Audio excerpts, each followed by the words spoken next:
Babbitt Part 2 by Sinclair Lewis.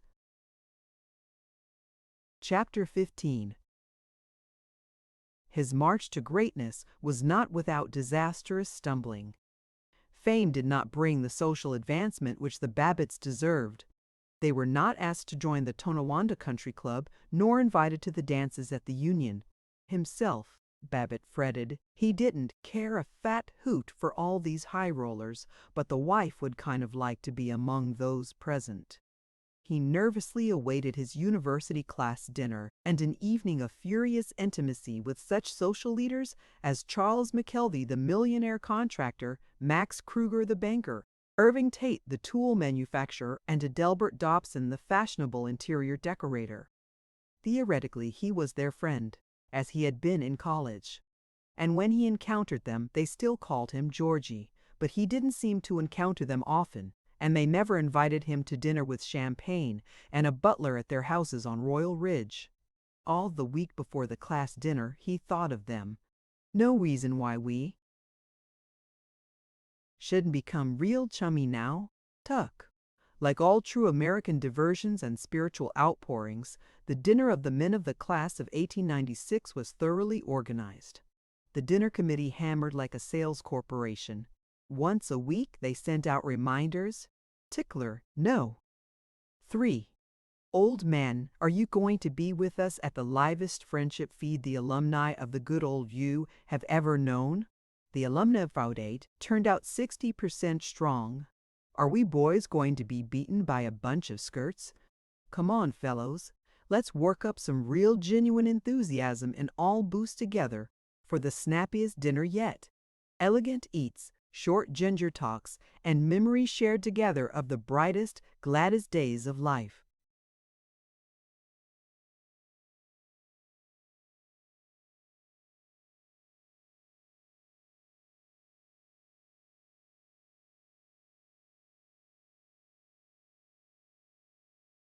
The dinner was held in a private room at the Union Club. The club was a dingy building, 3 pretentious old dwellings knocked together, and the entrance hall resembled the potato cellar. Yet the Babbitt, who was free of the magnificence of the athletic club, entered with embarrassment. He nodded to the doorman, an ancient proud Negro with brass buttons and a blue tailcoat, and paraded through the hall, trying to look like a member. 60 men had come to the dinner. They made islands and eddies in the hall. They packed the elevator and the corners of the private dining room. They tried to be intimate and enthusiastic. They appeared to one another exactly as they had in college, as raw youngsters whose present mustaches, baldnesses, paunches, and wrinkles were but jovial disguises put on for the evening. You haven't changed a particle, they marveled. The men whom they could not recall they addressed. Well, well, great to see you again, old man. What are you still doing the same thing?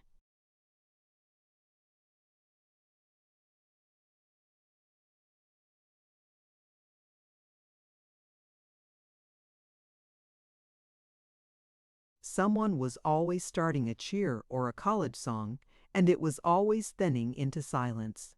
Despite their resolution to be democratic, they divided into 2 sets, the men with dress clothes and the men without. Babbitt, extremely in dress clothes, went from one group to the other. Though he was, almost frankly, out for social conquest, he sought Paul Riesling first. He found him alone, neat and silent. Paul sighed. I'm no good at this handshaking and, well, look who's here, Bunk. Rats now, Polybus. Loosen up and be a mixer. Finest bunch of boys on earth. Say, you seem kind of glum. What's matter? Oh, the usual. Run in with Zilla. Come on, let's wade in and forget our troubles.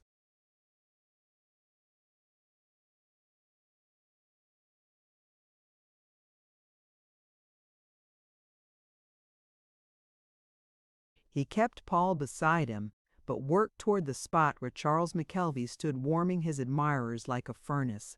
McKelvey had been the hero of the class of '96, not only football captain and hammer thrower, but debater, and passable in what the State University considered scholarship. He had gone on, had captured the construction company once owned by the Dodsworths, best-known pioneer family of Zenith.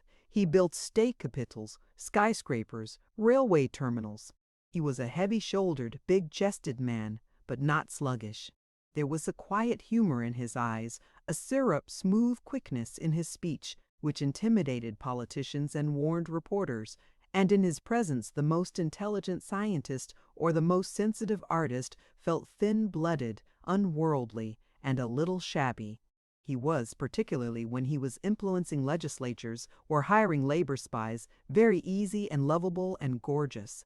He was baronial. He was a peer in the rapidly crystallizing American aristocracy, inferior only to the haughty old families. In Zenith and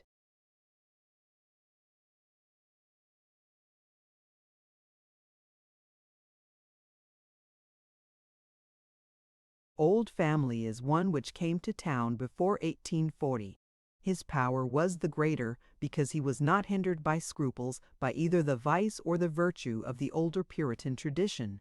McKelvey was being placidly merry now with the great, the manufacturers and bankers, the landowners and lawyers and surgeons who had chauffeurs and went to Europe.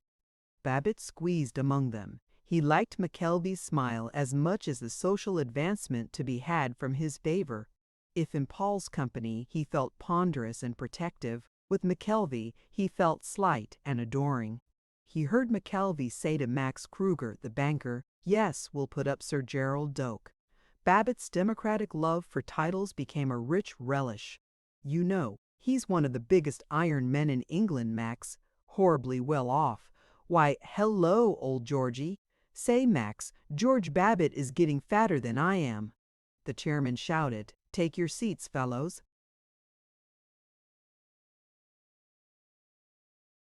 "Shall we make a move, Charlie?" Babbitt said casually to McKelvey. "Right. Hello, Paul. How's the old fiddler? Planning to sit anywhere special, George? Come on, let's grab some seats. Come on, Max." "Georgie, I read about your speeches in the campaign. Bully work." After that, Babbitt would have followed him through fire. He was enormously busy during the dinner, now bumblingly cheering Paul, now approaching McKelvey with, "Here, you're going to build some piers in Brooklyn." Now noting how enviously the failures of the class, sitting by themselves in a weedy group, looked up to him in his association with the nobility, now warming himself in the society talk of McKelvey and Max Kruger. They spoke of a jungle dance for which Mona Dodsworth had decorated her house with thousands of orchids. They spoke, with an excellent imitation of casualness, of a dinner in Washington at which McKelvey had met a senator, a Balkan princess, and an English major.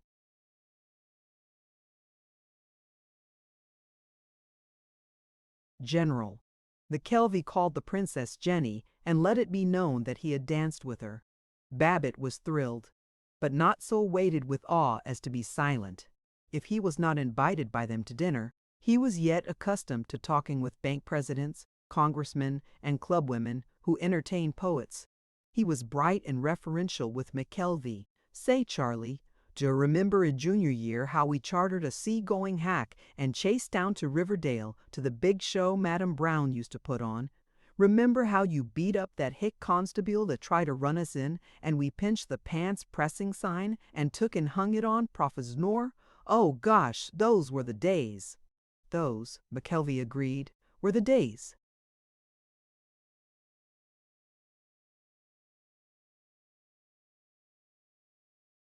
Babbitt had reached, "It isn't the books you study in college, but the friendships you make that counts," when the men at head of the table broke into song.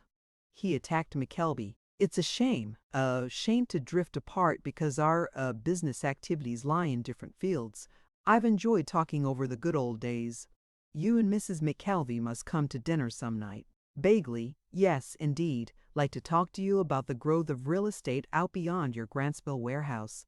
I might be able to tip you off to a thing or two, possibly." "Splendid. We must have dinner together, Georgie. Just let me know." "And it will be a great pleasure to have your wife and you at the house," said McKelvey, much less vaguely.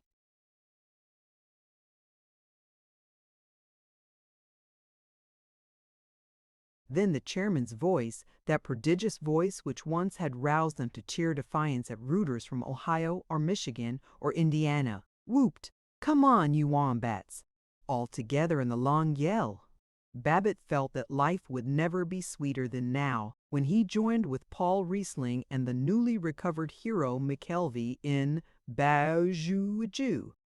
Bajo axe, get an axe, bow axe, get an axe, hoo. The you, hooroo, three. The Babbitts invited the McKelveys to dinner in early December, and the McKelveys not only accepted but, after changing the date once or twice, actually came. The Babbitts somewhat thoroughly discussed the details of the dinner, from the purchase of a bottle of champagne to the number of salted almonds to be placed.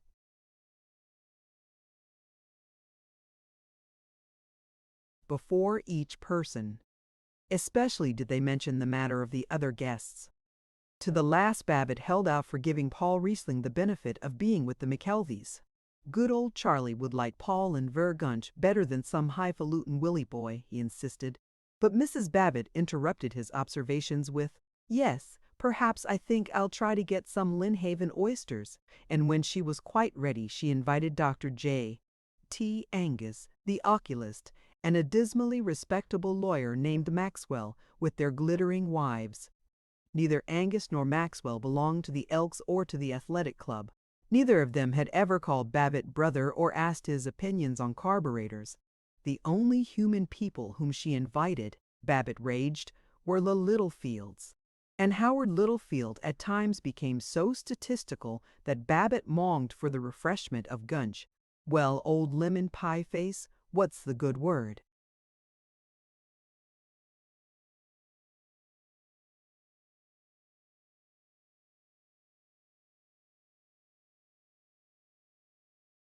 Immediately after lunch, Mrs. Babbitt began to set the table for the 7:30 dinner to the McKelveys, and Babbitt was, by order, home at 4, but they didn't find anything for him to do, and 3 times Mrs. Babbitt scolded, "Do please try to keep out of the way."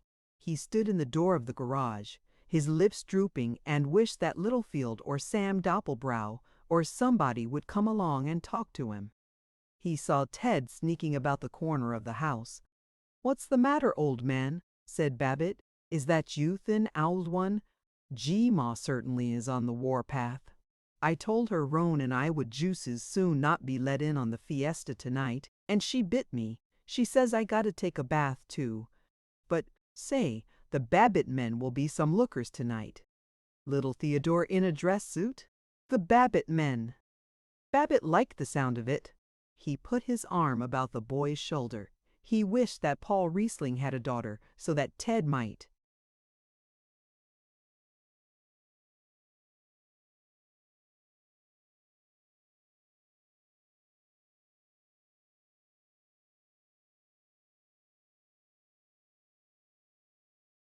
Marry her. "Yes, your mother is kind of rouncing round, all right," he said. And they laughed together, and sighed together, and dutifully went in to dress. The McKelveys were less than 15 minutes late.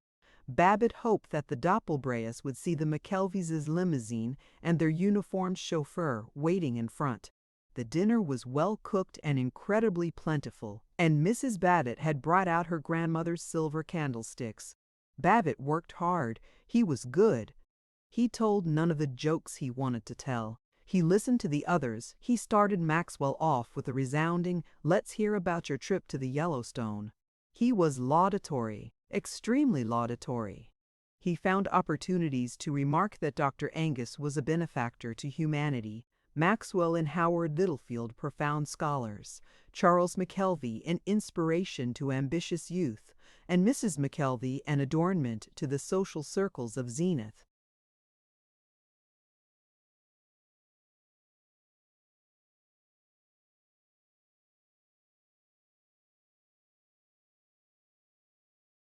Washington, New York, Paris, and numbers of other places. But he could not stir them. It was a dinner without a soul. For no reason that was clear to Babbitt, heaviness was over them, and they spoke laboriously and unwillingly. He concentrated on Lucille McKelvey, carefully not looking at her blanched, lovely shoulder and the tawny silken band which supported her frock. "I suppose you'll be going to Europe pretty soon again, won't you?" he invited. "I'd like awfully to run over to Rome for a few weeks. I suppose you see a lot of pictures and music and curios and everything there." "No, what I really go for is, there's a little trattoria on the Via della Scrofa where you get the best fettuccine in the world."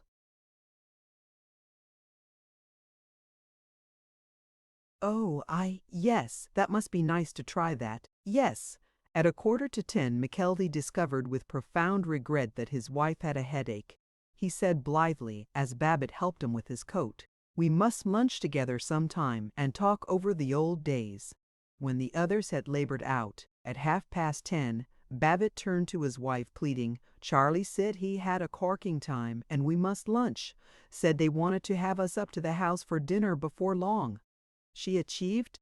"Oh, it's just been one of those quiet evenings that are often so much more enjoyable than noisy parties where everybody talks at once and doesn't really settle down to nice quiet enjoyment."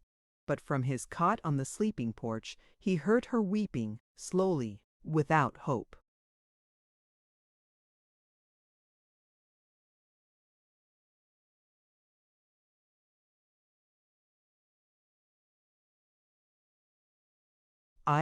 For a month they watched the social columns and waited for a return dinner invitation. As the hosts of Sir Gerald Doak, the McKelveys were headlined all the week after the Babbitts' dinner.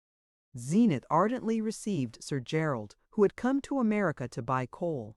The newspapers interviewed him on prohibition, Ireland, unemployment, naval aviation, the rate of exchange, tea drinking versus whiskey drinking, the psychology of American women, and daily life as lived by English county families. Sir Gerald seemed to have heard of all those topics. The McKelveys gave him a Singalese dinner, and Miss Elnora Pearl Bates, society editor of the Advocate-Times, rose to her highest lark note. Babbitt read aloud at breakfast table, twixt the original and oriental decorations, the strange and delicious food.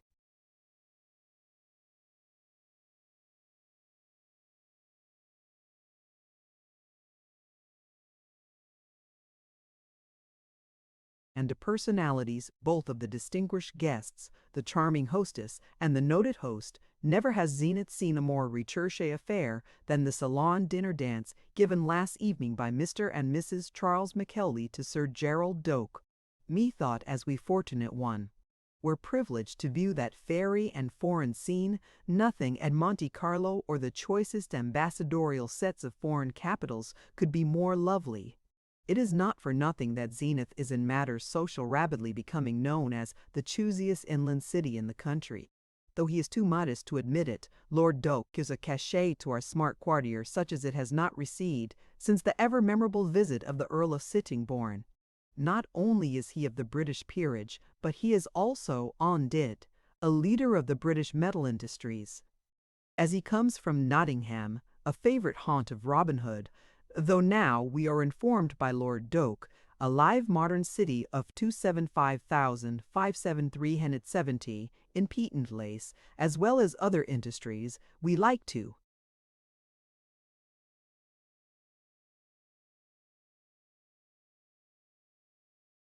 think that perhaps through his veins runs some of the blood, both virile red and bonny blue, of that earlier Lord o' the good greenwood, the roguish Robin.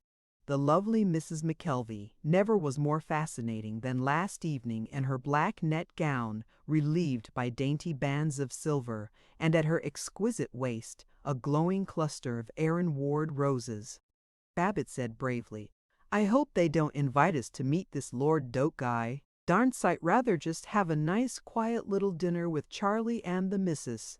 At the Zenith Athletic Club they discussed it amply. "I suppose we'll have to call McKelvey Lord Chaz from now on," said Sidney Finkelstein. "It beats all get out," meditated that man of data, Howard Littlefield. "How hard it is for some people to get things straight. Here they call this fellow Lord."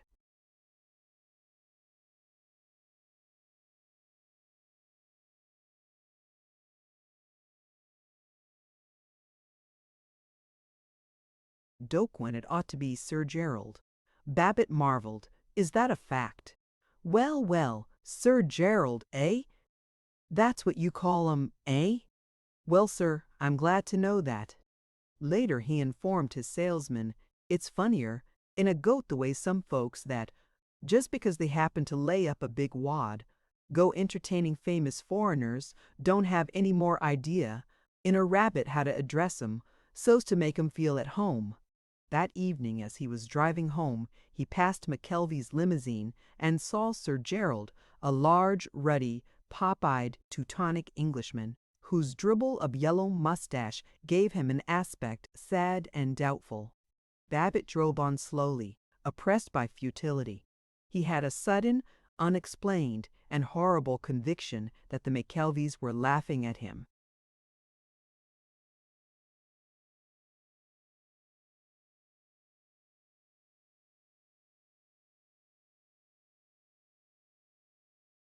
He betrayed his depression by the violence with which he informed his wife, folks that really tend to business haven't got the time to waste on a bunch like the McKelveys.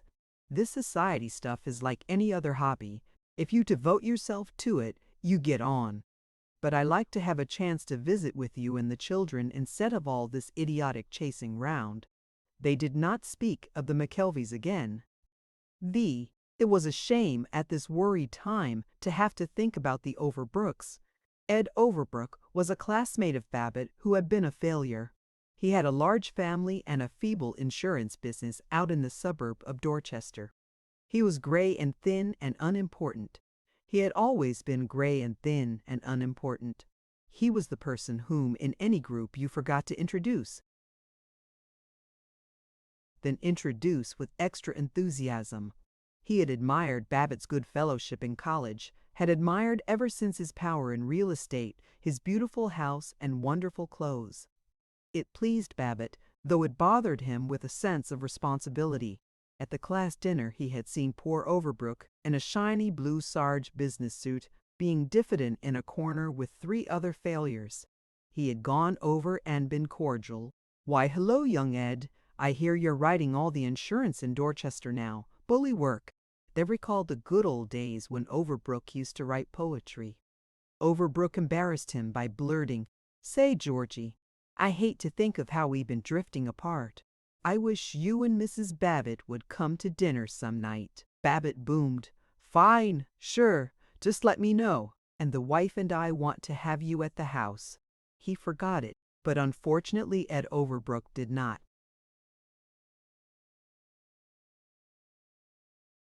Repeatedly he telephoned to Babbitt, inviting him to dinner. "Might as well go and get it over," Babbitt groaned to his wife. "But don't it simply amaze you the way the poor fish doesn't know the first thing about social etiquette?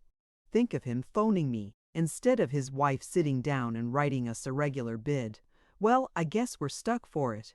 That's the trouble with all this class. Brother hoop-de-doodle." He accepted Overbrook's next plaintive invitation for an evening 2 weeks off. A dinner 2 weeks off, even a family dinner, never seems so appalling, till the 2 weeks have astoundingly disappeared and one comes dismayed to the ambushed hour. They had to change the date because of their own dinner to the McKelveys, but at last they gloomily drove out to the Overbrooks' house in Dorchester. It was miserable from the beginning. The Overbrooks had dinner at 6:30.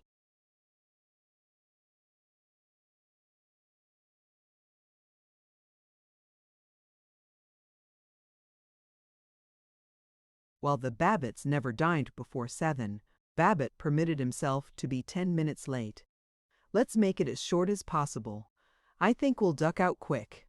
I'll say I have to be at the office extra early tomorrow," he planned. The Overbrook house was depressing. It was the second story of a wooden 2-family dwelling, a place of baby carriages, old hats hung in the hall, cabbage smell, and a family Bible on the parlor table. Ed Overbrook and his wife were as awkward and threadbare as usual, and the other guests were 2 dreadful families whose names Babbitt never caught and never desired to catch. But he was touched and disconcerted by the tactless way in which Overbrook praised him. "We're mighty proud to have old George here tonight. Of course you've all read about his speeches and oratory in the papers, and the boy's good-looking too, eh? But what I always think of is back in college, and what a great old mixer he was, and one of the best swimmers in the class.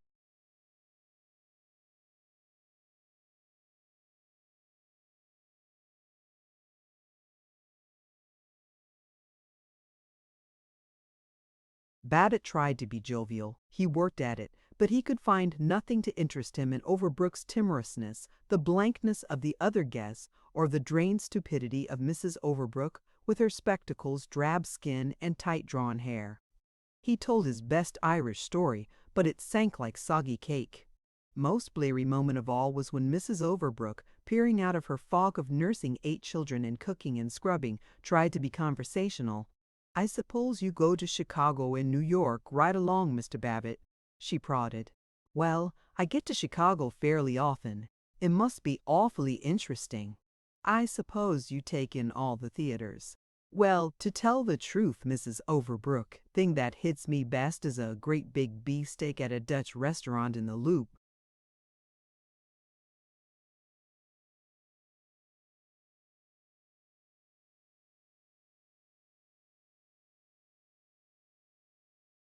They had nothing more to say. Babbitt was sorry, but there was no hope. The dinner was a failure. At 10, rousing out of the stupor of meaningless talk, he said as cheerily as he could, "'Fraid we got to be starting, Ed. I've got a fellow coming to see me early tomorrow." As Overbrook helped him with his coat, Babbitt said, "Nice to rub up on the old days.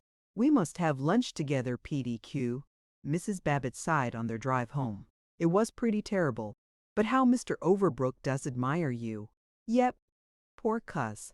Seems to think I'm a little tin archangel and the best-looking man in Zenith." "Well, you're certainly not that." "But oh, Georgie, you don't suppose we have to invite them to dinner at our house now, do we?" "Ouch! I hope not."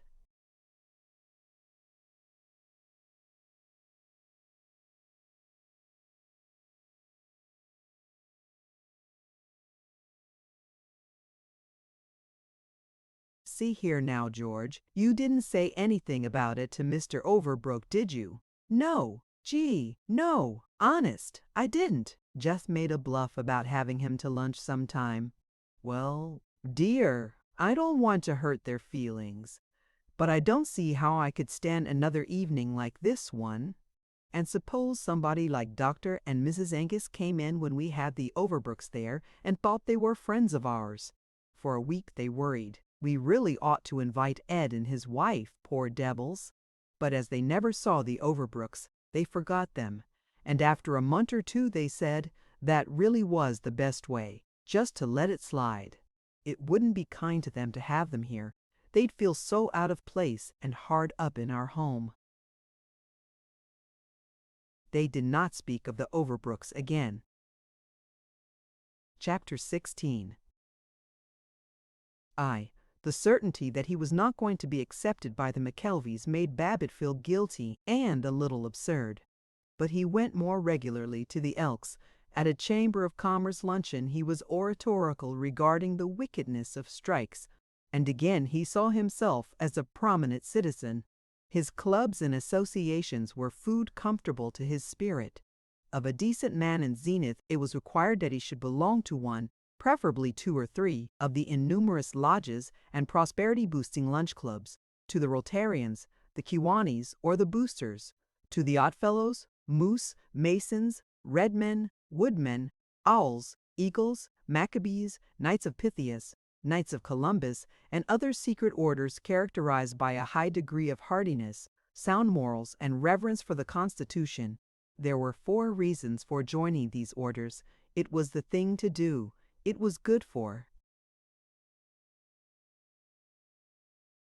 business, since lodge brothers frequently became customers. It gave to Americans unable to become Gehimrate or commendatori such unctuous honorifics as high-worthy recording, scribe, and grand hoggle, to add to the commonplace distinctions of colonel, judge, and professor. And it permitted the swaddled American husband to stay away from home for 1 evening a week, The lodge was his piazza, his pavement cafe. He could shoot pool and talk man talk and be obscene and valiant. Babbitt was what he called a joiner for all these reasons. Behind the gold and scarlet banner of his public achievements was the dun background of office routine, leases, sales contracts, lists of properties to rent. The evenings of oratory and committees and lodges stimulated him like brandy, but every morning he was sandy-tongued. Week by week he accumulated nervousness. He was in open disagreement with his outside salesman, Stanley.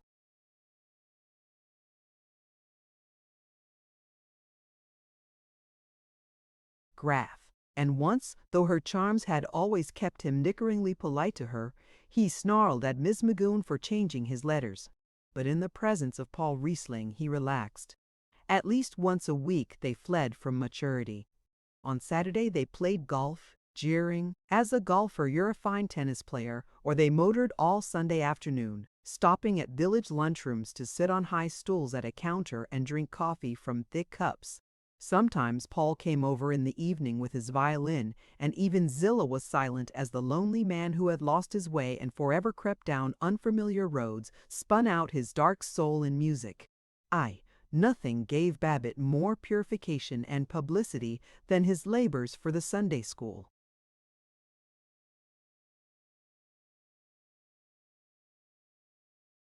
His church, the Chatham Road Presbyterian, was one of the largest and richest, one of the most oaken and velvety in Zenith. The pastor was the Reverend John Jennison Drew, M.A., D.D., LL.D. The M.A. and the D.D. were from Elbert University, Nebraska, the LL.D. from Waterbury College, Oklahoma. He was eloquent, efficient, and versatile. He presided at meetings for the denunciation of unions or the elevation of domestic service, and confided to the audiences that as a poor boy he had carried newspapers. For the Saturday edition of the Evening Advocate, he wrote editorials on the manly man's religion and the dollars and cents value of Christianity, which were printed in bold type surrounded by a wiggly border. He often said that he was proud to be known as primarily a businessman, and that he certainly was not going to permit the old Satan to monopolize all the pep and punch. He was a thin, rustic-faced young man with gold spectacles and a bang of dull brown hair, but when he hurled himself into oratory, he glowed with power. He admitted that he was too much the scholar.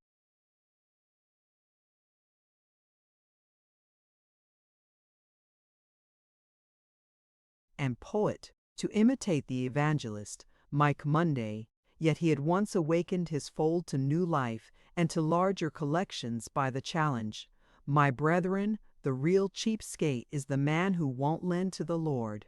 He had made his church a true community center. It contained everything but a bar.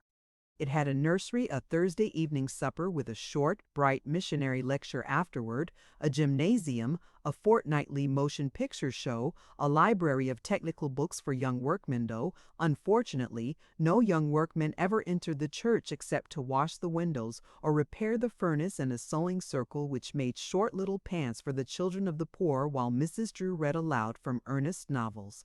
Though Dr. Drew's theology was Presbyterian, his church building was gracefully Episcopalian. As he said, it had the most perdurable features of those noble ecclesiastical monuments of grand old England which stand as symbols of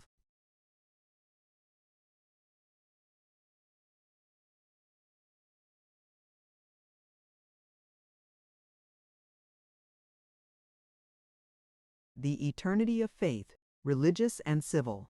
It was built of cheery iron spot brick in an improved Gothic style, and the main auditorium had indirect lighting from electric globes in lavish alabaster bowls. On a December morning when the Babbitts went to church, Dr. John Jennison Drew was unusually eloquent. The crowd was immense. 10 brisk young ushers, in morning coats with white roses, were bringing folding chairs up from the basement. There was an impressive musical program, conducted by Sheldon Smith, educational director of the YMCAC, who also sang the offertory. Babbitt cared less for this because some misguided person had taught young Mr. Smith to smile, smile while he was singing, but with all the appreciation of a fellow orator he admired Dr. Drew's sermon. It had the intellectual quality which distinguished the Chatham Road congregation from the grubby chapels on Smith Street.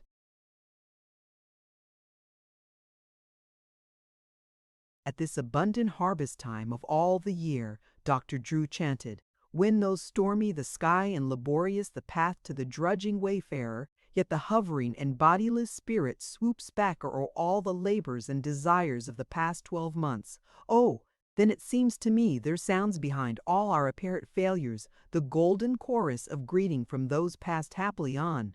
And lo! On the dim horizon we see behind dolorous clouds the mighty mass of mountains of melody, mountains of mirth, mountains of might." "I certainly do like a sermon with culture and thought in it," meditated Babbitt. At the end of the service he was delighted when the pastor, actively shaking hands at the door, twittered, "Oh, Brother Babbitt, can you wait a jiffy? Want your advice?" "Sure, doctor, you bet."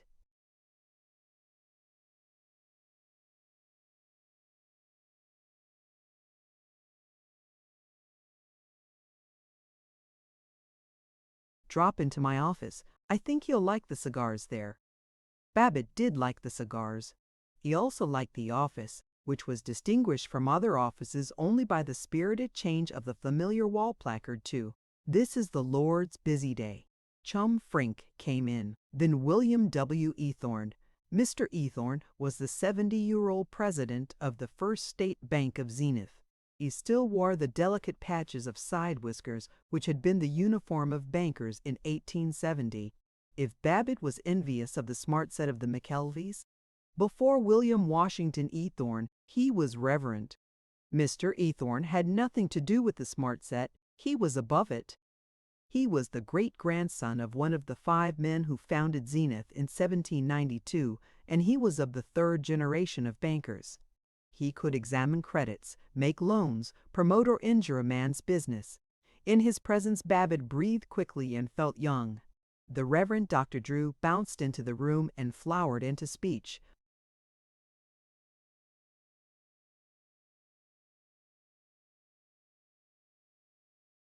"I've asked you gentlemen to stay so I can put a proposition before you.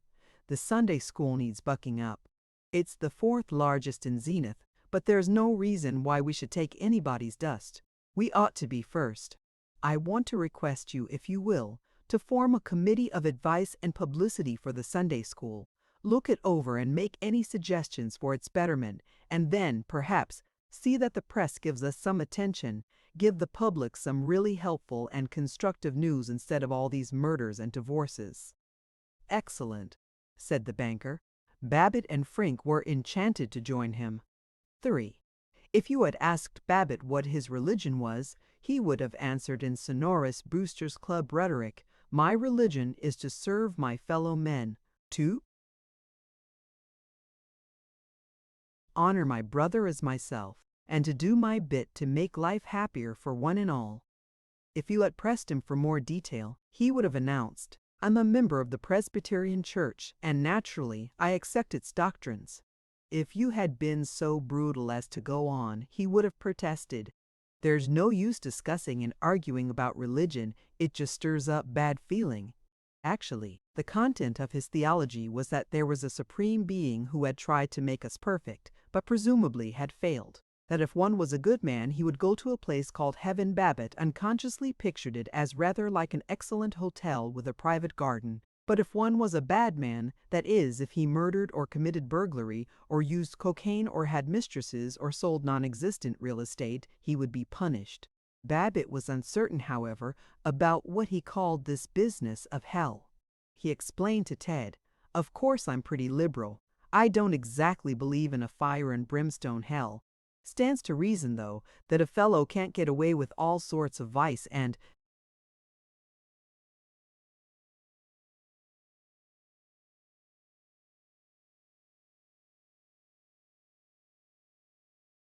not get nicked for it, see how I mean?" Upon this theology he rarely pondered. The kernel of his practical religion was that it was respectable and beneficial to one's business to be seen going to services. that the church kept the worst elements from being still worse, and that the pastor's sermons, however dull they might seem at the time of taking, yet had a voodooistic power which did a fellow good, kept him in touch with higher things. His first investigations for the Sunday School Advisory Committee did not inspire him. He liked the busy folks' Bible class, composed of mature men and women and addressed by the old-school physician, Dr. T. Atkins Jordan, in a sparkling style comparable to that of the more refined, humorous after-dinner speakers. But when he went down to the junior classes, he was disconcerted.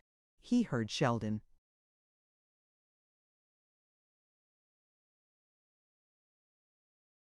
Smith, educational director of the YMC Belady and leader of the church choir, a pale but strenuous young man with curly hair and a smile, teaching a class of 16-year-old boys. Smith lovingly admonished them. "Now, fellows, I'm going to have a heart-to-heart talk evening at my house next Thursday. We'll get off by ourselves and be frank about our secret worries. You can just tell old Sheldy anything, like all the fellows do at the Y. I'm going to explain frankly about the horrible practices a kiddie falls into unless he's guided by a big brother, and about the perils and glory of sex." Old Sheldy beamed damply. The boys looked ashamed, and Babbitt didn't know which way to turn his embarrassed eyes. Less annoying but also much duller were the minor classes which were being instructed in philosophy and Oriental ethnology by earnest spinsters. Most of them met in the highly varnished Sunday school room, but there was an overflow to the basement, which was decorated with varicose water pipes and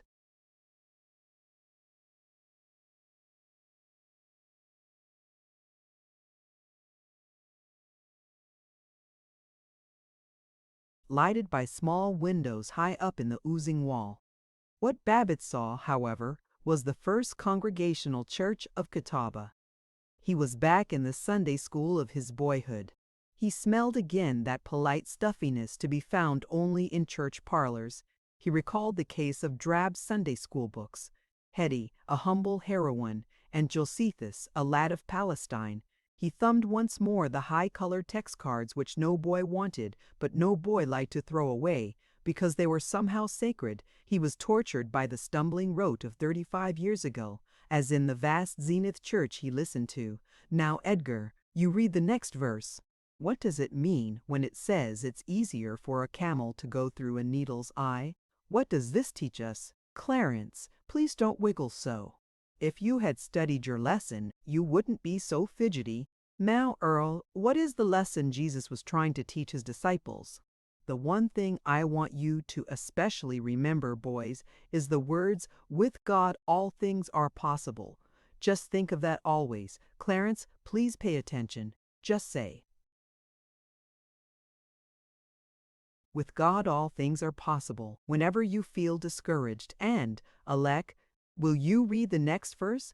If you'd pay attention, you wouldn't lose your place. Drone, drone, gigantic bees that boomed in a cavern of drowsiness. Babbitt started from his open-eyed nap, thanked the teacher for the privilege of listening to her splendid teaching, and staggered on to the next circle. After 2 weeks of this, he had no suggestions whatever for the Reverend Dr. Drew. Then he discovered a world of Sunday school journals, an enormous and busy domain of weeklies and monthlies, which were as technical, as practical and forward-looking as the real estate columns or the shoe trade magazines. He bought half a dozen of them at a religious bookshop. Until after midnight he read them and admired.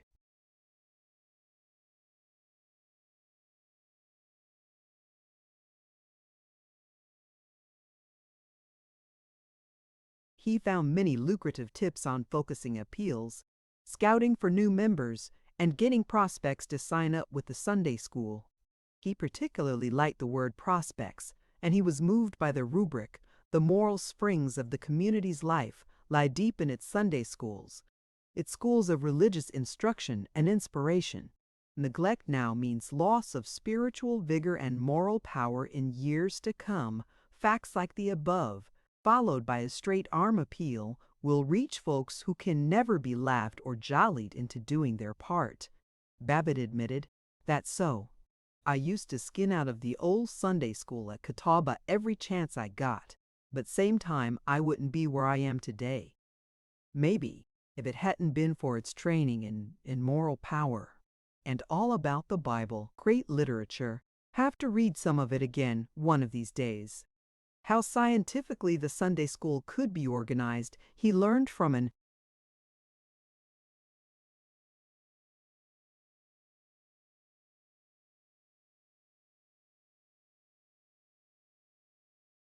article in the Westminster Adult Bible Class. The second vice president looks after the fellowship of the class. She chooses a group to help her. These become ushers. Everyone who comes gets a glad hand. No one goes away a stranger. One member of the group stands on the doorstep and invites passers-by to come in. Perhaps most of all, Babbitt appreciated the remarks by William H. Ridgway in the Sunday School Times. If you have a Sunday school class without any pep and get up and go in it, that is, without interest, that is uncertain in attendance, that acts like a fellow with the spring fever, let old Dr. Ridgway write you a prescription. RX. Invite the bunch for supper. The Sunday school journals were as well-rounded as they were practical. They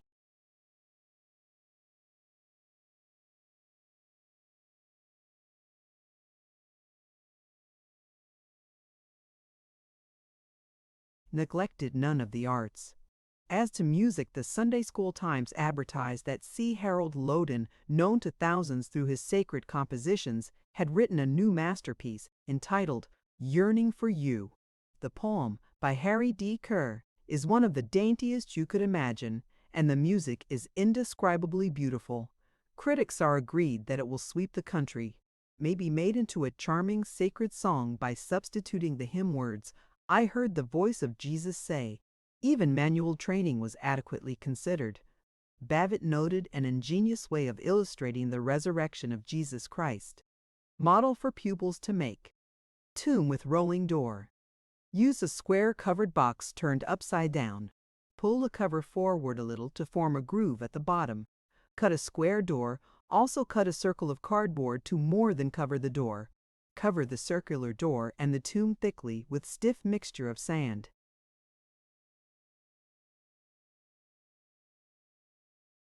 Flour and water and let it dry. It was the heavy circular stone over the door the women found rolled away on Easter morning. This is a story we are to go tell. In their advertisements, the Sunday school journals were thoroughly efficient. Babbitt was interested in a preparation which takes the place of exercise for sedentary men by building up depleted nerve tissue, nourishing the brain and the digestive system.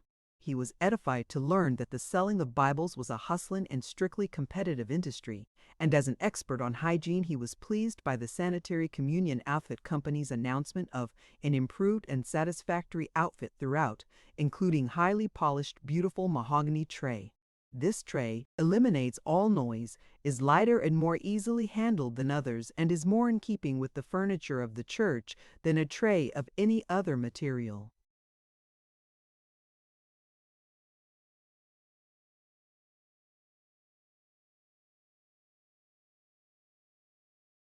IV. He dropped the pile of Sunday school journals. He pondered. Now there's a real he world, corking. Ashamed I haven't sat in more. Fellow that's an influence in the community, shame if he doesn't take part in a real bureau hustling religion. Sort of Christianity Incorporated, you might say. But with all reverence, some folks might claim these Sunday school fans are undignified and unspiritual and so on. Sure!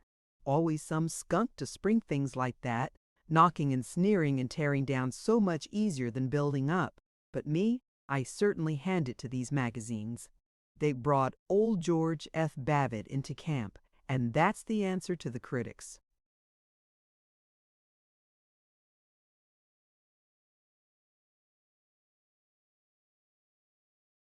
The more manly and practical a fellow is, the more he ought to lead the enterprising Christian life. Me for it.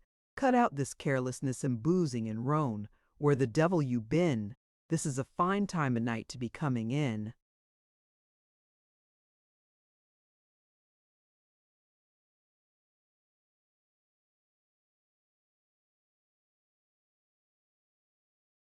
Chapter 17. There are but 3 or 4 old houses in Floral Heights, and in Floral Heights an old house is one which was built before 1880. The largest of these is the residence of William Washington Eathorne, president of the First State Bank. The Eathorne Mansion preserves the memory of the nice parts of Zenith as they appeared from 1860 to 1900. It is a red brick immensity with gray sandstone lintels and a roof of slate in courses of red, green, and dyspeptic yellow. There are 2 anemic towers, one roofed with copper, the other crowned with cast iron ferns. The porch is like an open tomb. It is supported by squat granite pillars above which hang frozen cascades of brick. At one side of the house is a huge stained glass window in the shape of a keyhole. But the house has an effect not at all humorous. It embodies the heavy dignity of those Victorian financiers who ruled the generation between the pioneers and the brisk sales engineers and created a somber oligarchy by gaining control of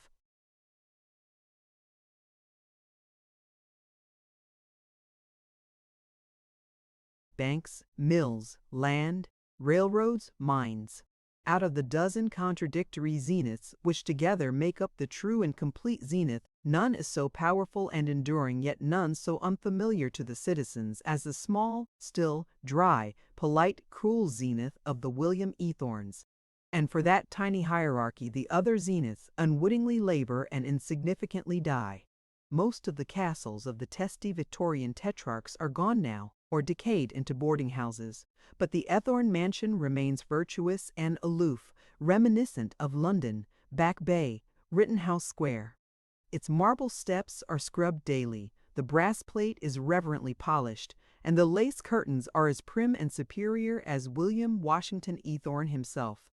With a certain awe, Babbitt and chum Frink called on Eathorne for a meeting of the Sunday School Advisory Committee. With uneasy stillness, they followed a uniformed maid through catacombs of reception rooms to the library. It was as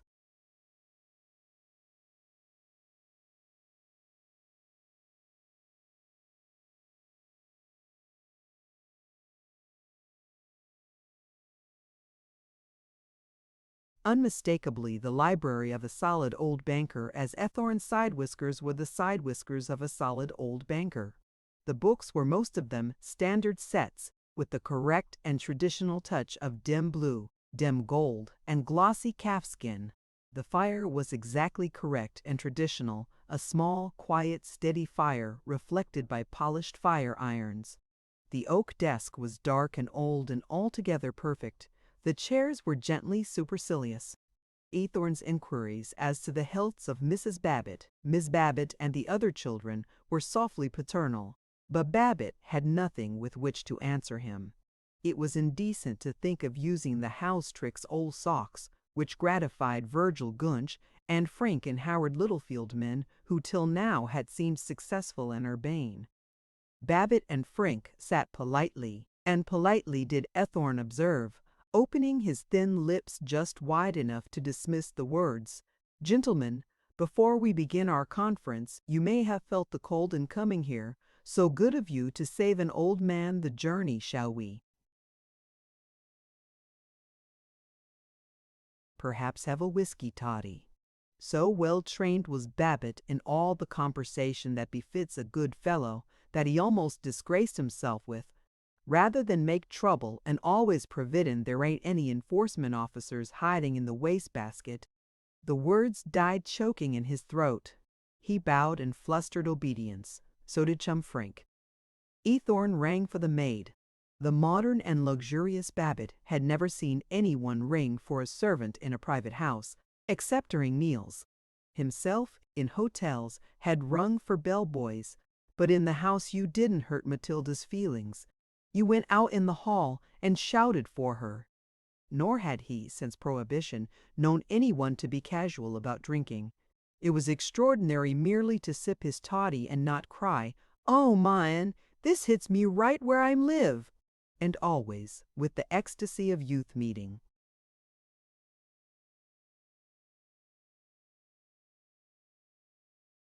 Greatness, he marveled.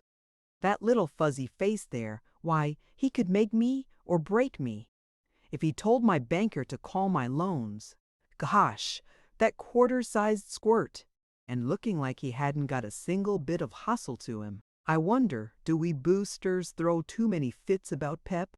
From this thought he shuddered away and listened devoutly to Ethorn's ideas on the advancement of the Sunday school, which were very clear and very bad. Diffidently Babbitt outlined his own suggestions. I think if you analyze the needs of the school, in fact going right at it as if it was a merchandising problem, of course the one basic and fundamental need is growth. I presume we're all agreed. We won't be satisfied till we build up the biggest darn Sunday school in the whole state, so the Chatham Road Presbyterian won't have to take anything off anybody. Now about jazzing up the campaign for prospects, they've already used contesting teams and given prizes.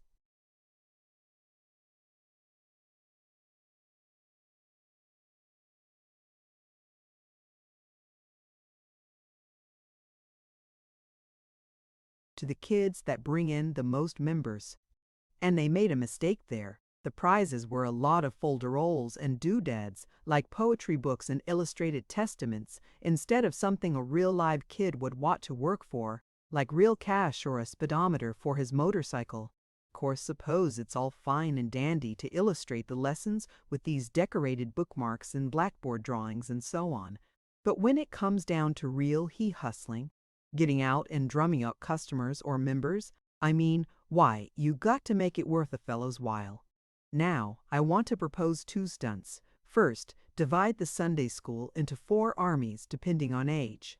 Everybody gets a military rank in his own army according to how many members he brings in, and the duffers that lie down on us and don't bring in any, they remain privates. The pastor and superintendent rank as generals. And everybody has got to give salutes and all the rest of that junk, just like a regular army, to make 'em feel it's worthwhile to get rank.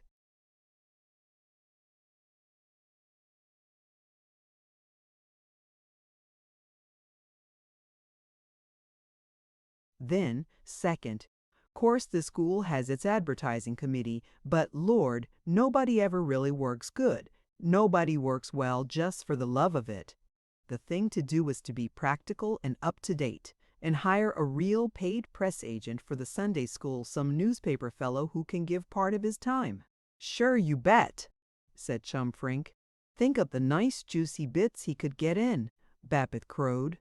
Not only the big, salient, vital facts about how fast the Sunday school in the collection is growing, but a lot of humorous gossip and kidding about how some blowhard fell down on his pledge to get new members, or the good time the Sacred Trinity class of girls had at their Ween Ewurst party. And on the side, if he had time, the press agent might even boost the lessons themselves, do a little advertising for all the Sunday schools in town, in fact. No use being hoggish toward the rest of 'em, providing we can keep the bulge on 'em in membership. For instance, he might get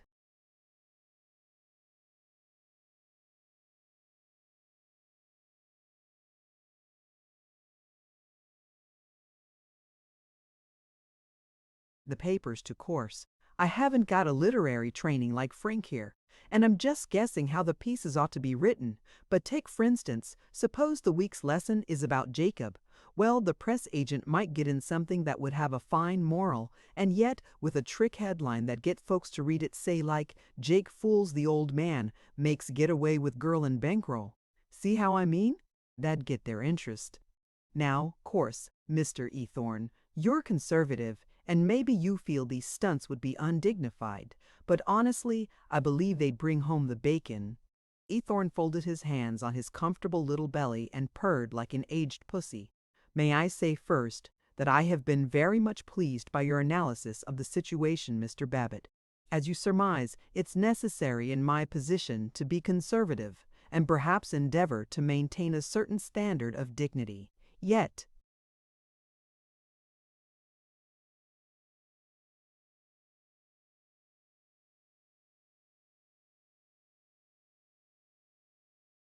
I think you'll find me somewhat progressive.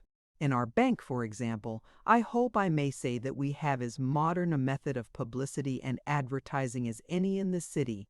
Yes, I fancy you'll find us oldsters quite cognizant of the shifting spiritual values of the age.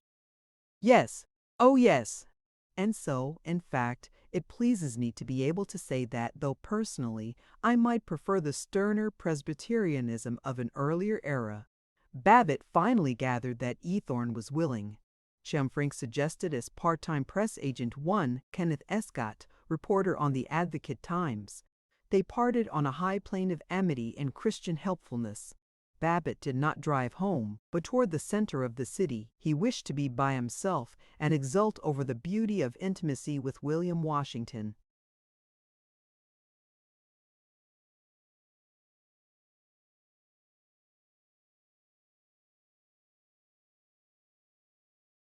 Ethorn. 2. A snow-blanched evening of ringing pavements and eager lights. Great golden lights of trolley cars sliding along the packed snow of the roadway. Demure lights of little houses, the belching glare of a distant foundry wiping out the sharp-edged stars. Lights of neighborhood drugstores where friends gossiped well-pleased after the day's work. The green light of a police station and greener radiance on the snow. The drama of a patrol wagon gong beating like a terrified heart. Headlights scorching the crystal-sparkling street. Driver, not a chauffeur but a policeman proud in uniform. Another policeman perilously dangling on the step at the back, and a glimpse of the prisoner. A murderer, a burglar, a coiner cleverly trapped.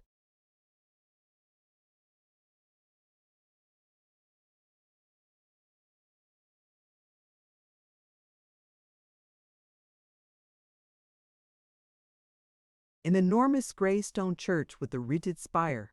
Dim light in the parlors and cheerful droning of choir practice. The quivering green mercury vapor light of a photo engraver's loft. Then the storming lights of downtown. Parked cars with ruby tail lights. White arched entrances to movie theaters like frosty mouths of winter caves. Electric signs, serpents, and little dancing men of fire. Pink shaded globes and scarlet jazz music in a cheap upstairs dance hall. Lights of Chinese restaurants, lanterns painted with cherry blossoms and with pagodas hung against lattices of lustrous gold and black. Small dirty lamps in small stinking lunchrooms. The smart shopping district, with rich and quiet light on crystal pendants and furs and suave surfaces of polished wood and velvet hung reticent windows. High above the street, an unexpected square hanging in the darkness, the window of an office where someone was working late for a reason unknown and stimulating. A man meshed in bankruptcy, an ambitious boy, an oil man suddenly become rich.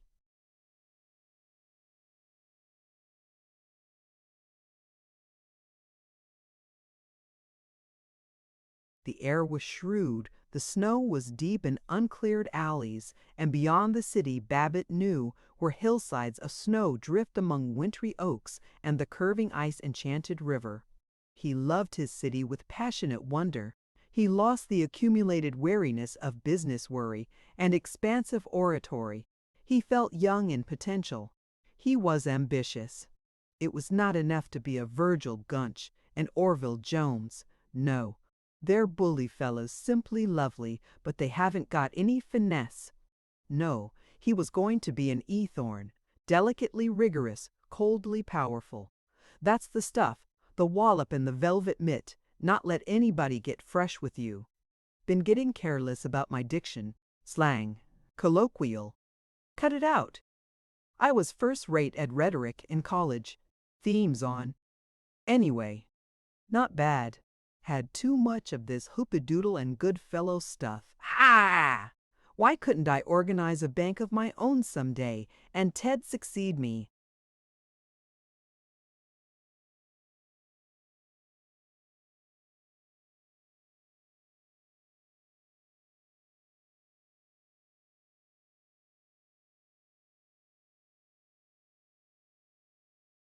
He drove happily home, and to Mrs. Babbitt he was a William Washington Ethorn.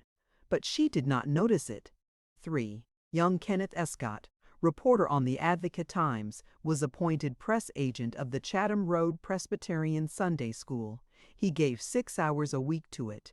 At least he was paid for giving 6 hours a week. He had friends on the press and the Gazette, and he was not officially known as a press agent. He procured a trickle of insinuating items about neighborliness and the Bible, about class suppers, jolly but educational, and the value of the prayer life in attaining financial success.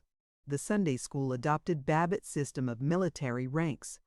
Quickened by this spiritual refreshment, it had a boom. It did not become the largest school in Zenith. The Central Methodist Church kept ahead of it by methods which Dr.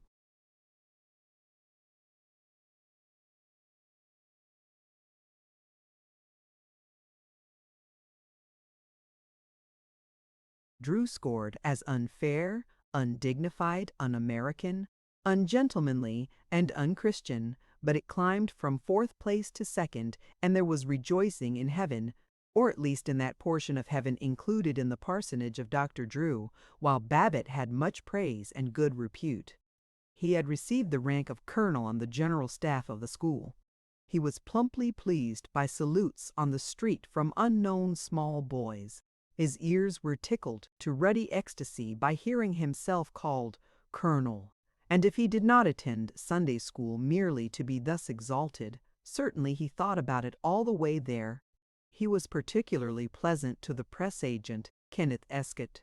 He took him to lunch at the athletic club and had him at the house for dinner. Like many of the cocksure young men who forage about cities in apparent contentment and who express their cynicism in supercilious slang, Escott was shy and lonely. His shrewd, starveling face broadened with joy at dinner, and he blurted, "Gee Willikins, Mrs. Babbitt, if you knew how good it is to have home eats again." Escott and Verona liked each other. All evening they talked about ideas. They discovered that they were radicals. True, they were sensible about it. They agreed that all communists were criminals, that this vers libre was tommyrot, and that while there ought to be universal disarmament, of course Great Britain and the United States must, on behalf of oppressed small nations, keep a navy equal to the tonnage of all the rest of the world. But they were so revolutionary that they predicted to Babbitt's irritation that there would someday be a third party which would give trouble to the Republicans and Democrats. Escott shook hands with Babbitt 3 times at parting. Babbitt mentioned his extreme fondness for Ethorne. Within a week, 3 newspapers presented accounts of Babbitt's sterling labors for religion, and all of them tactfully mentioned William Washington Eathorne as his collaborator. Nothing had brought Babbitt quite so much credit at the Elks, the Athletic Club, and the Boosters. His friends had always congratulated him on his oratory, but in their praise was doubt, for even in speeches advertising the city there was something highbrow and degenerate, like writing poetry. But now Orville Jones shouted across the athletic dining room, "Here's the new director of the First State Bank." Grover Butterbaugh, the eminent wholesaler of plumbers' supplies, chuckled. "Wonder you mix with common folks after holding Eathorne's hand," and Emil Wingert, the jeweler, was at last willing to discuss buying a house in Dorchester. IV.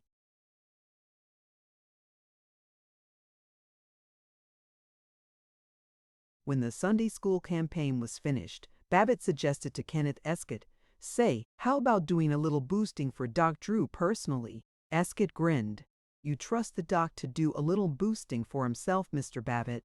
There's hardly a week goes by without his ringing up the paper to say if we'll chase a reporter up to his study, he'll let us in on the story about the swell sermon he's going to preach on the wickedness of short skirts or the authorship of the Pentateuch. Don't you worry about him. There's just one better publicity grabber in town, and that's this Dora Gibson Tucker that runs the Child Welfare and the Americanization League. And the only reason she's got Drew beaten is because she has got some brains." "Well now, Kenneth, I don't think you ought to talk that way about the doctor. A preacher has to watch his interests, hasn't he? You remember that in the Bible about being diligent in the Lord's business or something?"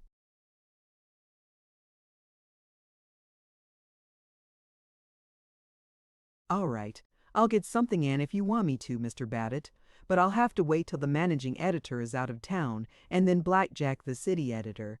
Thus it came to pass that in the Sunday Advocate Times, under a picture of Dr. Drew at his earnestest, with eyes alert, jaw as granite, and rustic lock flamboyant, appeared an inscription, a wood pulp tablet, conferring 24 hours immortality.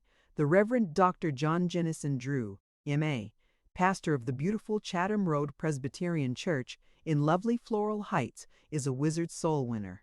He holds the local record for conversions. During his shepherdhood, an average of almost 100 sin-weary persons per year have declared their resolve to lead a new life and have found a harbor of refuge and peace. Everything zips at the Chatham Road Church. The subsidiary organizations are keyed to the top notch of efficiency. Dr. Drew is especially keen on good.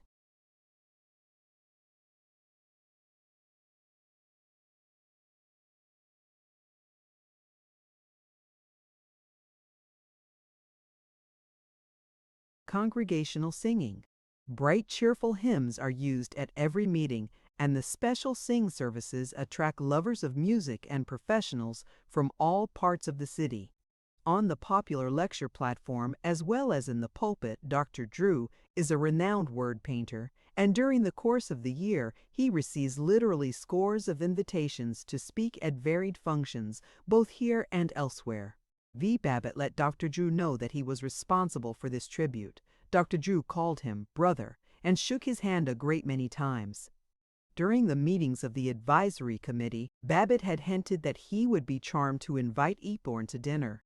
But Ethorn had murmured, "So nice of you, old man. Now almost never go out." Surely Ethorn would not refuse his own pastor. Babbitt said boyishly to Drew, "Say, doctor, now we've put this thing over, strikes me it's up to the dominie to blow the three of us to a dinner." "Bully!" "You bet! Delighted!" cried Dr. Drew in his manliest way. Someone had once told him that he talked like the late President Roosevelt. "And say, doctor, be sure and get Mr. Ethorn to come. Insist on it. I think he sticks around home too much for his own health." Ethorn came. It was a friendly dinner. Babbitt spoke gracefully of the stabilizing and educational value of bankers to the community. They were, he said, the pastors of the fold of commerce. For the first time, Ethorn departed from the topic of Sunday schools and asked Babbitt about the progress of his business. Babbitt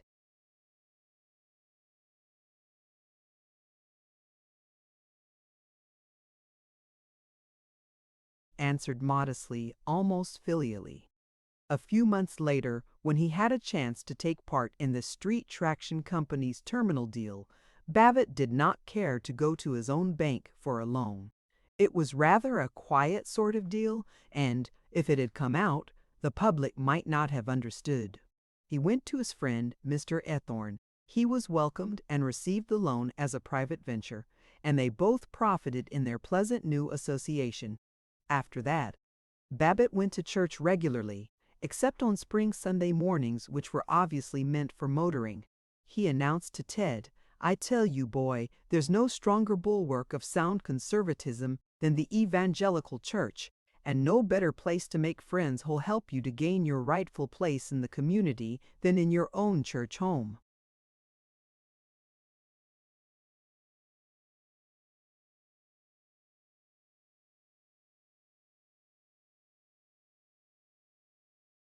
Chapter 18. Though he saw them twice daily, though he knew and amply discussed every detail of their expenditures, yet for weeks together Babbitt was no more conscious of his children than of the buttons on his coat sleeves. The admiration of Kenneth Escott made him aware of Verona. She had become secretary to Mr. Grunsberg of the Grunsberg Leather Company. She did her work with the thoroughness of a mind which reveres details and never quite understands them. But she was one of the people who give an agitating impression of being on the point of doing something desperate, of leaving a job or a husband without ever doing it. Babbitt was so hopeful about Escott's hesitant ardors that he became the playful parent. When he returned from the Elks, he peered coyly into the living room and gurgled, "Has our Kinney been here tonight?" He never credited Verona's protest. "Why, Ken and I are just good friends, and we only talk about ideas. I won't have all this sentimental nonsense. That would spoil everything." It was Ted who most worried Babbitt. With conditions in Latin and English, but with a triumphant record in manual training, basketball, and the organization of dances, Ted was struggling through his senior year in the East Side High School. At home, he was interested only when he was asked to trace some subtle ill in the ignition system of the car.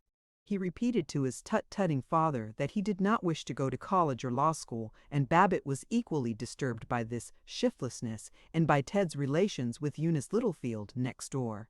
Though she was the daughter of Howard Littlefield, that wrought iron fact mill, that horse-faced priest of private ownership, Eunice was a midge in the sun. She danced into the house, she flung herself into Babbitt's lap when he was reading, she crumpled his paper and laughed at him when he adequately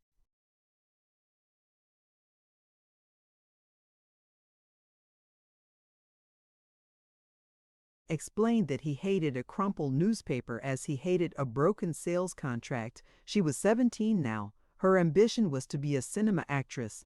She did not merely attend the showing of every Tibetraum, Seni Seal, Muntival, Umbetreated, Tervam, Ragan, for avec skillful manicure girls, not very skillful manicure girls, and who, unless their every grimace had been arranged by a director, could not have acted in the Easter cantata of the Central Methodist Creeple Band.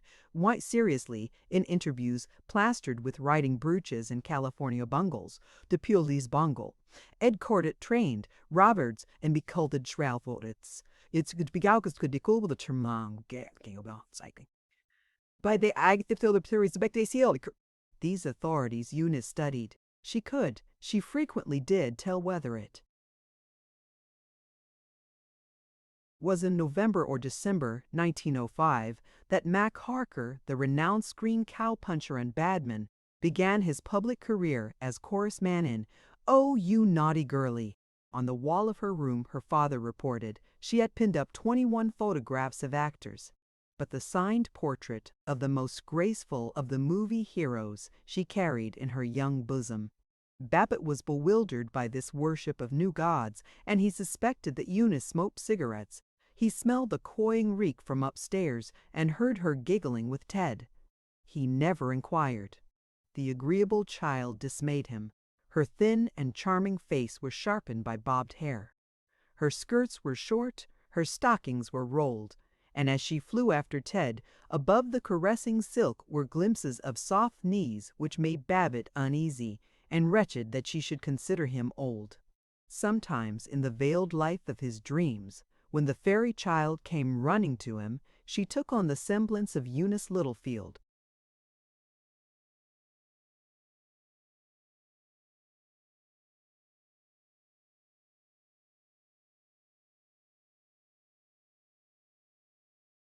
Ted was motor mad as Eunice was movie mad.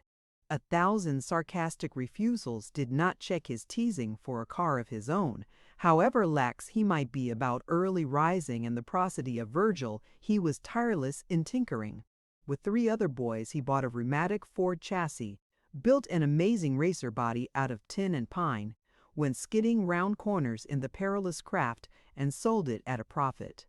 Babbitt gave him a motorcycle. And every Saturday afternoon, with 7 sandwiches and the bottle of Coca-Cola in his pockets, and Eunice perched eerily on the rumble seat, he went roaring off to distant towns. Usually Eunice and he were merely neighborhood chums and quarreled with a wholesome and violent lack of delicacy, but now and then, after the color and scent of a dance, they were silent together and a little furtive, and Babbitt was worried. Babbitt was an average father. He was affectionate, bullying, opinionated, ignorant, and rather wistful. Like most parents, he enjoyed the game of waiting till the victim was clearly wrong, then virtuously pouncing. He justified himself by croaking, "Well, Ted's mother spoils him. Got to be somebody who tells him what's what, and me, I'm elected the goat, because I try to bring him up to be a real, decent human being and not one of these sapheads and lounge lizards. Of course they all call me a grouch. Throughout, with the eternal human genius for arriving by the worst possible routes at surprisingly tolerable goals, Babbitt loved his son and warmed to his companionship and would have sacrificed everything for him if he could have been sure of proper credit. Ted was planning a party for his set in the senior class.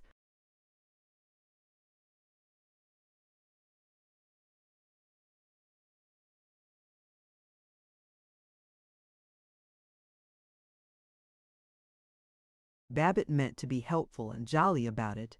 From his memory of high school pleasures back in Catawba, he suggested the nicest games, going to Boston, and charades with stewpans for helmets, and word games in which you were an adjective or a quality. When he was most enthusiastic, he discovered that they weren't paying attention. They were only tolerating him. As for the party, it was as fixed and standardized as a Union Club hop. There was to be dancing in the living room, a noble collation in the dining room, and in the hall 2 tables of bridge for what Ted called the poor old dumbbells that you can't get to dance hardly more in half the time. Every breakfast was monopolized by conferences on the affair. No one listened to Babbitt's bulletins about the February weather or to his throat-clearing comments on the headlines. He said furiously, "If I may be permitted to interrupt your engrossing private conversation, do you hear what I said?"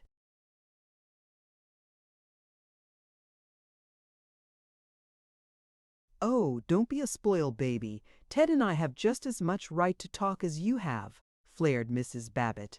On the night of the party he was permitted to look on, when he was not helping Matilda with the Vecchia ice cream and the Pettit's fours. He was deeply disquieted.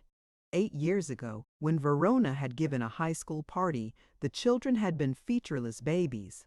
Now they were men and women of the world, very supercilious men and women. The boys condescended to Babbitt, they wore evening clothes, and with hauteur they accepted cigarettes from silver cases. Babbitt had heard stories of what the athletic club called goings-on at young parties, of girls parking their corsets in the dressing room, of cuddling and petting, and a presumable increase in what was known as immorality. Tonight he believed the stories. These children seemed bold to him and cold. The girls wore misty chiffon, coral velvet, or cloth of gold, and around their dipping bobbed hair were shining wreaths. He had it, upon urgent and secret inquiry,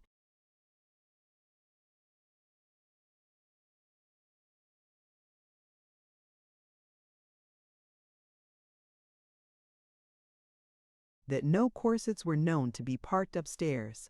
But certainly these eager bodies were not stiff with steel. Their stockings were of lustrous silk, their slippers costly and unnatural, their lips carmined and their eyebrows penciled. They danced cheek to cheek with the boys, and Babbitt sickened with apprehension and unconscious envy. Worst of them all was Eunice Littlefield, and maddest of all the boys was Ted. Eunice was a flying demon. She slid the length of the room. Her tender shoulders swayed, her feet were deft as a weaver's shuttle. She laughed and enticed Babbitt to dance with her. Then he discovered the annex to the party. The boys and girls disappeared occasionally, and he remembered rumors of their drinking together from hip pocket flasks. He tiptoed round the house, and in each of the dozen cars waiting in the street he saw the points of light from cigarettes. From each of them heard high giggles. He wanted to denounce them, but standing in the snow, peering round the dark corner, he did not dare. He tried to be tactful.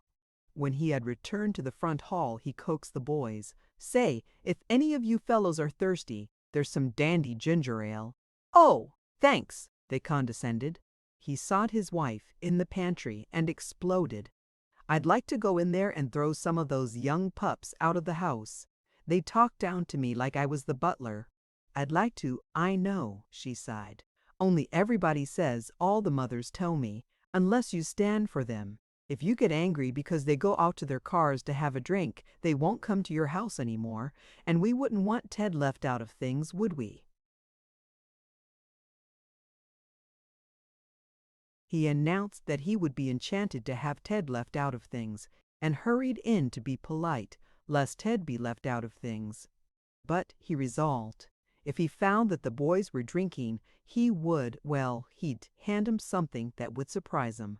While he was trying to be agreeable to large-shouldered young bullies, he was earnestly sniffing at them. Twice he caught the reek of Prohibition-time whiskey, but then it was only twice Dr. Howard Littlefield lumbered in. He had come, in a mood of solemn parental patronage, to look on. Ted and Eunice were dancing, moving together like one body. Littlefield gasped. He called Eunice. There was a whispered duologue, and Littlefield explained to Babbitt that Eunice's mother had a headache and needed her. She went off in tears.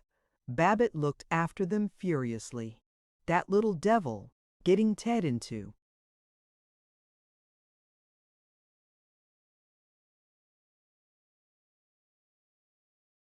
trouble, and Littlefield, the conceited old gas-bag, acting like it was Ted that was the bad influence. Later he smelled whiskey on Ted's breath. After the civil farewell to the guests, the row was terrific, a thorough family scene, like an avalanche, devastating and without reticences. Babbitt thundered. Mrs. Babbitt wept. Ted was unconvincingly defiant, and Verona in confusion as to whose side she was taking. For several months there was coolness between the Babbitts and the Littlefields, each family sheltering their lamb from the wolf cub next door. Babbitt and Littlefield still spoke in pontifical periods about motors and the Senate, but they kept bleakly away from mention of their families. Whenever Eunice came to the house, she discussed with pleasant intimacy the fact that she had been forbidden to come to the house, and Babbitt tried with no success whatever to be fatherly.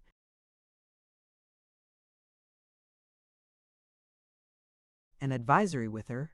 3. Gosh all fish hooks.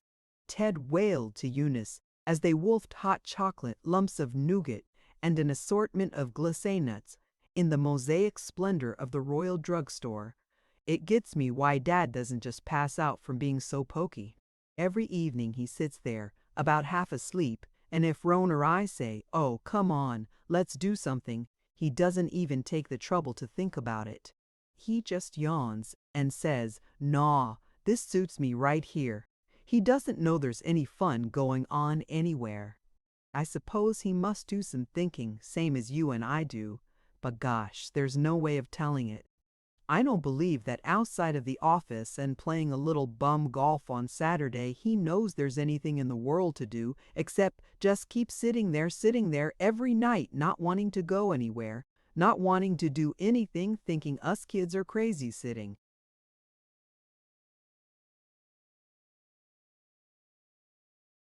There, Lord. A 4. If he was frightened by Ted's slackness, Babbitt was not sufficiently frightened by Verona. She was too safe. She lived too much in the neat little airless room of her mind. Kenneth Escott and she were always underfoot. When they were not at home, conducting their cautiously radical courtship over sheets of statistics, they were trudging off to lectures by authors and Hindu philosophers and Swedish lieutenants. Gosh, Babbitt wailed to his wife as they walked home from the Fogarty's bridge party. It gets me how Roan and that fellow can be so pokey. They sit there night after night whenever he isn't working, and they don't know there's any fun in the world. All talk and discussion, Lord. Sitting there night after night, not wanting to do anything, thinking I'm crazy because I like to go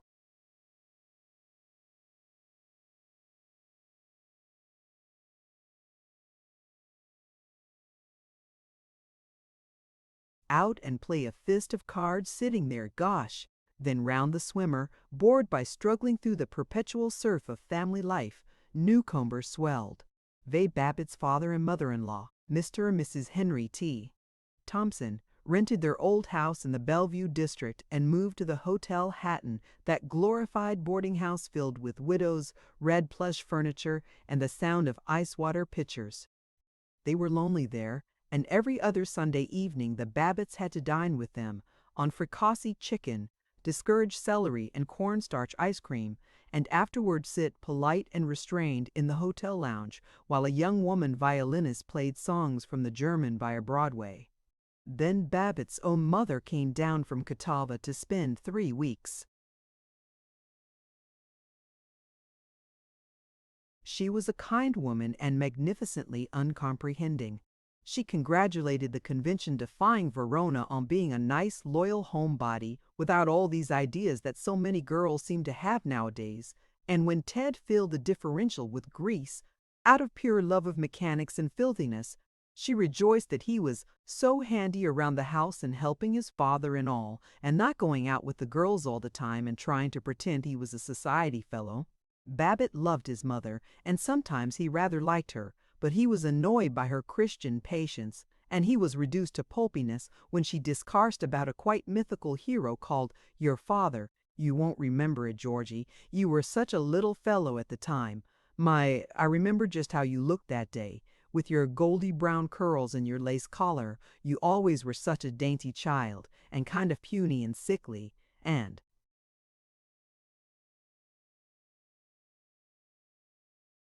you loved pretty things so much and the red tassels on your little bootees and all, and your father was taking us to church and a man stopped us and said, Major, so many of the neighbors used to call your father Major. Of course he was only a private in the war, but everybody knew that was because of the jealousy of his captain, and he ought to have been a high-ranking officer. He had that natural ability to command that so very, very few men have, and stopped the buggy and said, Major, he said, there's a lot of the folks around those meeting people the way you do in the store. You could help us a lot. Well, your father just looked at him and said, I certainly shall do nothing of the sort. I don't like his politics, he said.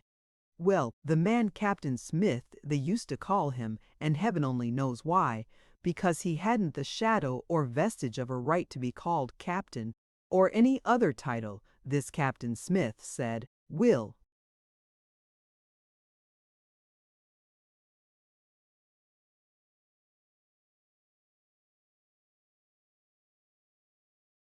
Make it hot for you if you don't stick by your friends, Major.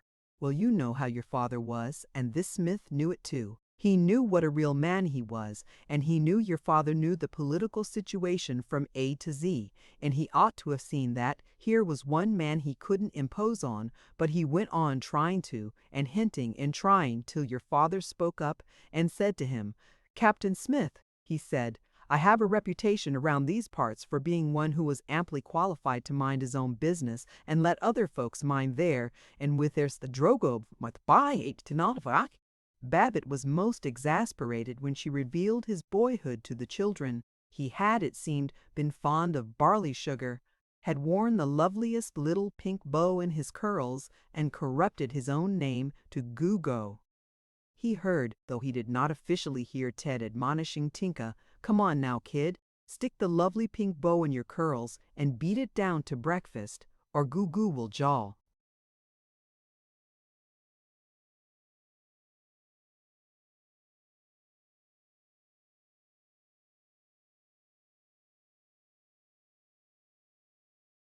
Your head off. Babbitt's half-brother, Martin, with his wife and youngest baby, came down from Catawba for 2 days. Martin bred cattle and ran the dusty general store. He was proud of being a free-born independent American of the good old Yankee stock. He was proud of being honest, blunt, ugly, and disagreeable.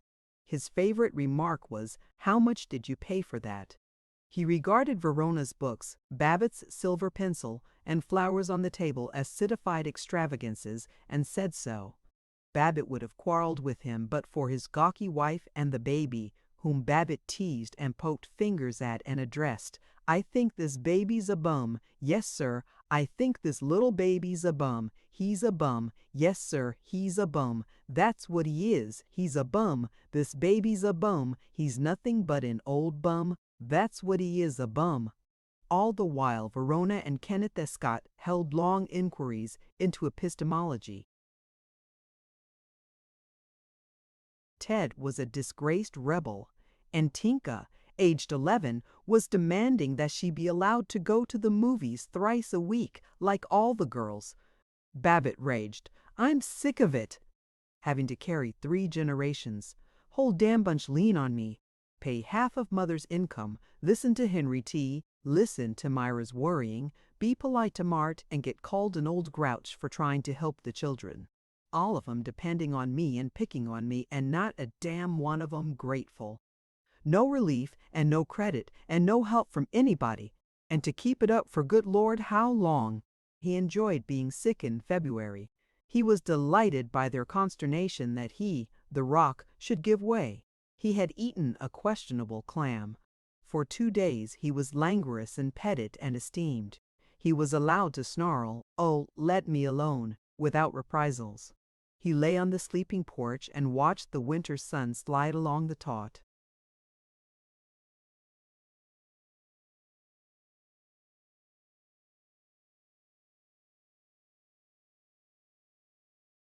Curtains, turning their ruddy khaki to pale blood red.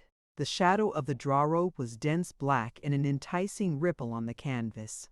He found pleasure in the curve of it, sighed as the fading light blurred it. He was conscious of life and a little sad. With no Virgil Gunches before whom to set his face in resolute optimism, he beheld, and half admitted that he beheld, his way of life as incredibly mechanical. Mechanical business, a brisk selling of badly built houses, mechanical religion, a dry, hard church, shut off from the real life of the streets, inhumanly respectable as a top hat.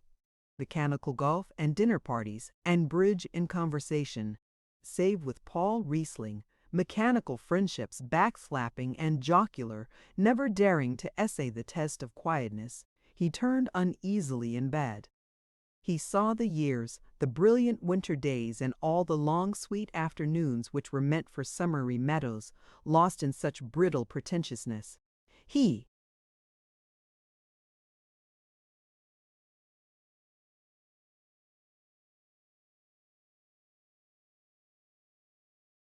thought of telephoning about leases, of cajoling men he hated, of making business calls and waiting in dirty Antirum's hat on knee, yawning at fly-specked calendars, being polite to office boys. "I don't hardly want to go back to work," he prayed. "I'd like to, I don't know." But he was back next day, busy and of doubtful temper. Chapter 19.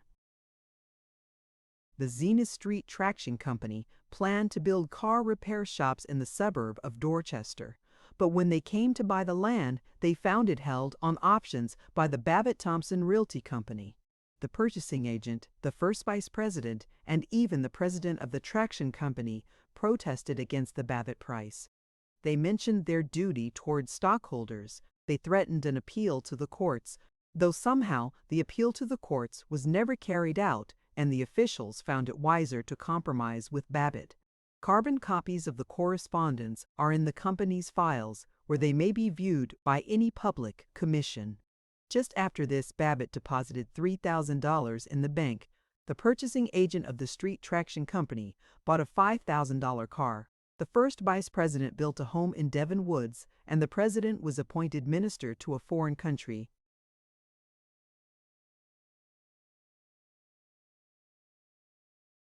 To obtain the options to tie up one man's land without letting his neighbor know had been an unusual strain on Babbitt. It was necessary to introduce rumors about planning garages and stores, to pretend that he wasn't taking any more options, to wait and look as bored as a poker player at a time when the failure to secure a key lot threatened his whole plan. To all this was added a nerve-jabbing quarrel with his secret associates in the deal. They did not wish Babbitt and Thompson to have any share in the deal except as brokers. Babbitt rather agreed. Ethics of the business broker ought to strictly represent his principles and not get in on the buying, he said to Thompson. Ethics? Rats. Think I'm going to see that bunch of holy grafters get away with the swag and us not climb in? Snorted old Henry. Well, I don't like to do it. Kind of double-crossing. It ain't. It's triple-crossing. It's the public that gets double-crossed. Well now.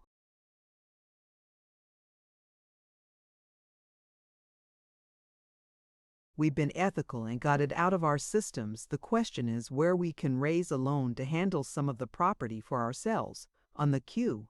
We can't go to our bank for it. Might come out. I could see old Ethorn, he's close as the tomb. That's the stuff. Ethorn was glad, he said, to invest in character, to make Babbitt the loan and see to it that the loan did not appear on the books of the bank. Thus, certain of the options which Babbitt and Thompson obtained were on parcels of real estate which they themselves owned, though the property did not appear in their names. In the midst of closing this splendid deal, which stimulated business and public confidence by giving an example of increased real estate activity, Babbitt was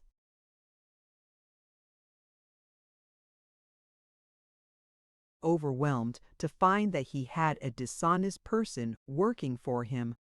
The dishonest one was Stanley Graff, the outside salesman. For some time, Babbitt had been worried about Graff. He did not keep his word to tenants. In order to rent a house, he would promise repairs which the owner had not authorized. It was suspected that he juggled inventories of furnished houses so that when the tenant left he had to pay for articles which had never been in the house and the price of which Graff put into his pocket. Babbitt had not been able to prove these suspicions, and though he had rather planned to discharge Graff, he had never quite found time for it. Now into Babbitt's private room charged a red-faced man, panting. "Look here, I've come to raise particular merry hell, and unless you have that fellow pinched, I will." What's calm down a man? What's trouble? Trouble, huh? Here's the trouble. Sit down and take it easy. They can hear you all over the building. This fellow Graff you got working for you, he leases me a house. I was in yesterday and signs the lease all okay, and he was to get the owner's signature and mail me the lease last night. Well, and he did. This morning I comes down to breakfast, and the girl says a fellow had come to the house right after the early delivery and told her he wanted an envelope that had been mailed by mistake. Big, long envelope with Babbitt Thompson in the corner of it. Sure enough, there it was, so she lets him have it, and she describes the fellow to me, and it was this Graff. So I phones to him and he, the poor fool, he admits it. He says after my lease was all signed, he got a better offer from another fellow and he wanted my lease back. Now what you gonna do about it?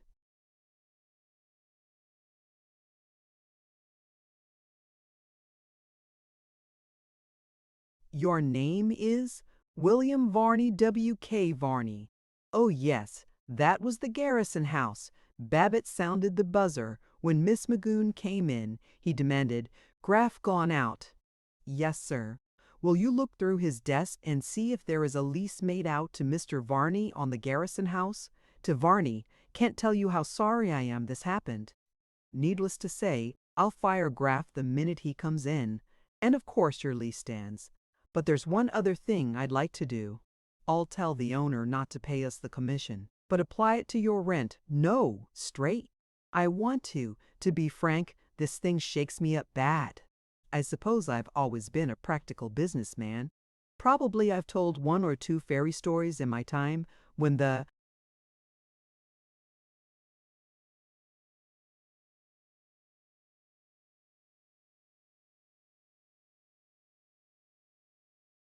occasion called for it, you know. Sometimes you have to lay things on thick to impress boneheads.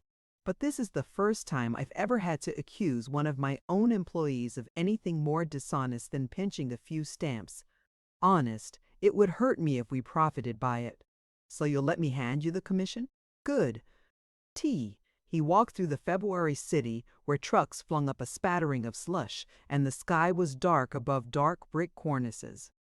He came back miserable, he who respected the law, had broken it by concealing the federal crime of interception of the mails. But he could not see Graff go to jail and his wife suffer.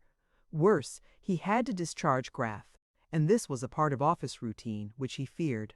He liked people so much, he so much wanted them to like him, that he could not bear insulting them.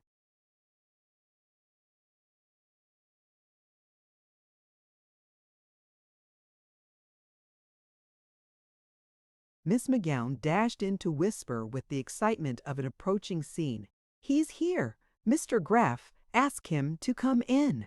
He tried to make himself heavy and calm in his chair and to keep his eyes expressionless.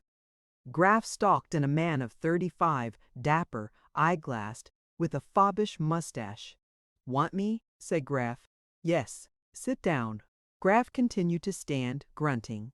"I suppose that old nut Varney has been in to see you. Let me explain about him. He's a regular tightwad and he sticks out for every cent. And he practically lied to me about his ability to pay the rent. I found that out just after we signed up. And then another fellow comes along.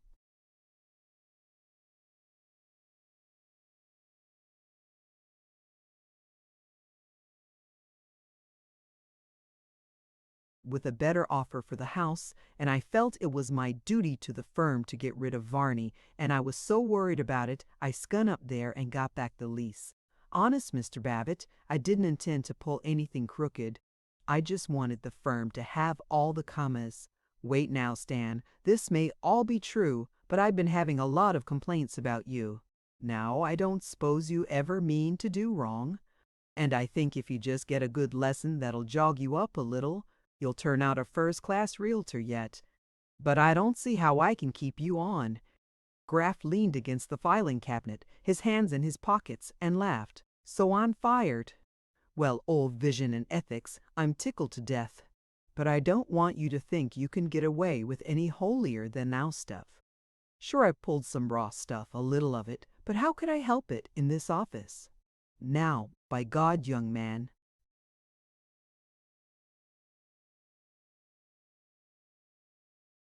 "Tut, tut, tut. Keep the naughty temper down and don't holler, because everybody in the outside office will hear you. They're probably listening right now. Babbitt, old dear, you're crooked in the first place and a damn skinflint in the second. If you paid me a decent salary, I wouldn't have to steal pennies off a blind man to keep my wife from starving. Us married just 5 months, and her the nicest girl living, and you keeping us flat broke all the time, you damned old thief. So you can put money away for your saphead of a son and your wishy-washy fool of a daughter. Wait, now, you'll by God take it, or I'll bellow so the whole office will hear it. And crooked. Say, if I told the prosecuting attorney what I know about this last street traction option steal, both you and me would go to jail, along with some nice, clean, pious, high-up traction guns. Well, Stan, looks like we were coming down to cases. That deal. There was nothing crooked about it. The only way you can get progress is for the broad-gauged men to get things done, and they got to be rewarded.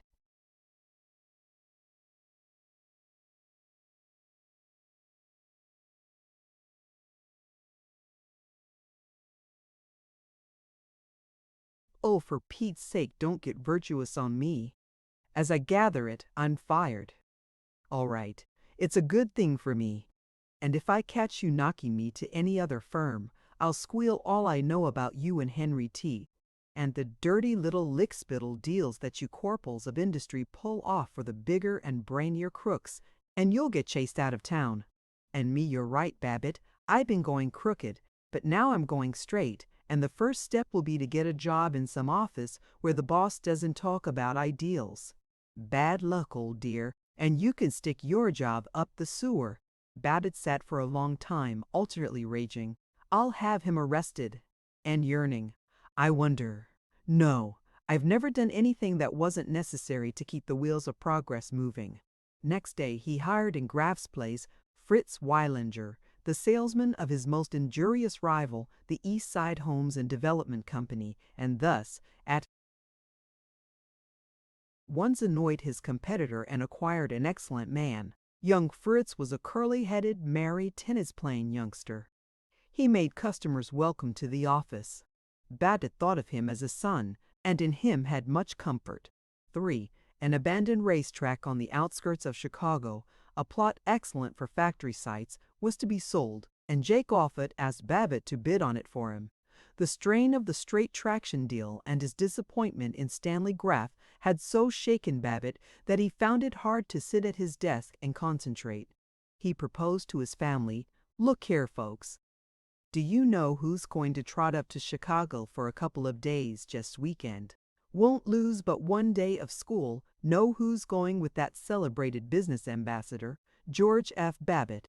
Why, Mr. Theodore Roosevelt Babbitt. Hooray, Ted shouted, and oh, maybe the Babbitt men won't paint that lil.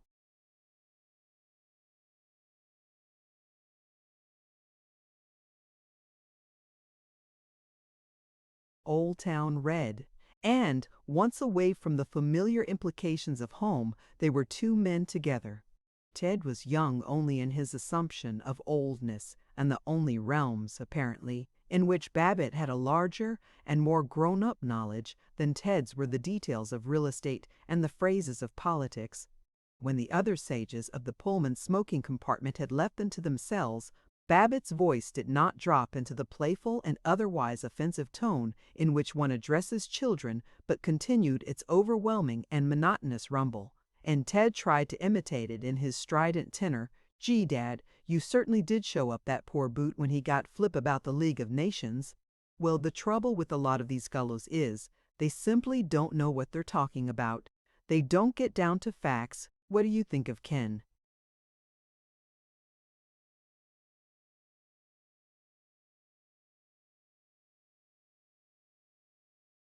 Escott? I'll tell you, Dad, it strikes me Ken is a nice lad. No special faults except he smokes too much, but slow, Lord. Why, if we don't give him a shove, the poor dumb belle never will propose. And Roan just as bad. Slow. Yes, I guess you're right, they're slow. They haven't either one of 'em got our pep. That's right, they're slow. I swear, Dad, I don't know how Roan got into our family. I'll bet if the truth were known, you were a bad old egg when you were a kid. Well, I wasn't so slow. I'll bet you weren't. I'll bet you didn't miss many tricks.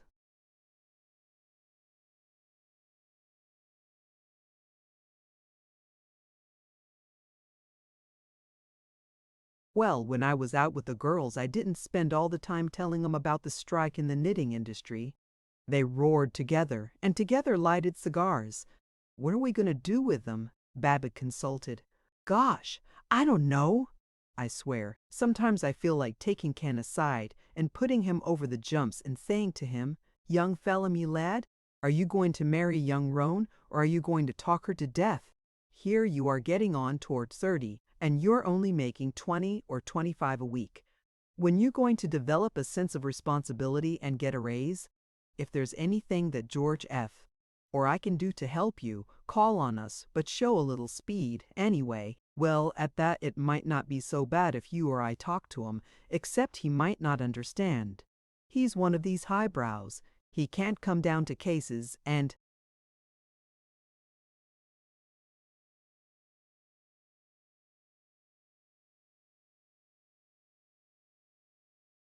lay his cards on the table and talk straight out from the shoulder like you or I can. That's right, he's like all these highbrows. That's so, like all of 'em. That's a fact. They sighed and were silent and thoughtful and happy. The conductor came in. He had once called at Babbitt's office to ask about houses. "Heish, are you Mr. Babbitt?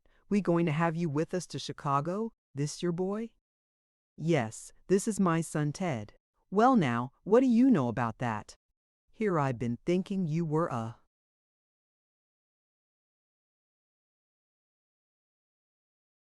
youngster yourself, not a day over 40, hardly, and you with this great big fellow." 40? Why, brother, I'll never see 45 again. Is that a fact? Wouldn't hardly a thought it. Yes, sir, it's a bad giveaway for the old man when he has to travel with a young whale like Ted here. You're right, it is. To Ted, I suppose you're in college now. Proudly, no, not till next fall. I'm just kind of giving the different colleges the once over now. As the conductor went on his affable way, huge watch chain jingling against his blue chest, Babbitt and Ted gravely considered colleges. They arrived at Chicago.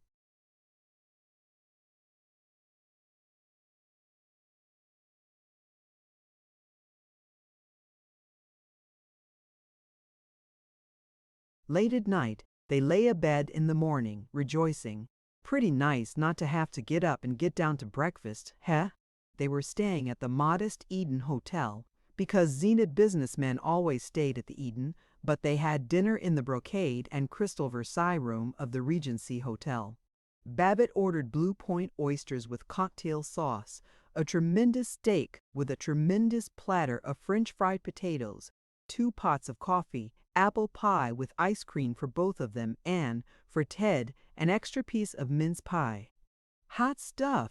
Some feed, young fella, Ted admired. Huh, you stick around with me, old man, and I'll show you a good time. They went to a musical comedy and nudged each other at the matrimonial jokes and the prohibition jokes. They paraded the lobby, arm in arm, between acts, and in the glee of his first release from the shame which dissevers fathers and sons, Ted chuckled. Dad, did you ever hear the one about the 3 milliners and the...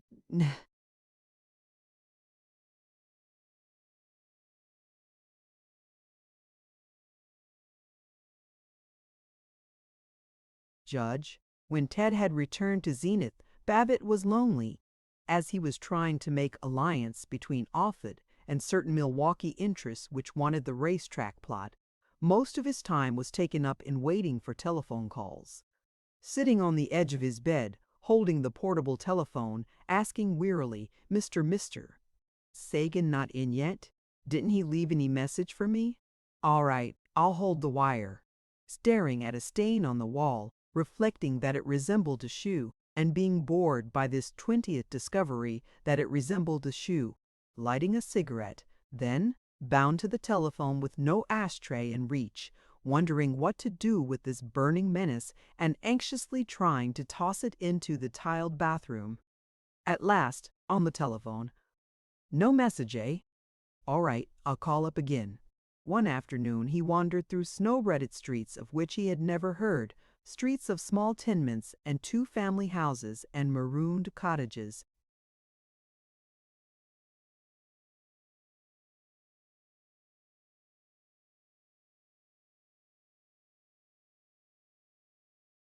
It came to him that he had nothing to do, that there was nothing he wanted to do. He was bleakly lonely in the evening when he dined by himself at the Regency Hotel. He sat in the lobby afterward, in a plush chair bedecked with the Saxe-Coburg arms, lighting a cigar and looking for someone who would come and play with him and save him from thinking. In the chair next to him, showing the arms of Lithuania, was a half-familiar man, a large, red-faced man with pop eyes and a deficient yellow mustache. He seemed kind and insignificant and as lonely as Babbitt himself. He wore a tweed suit and a reluctant orange tie. It came to Babbitt with a pyrotechnic crash.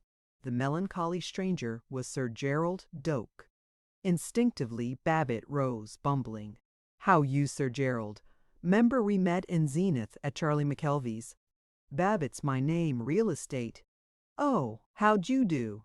Sir Gerald shook hands flabbily.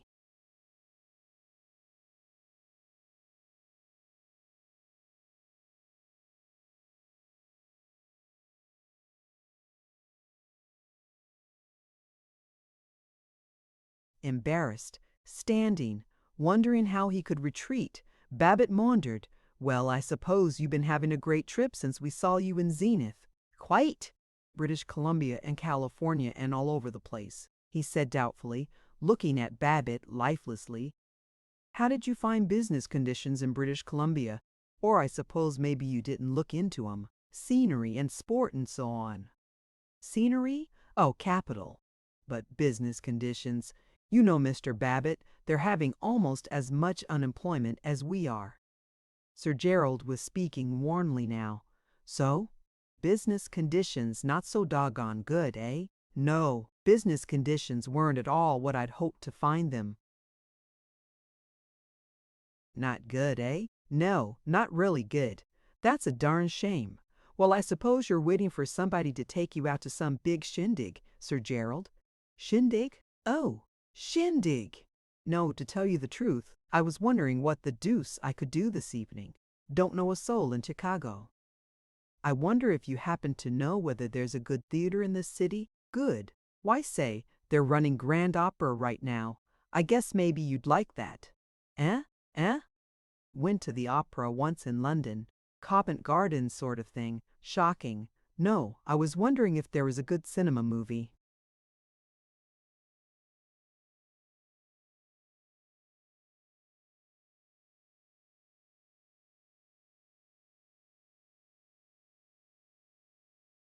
Babbitt was sitting down, hitching his chair over, shouting, "Movie? Say, Sir Gerald, I supposed, of course you had a raft of dames waiting to lead you out to some soiree, God forbid. But if you haven't, what do you say you and me go to a movie? There's a peach of a film at the Grantham, Bill Hart in a bandit picture. Right-o, just a moment while I get my coat." Swollen with greatness, slightly afraid lest the noble blood of Nottingham change its mind and leave him at any street corner, Babbitt paraded with Sir Gerald Doak to the movie palace and in silent bliss sat beside him, trying not to be too enthusiastic, lest the knight despise his adoration of six-shooters and broncos. At the end Sir Gerald murmured, "Jolly good picture this, so awfully."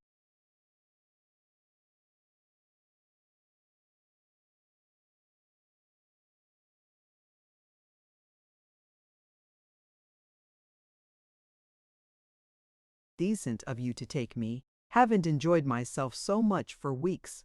All these hostesses, they never let you go to the cinema. The devil, you say." Babbitt's speech had lost the delicate refinement and all the broad A's with which he had adorned it, and become hearty and natural. "Well, I'm tickled to death you liked it, Sir Gerald." They crawled past the knees of fat women into the aisle. They stood in the lobby waving their arms in the rite of putting on overcoats. Babbitt hinted, "Say, how about a little something to eat?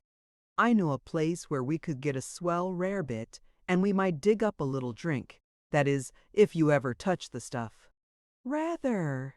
But why don't you come to my room? I've some scotch, not half bad. Oh, I don't want to use up all your hooch. It's darn nice of you, but you probably want to hit the hay."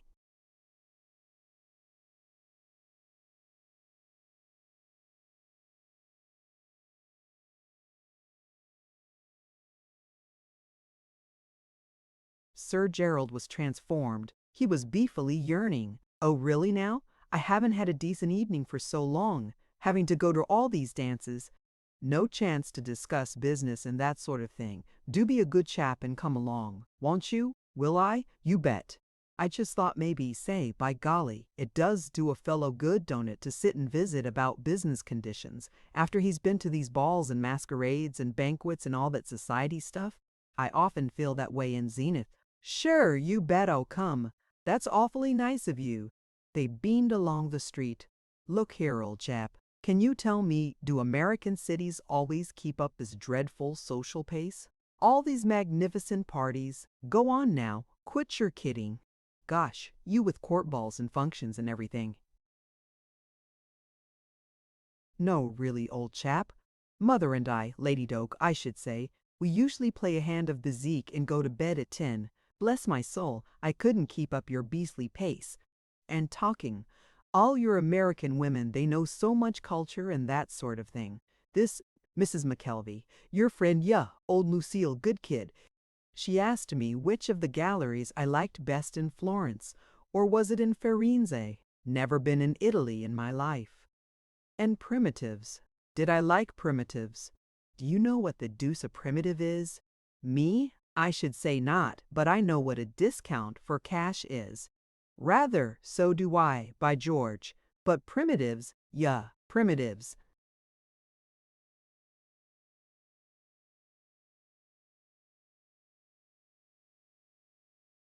They laughed with the sound of a booster's luncheon.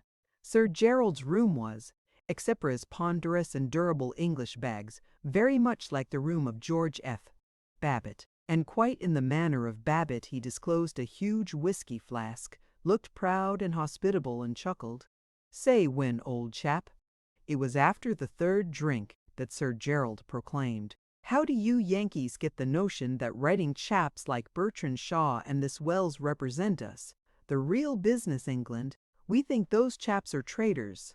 Both our countries have their comic old aristocracy, you know, old county families, hunting people, and all that sort of thing.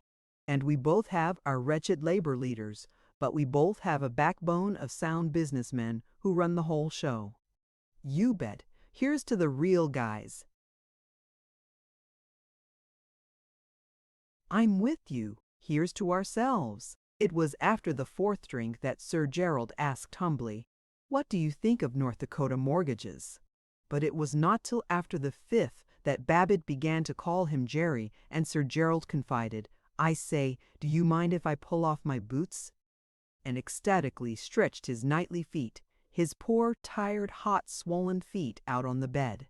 After the sixth, Babbitt irregularly arose. "Well, I better be hiking along.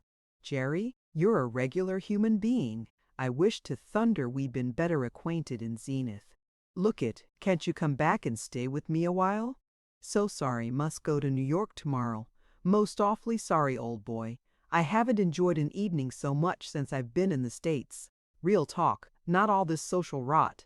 I'd never have let them give me the beastly title, and I didn't get it for nothing, eh? If I'd thought I'd have to talk to women about primitives and polo. Goodish thing to have in Nottingham, though. Annoyed the mayor most frightfully when I got it, and of course the missus likes it. But nobody calls me Jerry now." He was almost weeping. "And nobody in the States has treated me like a friend till tonight. Goodbye, old chap. Goodbye. Thanks awfully. Don't mention it, Jerry, and remember whenever you get to Zenith, the latch string is always out. And don't forget, old boy, if you ever come to Nottingham, Mother and I will be frightfully glad to see you. I shall tell the fellows in Nottingham your ideas about visions and real guys at our next Rotary Club luncheon." Ivy Babbitt lay abed at his hotel, imagining the Zenith Athletic Club asking him, "What kind of a time do you have in Chicago?" And his answering, "Oh, fair," ran,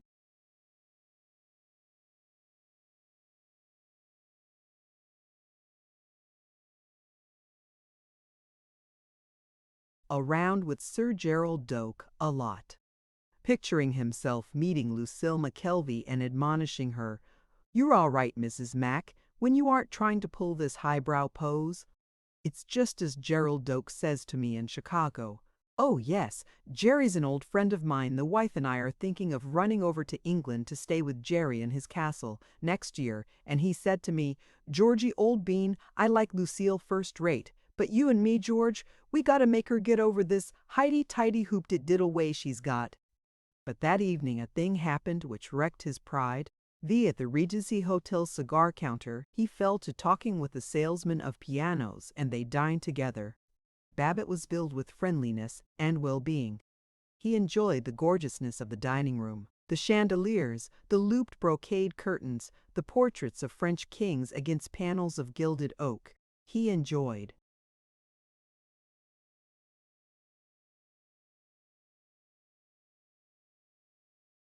the crowd, pretty women, good solid fellows who were liberal spenders. He gasped. He stared and turned away, and stared again.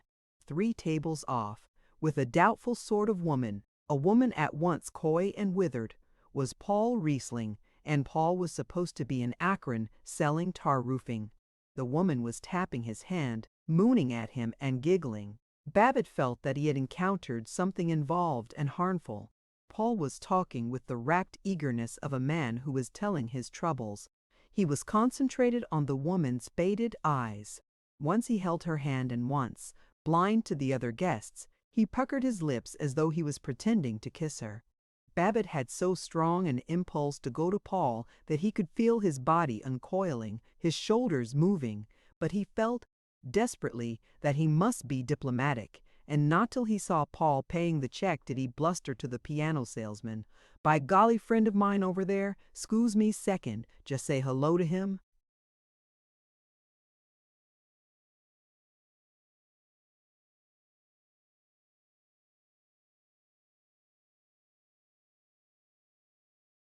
He touched Paul's shoulder and cried, "Well, when did you hit town?" Paul glared up at him, face hardening. "Oh, hello, George. Thought you'd gone back to Zenith." He did not introduce his companion. Babbitt peeped at her. She was a flabbily pretty, weakly flirtatious woman of 42 or 3, in an atrocious flowery hat. Her rouging was thorough but unskillful, rain-stained polypus. The woman turned, yawned, examined her nails. She seemed accustomed to not being introduced. Paul grumbled. Campbell Inn, on the south side. Alone? It sounded insinuating. Yes. Unfortunately. Furiously, Paul turned toward the woman, smiling with a fondness sickening to Babbitt. May, want to introduce you. Mrs. Arnold, this is my old acquaintance, George Babbitt. Plesmeech, growled Babbitt while she gurgled. Oh, I'm very pleased to meet any friend of Mr. Riesling's, I'm sure. Babbitt demanded, Be back there later this evening, Paul. I'll drop down and see you. Now, we better lunch together tomorrow. All right, but I'll see you tonight too, Paul. I'll go down to your hotel and I'll wait for you.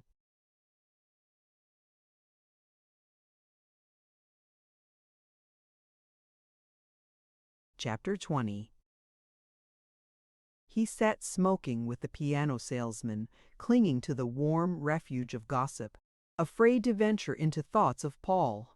He was the more affable on the surface, as secretly he became more apprehensive, felt more hollow. He was certain that Paul was in Chicago without Zilla's knowledge, and that he was doing things not at all moral and secure. When the salesman yawned that he had to write up his orders, Babbitt left the hotel, in leisurely calm. But savagely he said, Campbell Inn, to the taxi driver. He sat agitated on the slippery leather seat, in that chill dimness which smelled of dust and perfume and Turkish cigarettes. He did not heed the snowy lakefront, the dark spaces and sudden bright corners in the unknown land south of the Loop. The office of the Campbell Inn was hard, bright, new, the night clerk harder and brighter. Yep, he said to Babbitt. Mr. Paul Riesling registered here. Yep. Is he in now? Nope. Then if you'll give me his key, I'll wait for him. Can't do that, brother. Wait down here if you wanna. Babbitt had spoken with the deference which all the clan of good fellows give to hotel clerks. Now he said with snarling abruptness, I may have to wait some time. I'm Riesling's brother-in-law. I'll go up to his room. Die! I look like a sneak thief. His voice was low and not pleasant. With considerable haste, the clerk took down the key, protesting, I never said you looked like a sneak thief. Just rules of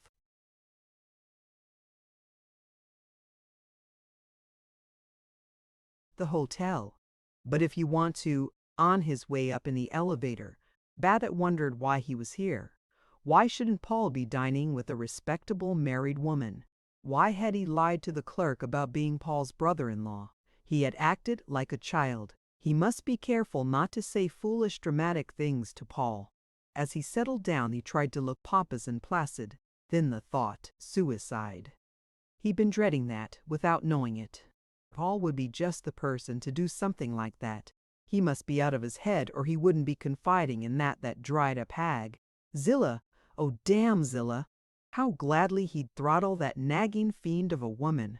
She probably succeeded at last and driven Paul crazy. Suicide?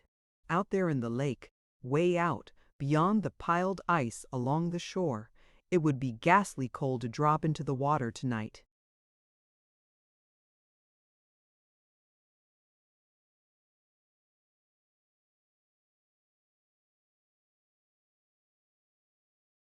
Or throat cut in the bathroom. Babbitt flung into Paul's bathroom. It was empty. He smiled feebly. He pulled at his choking collar, looked at his watch, opened the window to stare down at the street, looked at his watch, tried to read the evening paper lying on the glass-topped bureau, looked again at his watch. 3 minutes had gone by since he had first looked at it, and he waited for 3 hours. He was sitting fixed, chilled, when the doorknob turned. Paul came in glowering. Hello, Paul said. Been waiting? Yeah, little while.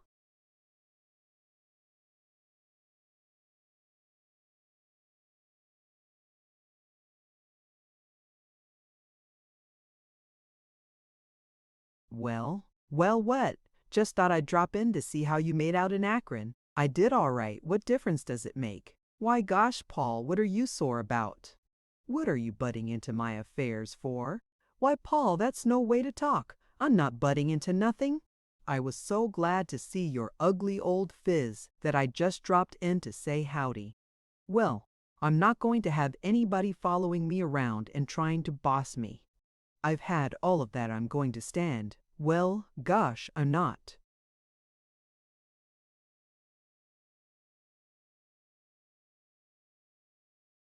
I didn't like the way you looked at May Arnold or the snooty way you talked. Well, all right then. If you think I'm a Butinsky, then I'll just butt in. I don't know who your May Arnold is, but I know doggone good and well that you and her weren't talking about tar roofing. No, nor about playing the violin, neither.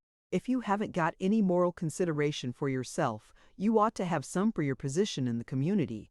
The idea of your going around places gawping into a female's eyes like a lovesick pup. I can understand a fellow slipping once, but I don't propose to see a fellow that's been as chummy with me as you have getting started on the downward path and sneaking off from his wife, even as cranky a one as Zilla, to go woman chasing. Oh, you're a perfectly moral little husband. I am, by God. I've never looked at any woman except Myra since I've been married practically, and I never will. I tell you there's nothing to immorality. It don't pay. Can't you see, old man? It just makes Zilla still crankier. Slight of resolution as he was of body, Paul threw his snow-beaded overcoat on the floor and crouched on a flimsy cane chair. Oh, you're an old blowhard, and you know less about morality than Tinka, but you're all right, Georgie. But you can't understand that I'm through. I can't go Zilla's hammering any longer. She's made up her mind that I'm a devil and regular inquisition. Torture. She enjoys it. It's a game to see how sore she can make me. And me, either it's find a little comfort, any comfort anywhere, or else do something a lot worse. Now this Mrs. Arnold, she's not so young, but she's a fine woman, and she understands a fellow, and she's had her own troubles. Yeah, I suppose she's one of these hens whose husband doesn't understand her. I don't know. Maybe. He was killed in the war.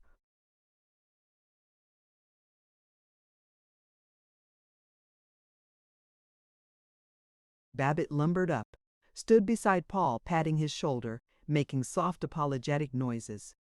Honest, George, she's a fine woman, and she's had one hell of a time. We managed to jolly each other up a lot. We tell each other we're the dandiest pair on earth. Maybe we don't believe it, but it helps a lot to have somebody with whom you can be perfectly simple, and not all this discussing, explaining. And that's as far as you go? It is not. Go on, say it. Well, I can't say I like it, but with the burst which left him feeling large and shining with generosity, it's none of my darn business. I'll do anything I can for you if there's anything I can do. There might be. I judge from Zilla's letters that have been forwarded from Akron that she's getting suspicious about my staying away so long. She'd be perfectly capable of having me shadowed and of coming to Chicago and busting into a hotel dining room and bawling me out before everybody. I'll take care of Zilla. I'll hand her a good fairy story when I get back to Zenith. I don't know. I don't think you better try it. You're a good fellow, but I don't know that diplomacy is your strong point. Babbitt looked hurt, then irritated. I mean with women. With women, I mean.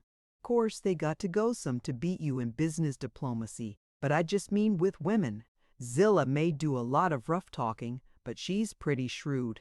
She'd have the story out of you in no time. Well, all right, but Babbitt was still pathetic at not being allowed to play secret agent. Paul soothed.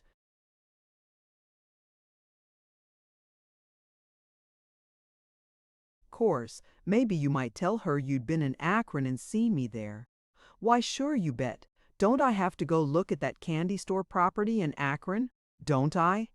Ain't it a shame I have to stop off there when I'm so anxious to get home? Ain't it a regular shame? I'll say it is. I'll say it is a doggone shame. Fine. But for glory hallelujah's sake, Don't go putting any fancy fixings on the story. When men lie, they always try to make it too artistic, and that's why women get suspicious. And let's have a drink, Georgie. I've got some gin and a little vermouth. The Paul who normally refused a second cocktail took a second now, and a third. He became red-eyed and thick-tongued. He was embarrassingly jocular and salacious. In the taxicab, Babbitt incredulously found tears crowding into his eyes.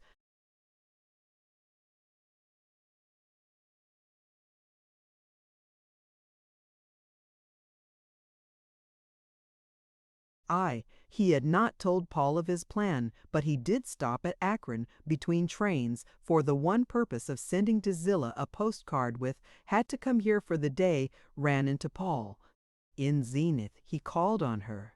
If for public appearances Zillah was overcoiffed, overpainted, and resolutely corseted, for private misery she wore a filthy blue dressing gown and torn stockings thrust into streaky pink satin mules. Her face was sunken. She seemed to have but half as much hair as Babbitt remembered, and that half was stringy. She sat in a rocker amid a debris of candy boxes and cheap magazines, and she sounded dolorous when she did not sound derisive. But Babbitt was exceedingly breezy. "Well, well, Zill, old dear, having a good loaf while hubby's away? That's the idea. I'll bet a hat Myra never got up till 10 while I was in Chicago. Say, could I borrow your thermos? Just dropped in to see if I could borrow your thermos."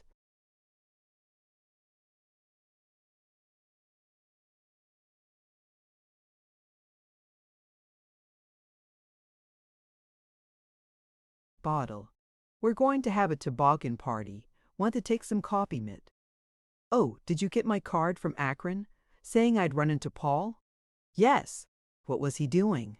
"How do you mean?" He unbuttoned his overcoat, sat tentatively on the arm of a chair. "You know how I mean." She slapped the pages of a magazine with an irritable clatter. "I suppose he was trying to make love to some hotel waitress or manicure girl or somebody. Hang it, you're always letting on that Paul goes round chasing skirts. He doesn't, in the first place, and if he did, it would probably be because you keep hinting at him and dinging at him so much. I hadn't meant to, Zillah, but since Paul is away, in Akron—"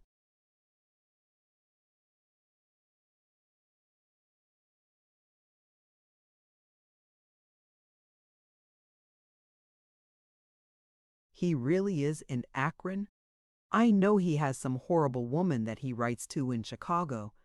Didn't I tell you I saw him in Akron? What were you trying to do? Make me out a liar?"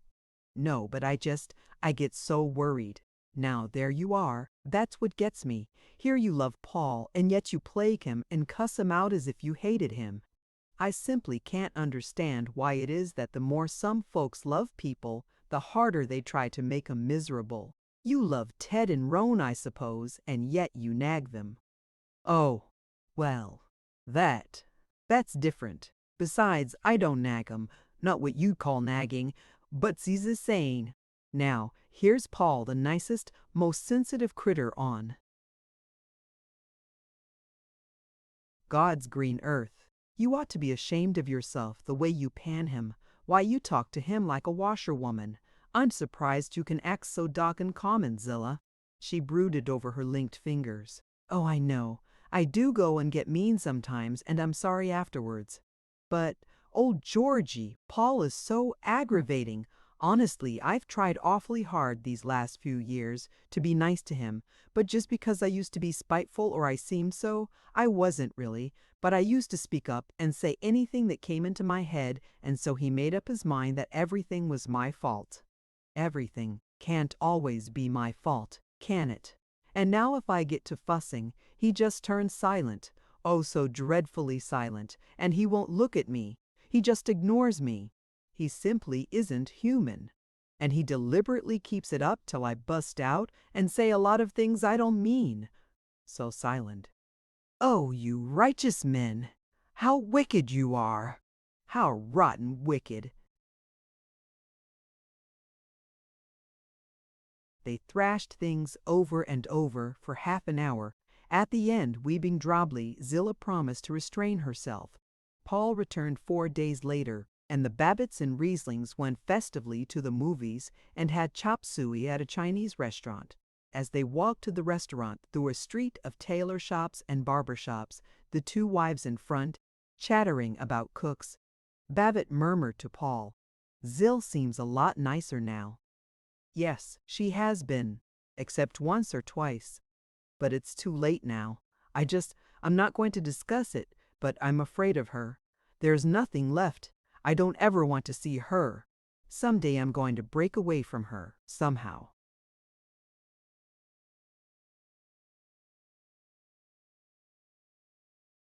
Chapter 21. The International Organization of Boosters Clubs has become a world force for optimism, manly pleasantry, and good business. Chapters are to be found now in 30 countries.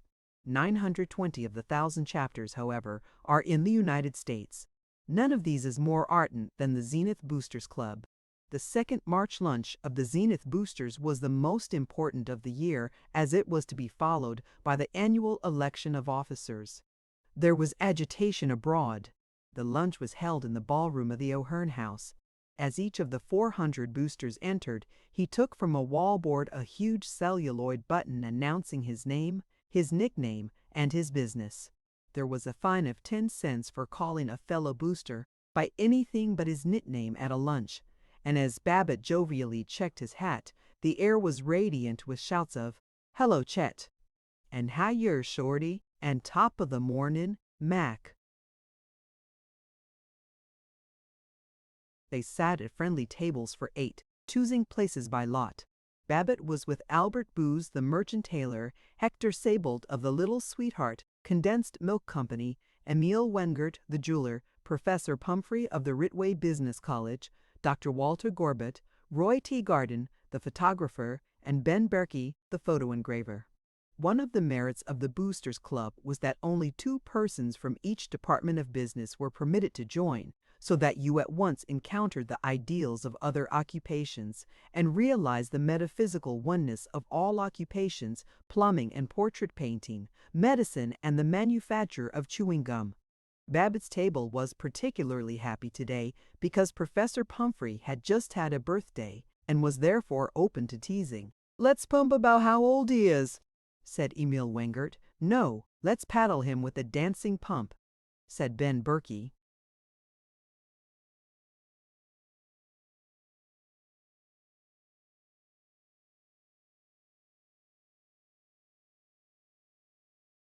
But it was Babbitt who had the applause, with, "Don't talk about pumps to that guy. The only pump he knows is a bottle. Honest, they tell me he's starting a class in home brewing at the old college." At each place was the Boosters Club booklet listing the members. Though the object of the club was good fellowship, yet they never lost sight of the importance of doing a little more business. After each name was the member's occupation. There were scores of advertisements in the booklet, and on one page the admonition, "There's no rule that you have to trade with your fellow boosters, but get wise, boy. What's the use of letting all this good money get outside of our happy family?" And at each place, today, there was a present, a card printed in artistic red and black, "Services, service finds its finest opportunity and development only in its broadest and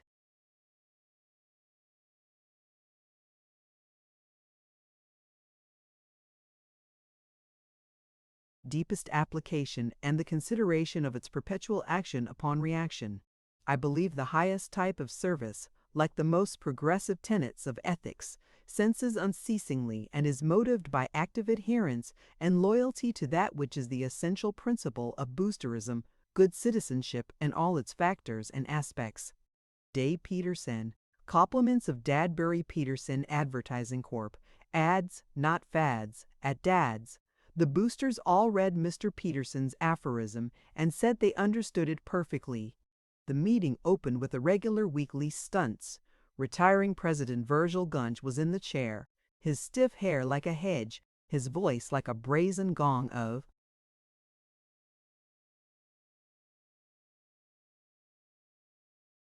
festival. Members who had brought guests introduced them publicly.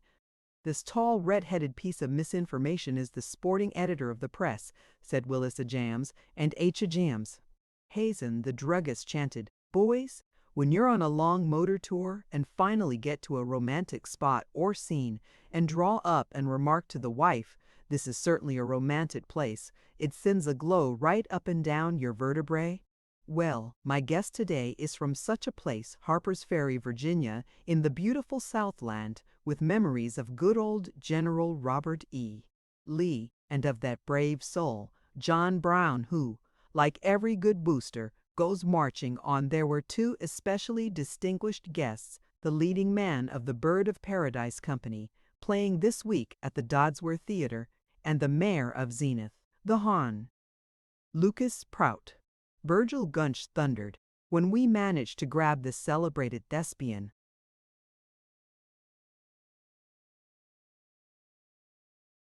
off his lovely aggregation of beautiful actresses, and I got to admit I butted right into his dressing room and told him how the boosters appreciated the high-class artistic performance he's giving us, and don't forget that the treasurer of the Dodsworth is a booster and will appreciate our patronage, and when on top of that we yank his honor out of his multifarious duties at City Hall, then I feel we've done ourselves proud, and Mr. Prout will now say a few words about the problems and duties by rising vote the problems and nudid but my daddy fit Bunbaemit G. Yeager, the Jennifer Avenue florist. Each week, in rotation, 4 boosters were privileged to obtain the pleasures of generosity and of publicity by donating goods or services to 4 fellow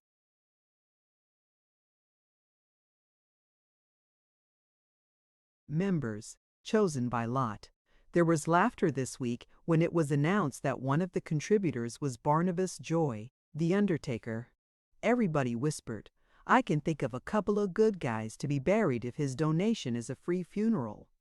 Through all these diversions, the boosters were lunching on chicken croquettes, peas, fried potatoes, coffee, apple pie, and American cheese.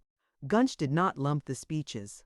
Presently, he called on the visiting secretary of the Zenith Rotary Club, a rival organization. The secretary had the distinction of possessing state motorcar license number 5. The Rotary secretary laughingly admitted that wherever he drove in the state so low a number created a sensation, and though it was pretty nice to have the honor, yet traffic cops remembered it only too darn well, and sometimes he didn't know but what he'd almost as soon have just plain B56876 or something like that. Only let any doggone booster try to get number 5 away from a live Rotarian next year and watch the fur fly. And if they'd permit him, he'd wind up by calling for a cheer for the boosters and Rotarians and the Kiwanis all together. Babbitt sighed to Professor Pumphrey. Be pretty nice to have as low a number as that. Everybody'd say he must be an important guy. Wonder how he got it. I'll bet he wined and dined the superintendent of the Motor License Bureau to a fare you well. Then Chum Frink addressed them. Some of you may feel that it's out of place here to talk on a strictly highbrow and artistic subject, but I want to come out flat-footed and ask you boys to okayed the proposition of a symphony orchestra for Zenith. Now, where a lot of you make your mistake is in assuming that if you don't like classical music and all that,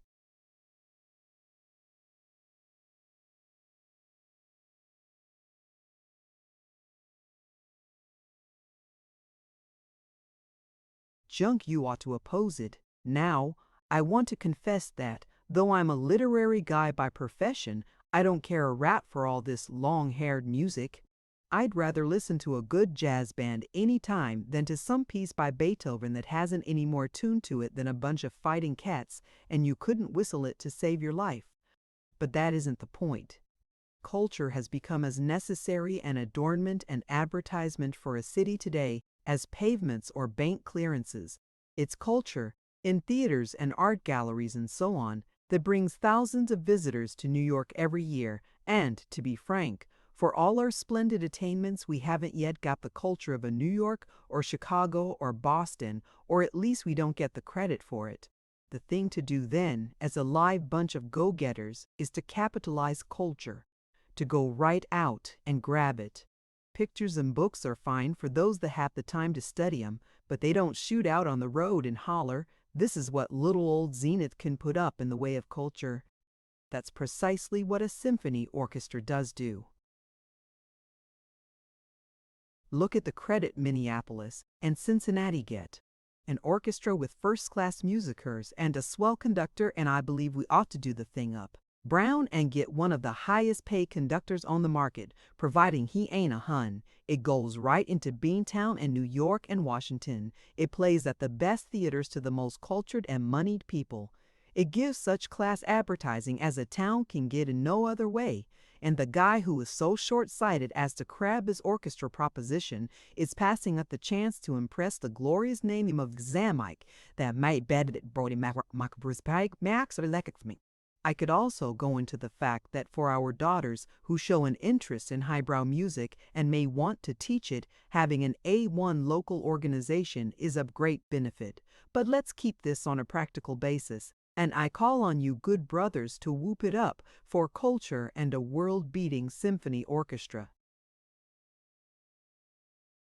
They applauded. To a rustle of excitement, President Gunch proclaimed, "Gentlemen, we will now proceed to the annual election of officers."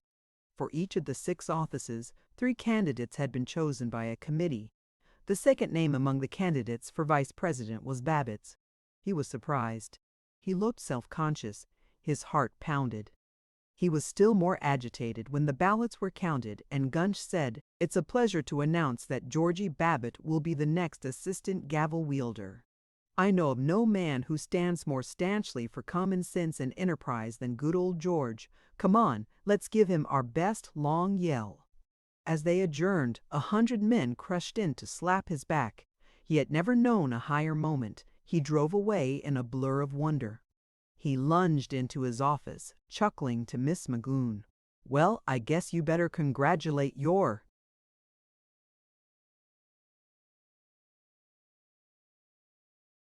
boss. Been elected vice president of the Boosters." He was disappointed. She answered only, "Yes. Oh, Mrs. Babbitt's been trying to get you on the phone." But the new salesman, Fritz Weilinger, said, "By golly, Chief, say, that's great, that's perfectly great. I'm tickled to death. Congratulations." Babbitt called the house and crowed to his wife, "Heard you were trying to get me, Myra. Say, you got to hand it to little Georgie. This time, better talk careful. You are now addressing the vice president of the Boosters Club." "Oh, Georgie. Pretty nice, huh?" Willis Jams is the new president, but when he's away, little old Georgie takes the gavel and whoops 'em up and introduces the speakers, no matter if they're the governor himself, and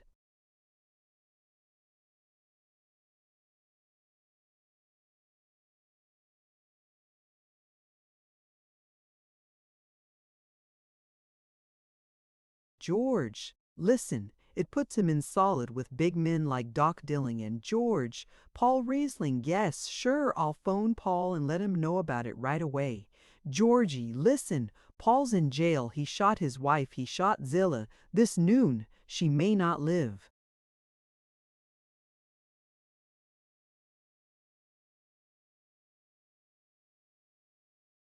Chapter 22.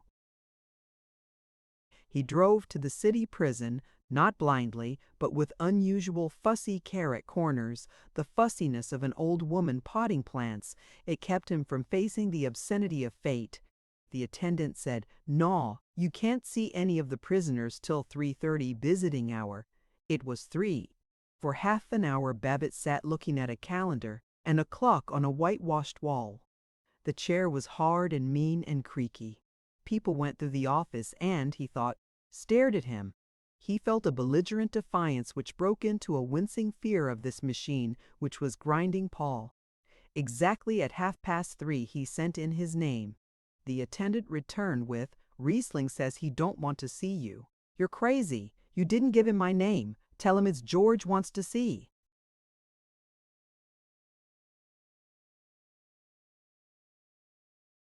Him, George Babbitt. "Huh, I told him, all right, all right.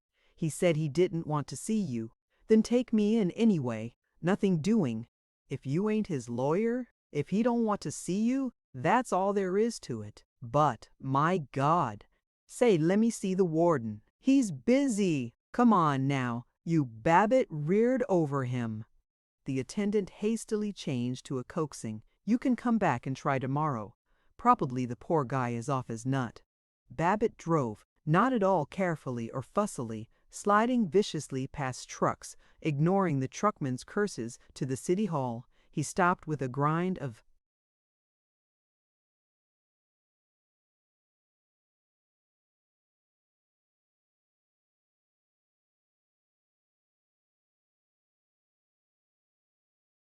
wheels against the curb and ran up the marble steps to the office of the ON.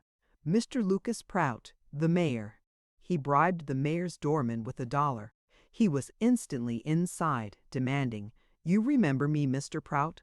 Babbitt, vice president of the Boosters, campaigned for you. Say, have you heard about poor Riesling? Well, I want an order on the warden, or whatever you call, of the city prison to take me back and see him." "Good. Thanks." In 15 minutes he was pounding down the prison corridor to a cage where Paul Riesling sat on a cot, twisted like an old beggar, legs crossed, arms in a knot, biting at his clenched fist. Paul looked up blankly as the keeper unlocked the cell, admitted Babbitt, and left them together. He spoke slowly. "Go on. Be moral." Babbitt plumped on the couch beside him. "I'm not going to be moral. I don't care what happened. I just want to do anything I can. I'm glad Zilla got what was."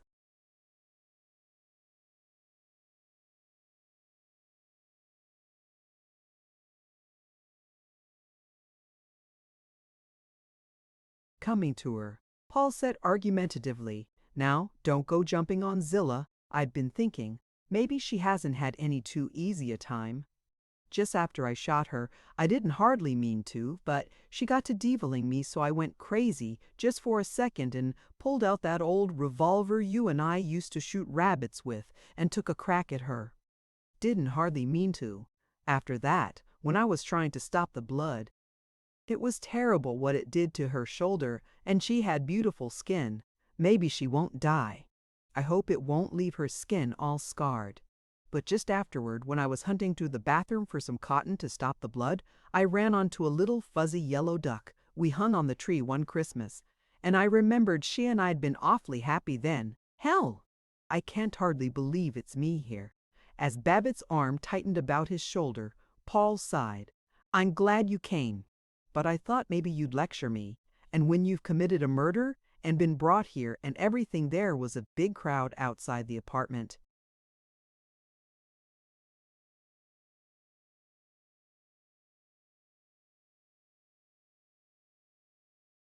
House, all staring, and the cops took me through it. Oh, I'm not going to talk about it any more." But he went on, in a monotonous, terrified, insane mumble. To divert him, Babbitt said, "Why, you got a scar on your cheek." "Yes, that's where the cop hit me. I suppose cops get a lot of fun out of lecturing murderers, too." He was a big fellow, and they wouldn't let me help carry Zilla down to the ambulance. "Paul, quit it. Listen, she won't die, and when it's all over you and I'll go off to Maine again, and maybe we can get that May Arnold to go along. I'll go up to Chicago and ask her. Good woman, by golly. And afterwards, I'll see that you get started in business, out west somewhere, maybe Seattle. They say that's a lovely city."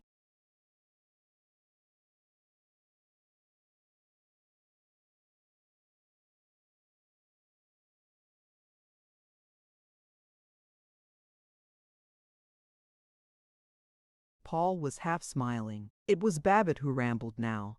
He could not tell whether Paul was heeding, but he droned on till the coming of Paul's lawyer, P.J. Maxwell, a thin, busy, unfriendly man who nodded at Babbitt and hinted if Riesling and I could be alone for a moment. Babbitt wrung Paul's hands and waited in the office till Maxwell came pattering out. "Look, old man, what can I do?" he begged. "Nothing, not a thing. Not a thing." "Not just now," said Maxwell. "Sorry, got to hurry, and don't try to see him." I've had the doctor give him a shot of morphine so he'll sleep." It seemed somehow wicked to return to the office. Babbitt felt as though he had just come from a funeral. He drifted out to the city hospital to inquire about Zilla. She was not likely to die, he learned. The bullet from Paul's huge old .44 Army revolver had smashed her shoulder and torn upward and out. He wandered home and found his wife radiant with the horrified interest we have in the tragedies of our friends. Of course, Paul isn't altogether to blame, but this is what comes of his chasing after other women instead of bearing his cross in a Christian way, she exulted. He was too languid to respond as he desired. He said what was to be said about the Christian bearing of crosses, and went out to clean the car. Dully, patiently, he scraped linty grease from the drip pan, gouged at the mud caked on the wheels. He used up many minutes in washing his hands, scoured them with gritty kitchen soap, rejoiced in hurting his plump knuckles, damn soft hands like a woman's. Ah! At dinner, when his wife began the inevitable, he bellowed, "I forbid any of you to say a word about Paul. I'll tend to all the talking about this that's necessary, hear me. There's going to be one house in this scandal-mongering town tonight."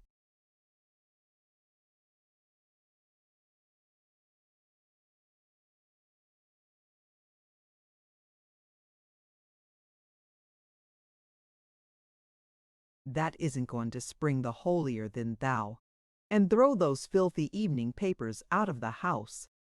But he himself read the papers after dinner. Before 9, he set out for the house of Lawyer Maxwell.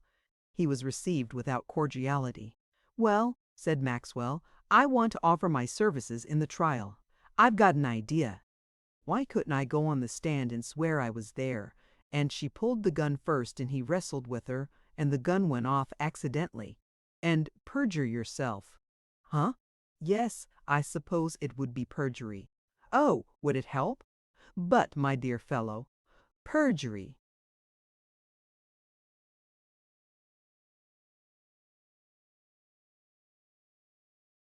"Oh, don't be a fool.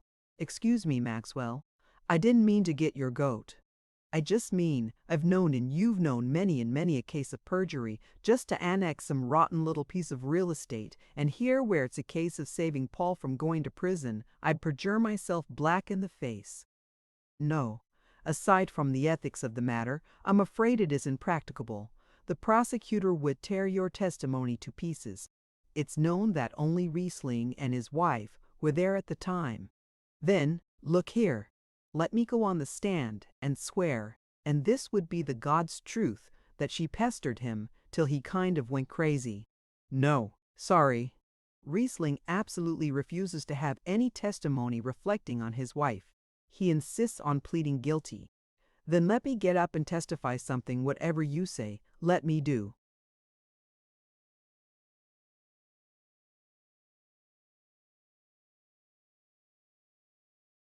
Something.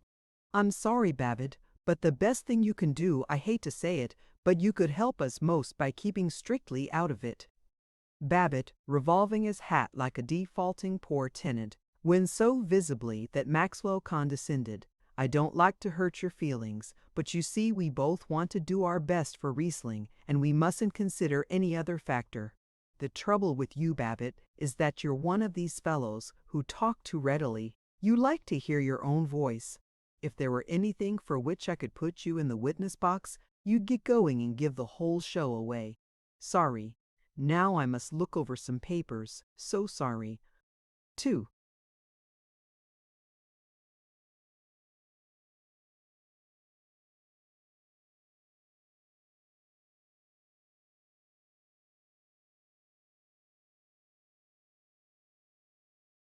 He spent most of the next morning nerving himself to face the garrulous world of the athletic club.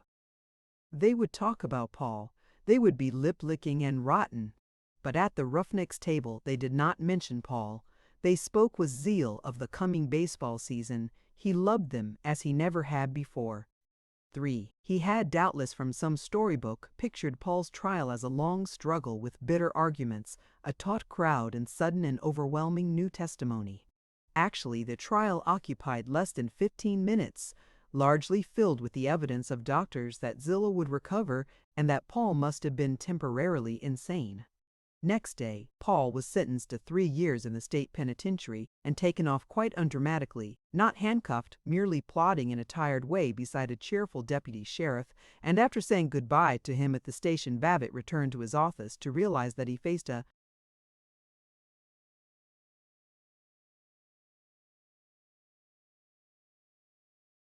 world which, without Paul, was meaningless. Chapter 23. He was busy from March to June. He kept himself from the bewilderment of thinking. His wife and the neighbors were generous.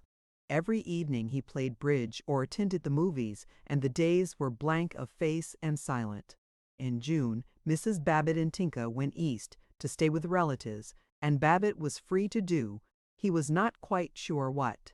All day long after their departure, he thought of the emancipated house in which he could, if he desired, go mad and curse the gods without having to keep up a husbandly front. He considered, I could have a regular party tonight, stay out till 2 and not do any explaining afterwards. Cheers, he telephoned to Virgil Gunch, to Eddie Swanson. Both of them were engaged for the evening, and suddenly he was bored by having to take so much trouble to be riotous. He was silent at dinner, unusually kindly to Ted and Verona, hesitating but not disapproving when Verona stated her opinion of Kenneth Scott's opinion of Dr. Seuss. John Jennison Drew's opinion of the opinions of the evolutionists. Ted was working in a garage through the summer vacation, and he related his daily triumphs, how he had found a cracked ball race, what he had said to the old grouch, what he had said to the foreman about the future of wireless telephony. Ted and Verona went to a dance after dinner. Even the maid was out. Rarely had Babbitt been alone in the house for an entire evening. He was restless. He vaguely wanted something more diverting than the newspaper comic strips to read. He ambled up to Verona's room, sat on her maidenly blue and white bed, humming and grunting in a solid citizen manner as he examined her books, Conrad's Rescue, a volume strangely named Figures of Earth, poetry quite irregular poetry, Babbitt thought by Vachel Lindsay, and essays by H. Mine, L. Mencken highly improper essays, making fun of the church and all the decencies. He liked none of the books. In them he felt a spirit of rebellion against niceness and solid citizenship. These authors, and he supposed they were famous.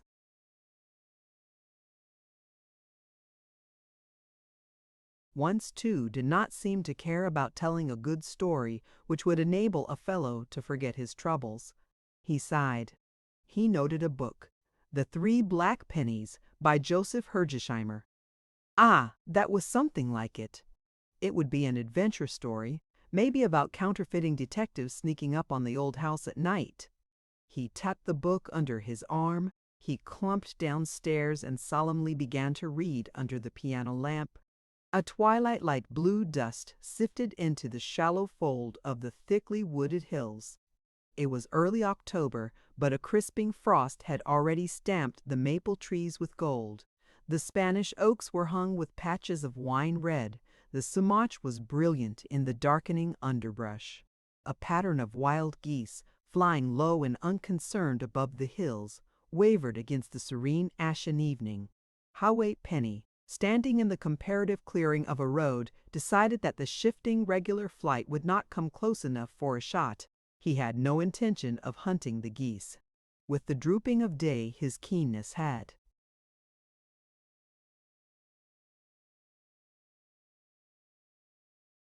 evaporated, and habitual indifference strengthened, permeating him. There it was again, discontent with the good common ways. Babbitt laid down the book and listened to the stillness. The inner doors of the house were open. He heard from the kitchen the steady drip of the refrigerator, a rhythm demanding and disquieting. He roamed to the window. The summer evening was foggy and, seen through the wire screen, The street lamps were crosses of pale fire. The whole world was abnormal. While he brooded, Verona and Ted came in and went up to bed. Silence thickened in the sleeping house. He put on his hat, his respectable derby, lighted a cigar and walked up and down before the house, a portly, worthy, unimaginative figure, humming silver threads among the gold. He casually considered, might call up Paul. Then he remembered. He saw Paul in a jailbird's uniform, but while he agonized, he didn't believe the tale. It was part of the unreality of this fog-enchanted evening.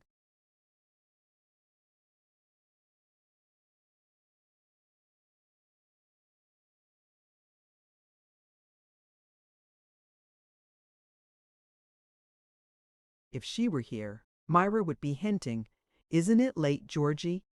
He tramped in forlorn and unwanted freedom. Fog hid the house now. The world was uncreated, a chaos without turmoil or desire. Through the mist came a man at so feverish a pace that he seemed to dance with fury as he entered the orb of glow from a street lamp. At each step he brandished his stick and brought it down with a crash. His glasses on their broad pretentious ribbon banged against his stomach. Babbitt incredulously saw that it was chum Frink. Frink stopped, focused his vision, and spoke with gravity. "There's another fool, George Babbitt. Lives for renting Housh's houses. Know who I am? I'm traitor to poetry. I'm drunk. I'm talking too much. I don't care. Know what I could have been? I could have been a Gene Field or a James Whitcomb Riley. Maybe a Stevenson.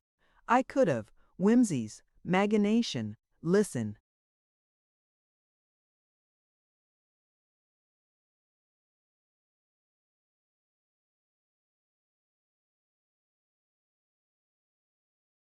Listen to this, just made it up, glittering summery meadowy noise of beetles and bums and respectable boys. Hear that? Whimsy, I made that up. I don't know what it means. Beginning good verse. Chilly's Garden Verses. And Waddy Wright, tripe, cheer up poems, all tripe, could have written too late. He darted on with an alarming plunge, seeming always to pitch forward yet never quite falling. Babbitt would have been no more astonished and no less had a ghost skipped out of the fog carrying his head. He accepted Frink with vast apathy. He grunted, "Poor boob," and straightway forgot him. He plodded into the house, deliberately went to the refrigerator and rifled it. When Mrs. Babbitt was at home, this was one of the major household crimes. He stood before the covered laundry tubs, eating a chicken leg and half a saucer of raspberry jelly and grumbling over a clammy cold-boiled potato. He was thinking. It was coming to him that perhaps all life as he knew it and vigorously practiced it was futile, that heaven as portrayed by the Reverend Dr. John Jennison Drew was neither probable nor very interesting, that he hadn't much pleasure out of making money, that it was of doubtful worth to rear children, merely that they might rear children who would rear children. What was it all about? What did he want? He blundered into the living room, lay on the davenport, hands behind his head. What did he want? Wealth? Social position? Travel? Servants? Yes, but only incidentally. "I give it up," he sighed.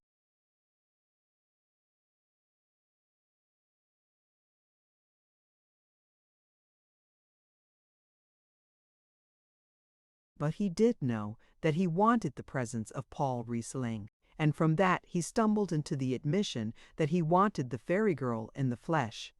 If there had been a woman whom he loved, he would have fled to her, humbled his forehead on her knees. He thought of his stenographer, Miss Magoon. He thought of the prettiest of the manicure girls at the Hotel Thornley barber shop. As he fell asleep on the davenport, he felt that he had found something in life, and that he had made a terrifying, thrilling break with everything that was decent and normal. Aye, he had forgotten, next morning, that he was a conscious rebel, but he was irritable in the office and at the 11 o'clock drive of telephone calls and visitors. He did something he had often desired and never dared. He left the office without excuses to those slave drivers, his employees, and went to the movies. He enjoyed the right to be alone. He came out with a vicious determination to do what he pleased. As he approached the Roughnecks' table at the club, everybody laughed. "Well, here's the millionaire," said Sidney Finkelstein. "Yes, I saw him in his locomobile," said Professor Pumphrey. "Gosh, it must be great to be a smart guy like Georgie," moaned Virgil Gunch. "He's probably stolen all of Dorchester. I'd hate to leave a poor little defenseless piece of property lying around where he could get his hooks on it." They had, Babbitt perceived, something on him. Also, they had their kidding clothes on. Ordinarily, he would have been delighted at the honor implied in being chaffed, but he was suddenly touchy. He grunted, "Yeah, sure, maybe I'll take you guys on as office boys." He was impatient as the jests elaborately rolled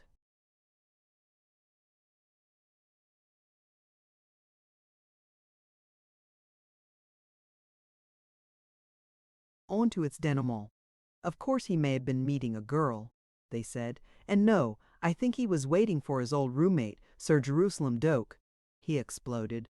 "Oh, spring it, you boneheads! What's the great joke? Hooray! George is peeved," snickered Sidney Finkelstein, while a grin went round the table. Gunch revealed the shocking truth. He had seen Babbitt coming out of a motion picture theater at noon. They kept it up. With 100 variations, 100 guffaws, they said that he had gone to the movies during business hours. He didn't so much mind Gunch, but he was annoyed by Sidney Finkelstein, that brisk, lean, red-headed explainer of jokes. He was bothered, too, by the lump of ice in his glass of water. It was too large. It spun round and burned his nose when he tried to drink. He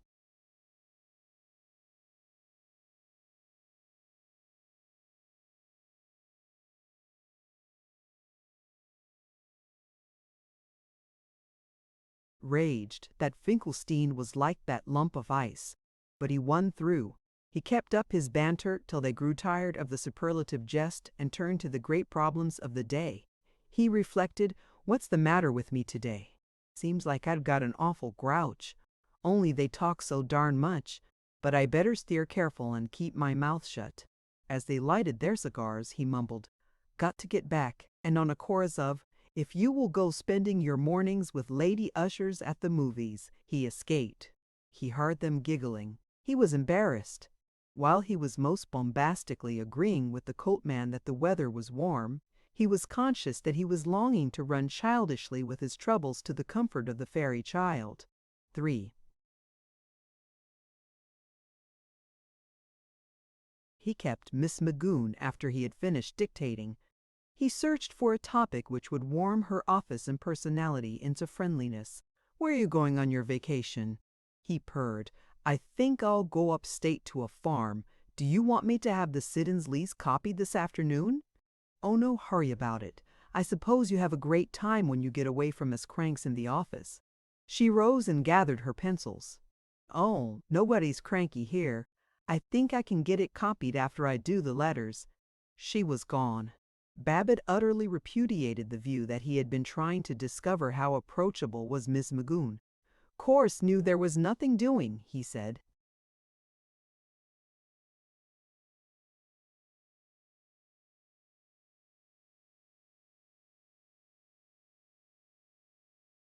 Ivy Eddie Swanson, the motorcar agent who lived across the street from Babbitt, was giving a Sunday supper. His wife, young Louetta, who loved jazz and music and in clothes and laughter, was at her wildest. She cried, "We'll have a real party," as she received the guests. Babbitt had uneasily felt that to many men she might be alluring. Now he admitted that to himself she was overwhelmingly alluring. Mrs. Babbitt had never quite approved of Louetta. Babbitt was glad that she was not here this evening. He insisted on helping Lal in the kitchen, taking the chicken croquettes from the warming oven, the lettuce sandwiches from the icebox. He held her hand once, and she depressingly didn't notice it. She caroled, "You're a good little mother's helper, Georgie. Now trot in with the tray and leave it on the side table."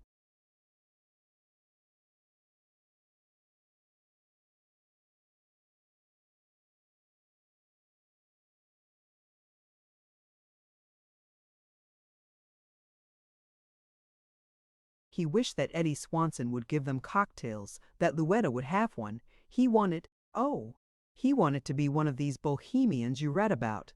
Studio parties. Wild, lovely girls who were independent. Not necessarily bad. Certainly not, but not tame like Floral Heights. How he'd ever stood it all these years, Eddie did not give them cocktails.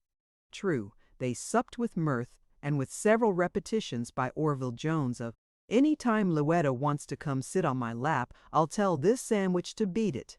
But they were respectable, as befitted Sunday evening. Babbitt had discreetly preempted a place beside Louetta on the piano bench, while he talked about motors, while he listened with a fixed smile to her account of the film she had seen last Wednesday, while he hoped that she would hurry up and finish her description of the plot, the beauty of the leading man and the luxury of the setting. He studied her. Slim waist girdled with raw silk, strong brows, ardent eyes, hair parted above a broad forehead. She meant youth.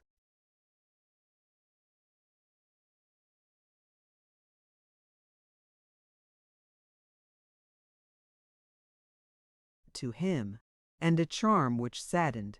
He thought of how valiant a companion she would be on a long motor tour, exploring mountains, picnicking in a pine grove high above a valley. Her frailness touched him. He was angry at Eddie Swanson for the incessant family bickering. All at once he identified Louetta with the fairy girl. He was startled by the conviction that they had always had a romantic attraction for each other. "I suppose you're leading a simply terrible life. Now you're a widower," she said. "You bet. I'm a bad little fellow and proud of it. Some evening you slip Eddie some dope in his coffee and sneak across the road and I'll show you how to mix a cocktail," he roared. "Well, now I might do it. You never can tell." "Well, whenever you're ready, you just hang a towel out of the attic window, and I'll jump for the gin." Everyone giggled at this naughtiness. In a pleased way, Eddie Swanson stated that he would have a physician analyze his coffee daily. The others were diverted to a discussion of the more agreeable recent murders. But Babbitt drew Louetta back to personal things. "That's the prettiest dress I ever saw in my life." "Do you honestly like it? Like it? Why, say, I'm going to have Kenneth Escott put a piece in the paper saying that the swellest dressed woman in the U.S. is Mrs. E. Louetta Swanson. Now you stop teasing me." But she beamed. "Let's dance a little. George, you've got to dance with me."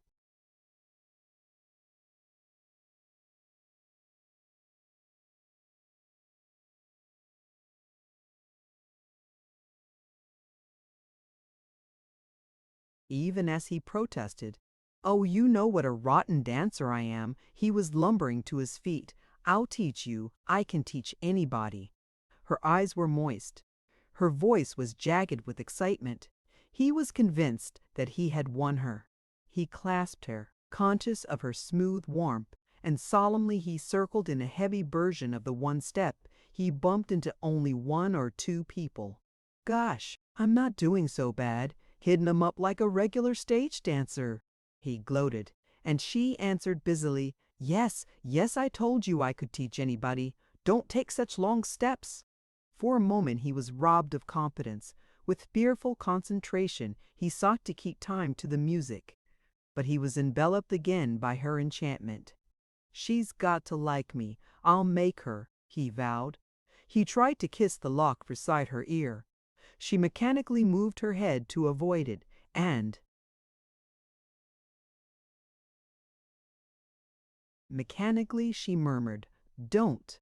For a moment he hated her, but after the moment he was as urgent as ever. He danced with Mrs. Orville Jones, but he watched Louetta swooping down the length of the room with her husband. "Careful, you're getting foolish," he cautioned himself, the while he hopped and bent his solid knees in dalliance with Mrs. Jones, and to that worthy lady rumbled, "Gee, it's hot." Without reason, he thought of Paul in that shadowy place where men never dance. "I'm crazy tonight. Better go home," he worried, but he left Mrs. Jones and dashed to Louetta's lovely side, demanding, "The next is mine." "Oh, I'm so hot. I'm not going to dance this one." Then, boldly, come out and sit on the porch and get all nice and cool. Well.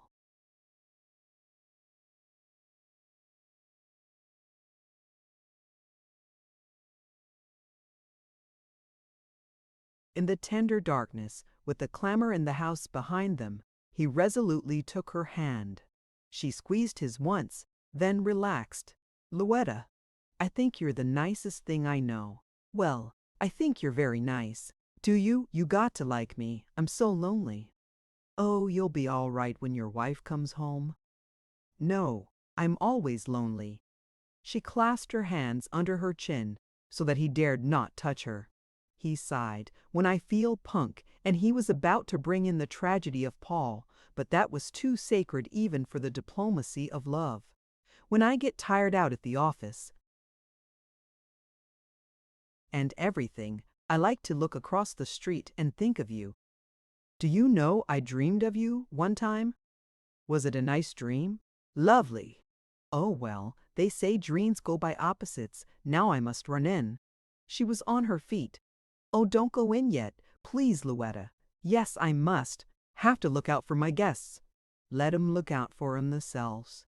I couldn't do that. She carelessly tapped his shoulder and slipped away.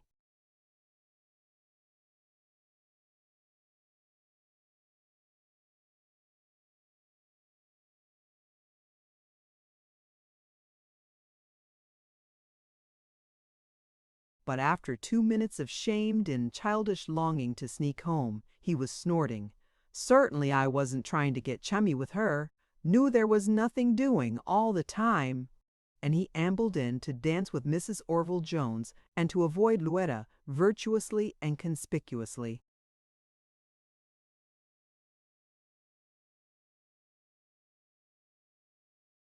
Chapter 24. His visit to Paul was as unreal as his night of fog and questioning. Unseeing, he went through prison corridors, stinking of carbolic acid, to a room lined with pale yellow settees pierced in rosettes, like the shoe store benches he had known as a boy. The guard led in Paul. Above his uniform of linty gray, Paul's face was pale and without expression. He moved timorously in response to the guard's commands. He meekly pushed Babbitt's gifts of tobacco and magazines across the table to the guard for examination. He had nothing to say but, "Oh, I'm getting used to it. And I'm working in the tailor shop. The stuff hurts my fingers." Babbitt knew that in this place of death Paul was already dead. And as he pondered on the train home, something in his own self seemed to have died, a loyal and vigorous faith in the goodness of the world, a fear of public disfavor, a pride in success. He was glad that his wife was away. He admitted it without justifying it. He did not care.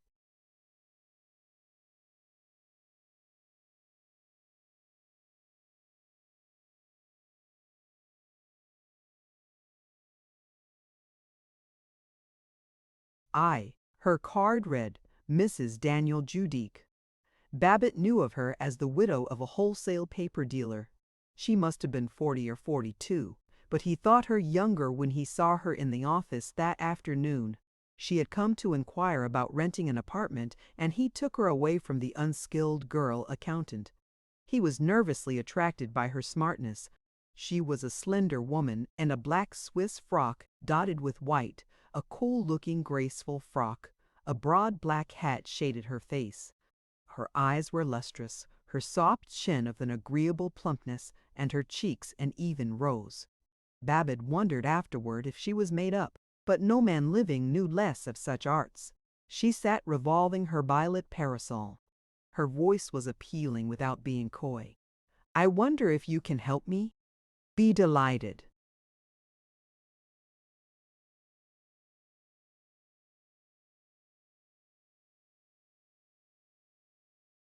"I've looked everywhere, and I want a little flat, just a bedroom, or perhaps two, and sitting room and kitchenette and bath, but I want one that really has some charm to it, not these dingy places or these new ones with terrible gaudy chandeliers.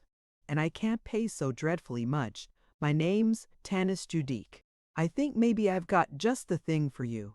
Would you like to chase around and look at it now?" "Yes, I have a couple of hours."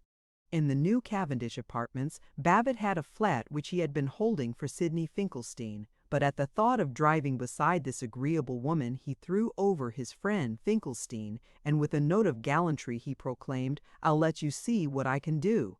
He dusted the seat of the car for her, and twice he risked death in showing off.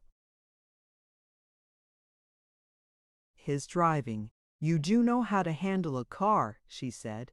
He liked her voice. There was, he thought, music in it and a hint of culture, not a bouncing giggle like Louetta Swanson's. He boasted, "You know, there's a lot of these fellows that are so scared and drive so slow that they get in everybody's way.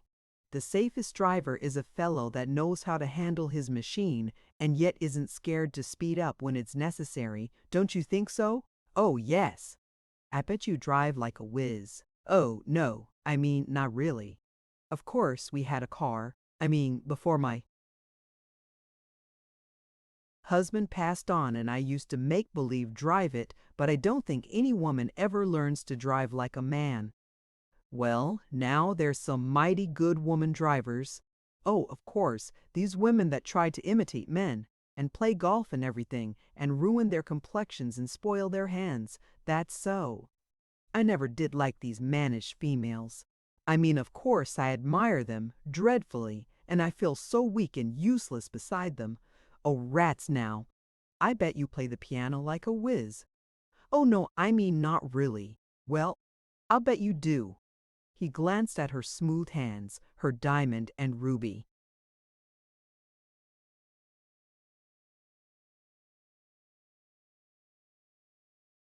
Rings. She caught the glance, snuggled her hands together with the kittenish curving of slim white fingers, which delighted him, and yearned. "I do love to play. I like to drum on the piano, but I haven't had any real training. Mr. Judique used to say I would have been a good pianist if I'd had any training, but then I guess he was just flattering me." "I'll bet he wasn't. I'll bet you've got temperament." "Oh, do you like music, Mr. Babbitt?" "You bet I do. Only I don't know as I care so much for all this classical stuff." "Oh, I do. I just love Chopin and all those." "Do you? Honest?" "Well, of course, I go to lots of these highbrow concerts, but I do like a good jazz orchestra right up on its toes with the fellow that plays the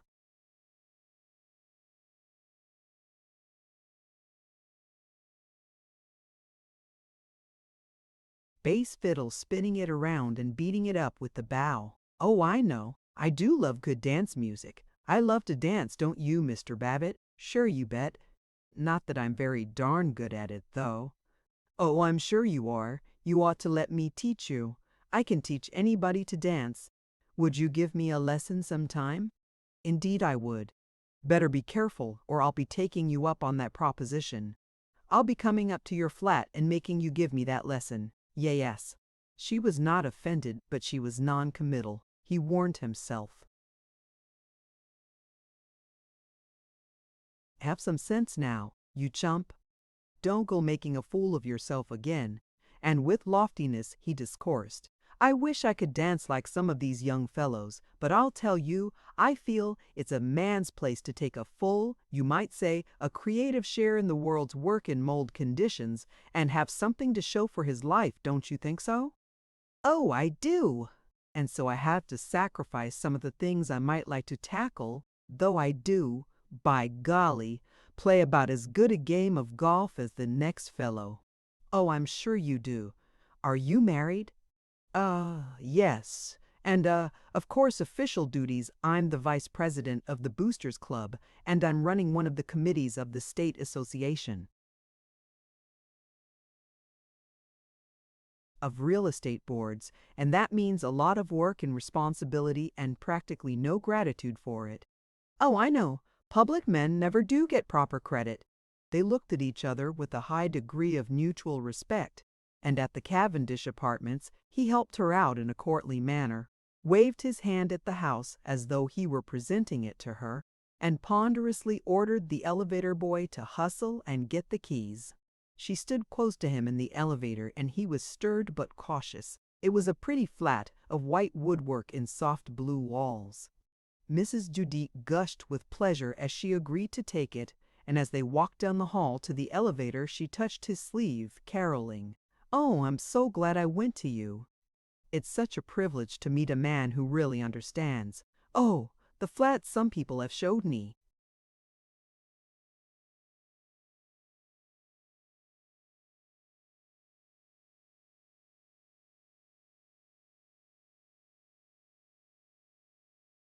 He had a sharp instinctive belief that he could put his arm around her, but he rebuked himself, and with excessive politeness he saw her to the car, drove her home. All the way back to his office he raged. "Glad I had some sense for once. Curse it, I wish I'd tried. She's a darling, a corker, a reg'lar charmer. Lovely eyes and darling lips, and that trim waist never get sloppy, like some women. No, no, no! She's a real cultured lady. One of the brightest little women I've met these many moons. Understands about public topics but darn it, why didn't I try? Tannis." 3. He was harassed and puzzled by it, but he found that he was turning toward youth, as youth. The girl who especially disturbed him, though he had never spoken to her, was the last manicure girl on the right in the Pompeian barber shop. She was small, swift, black-haired, smiling. She was 19, perhaps, or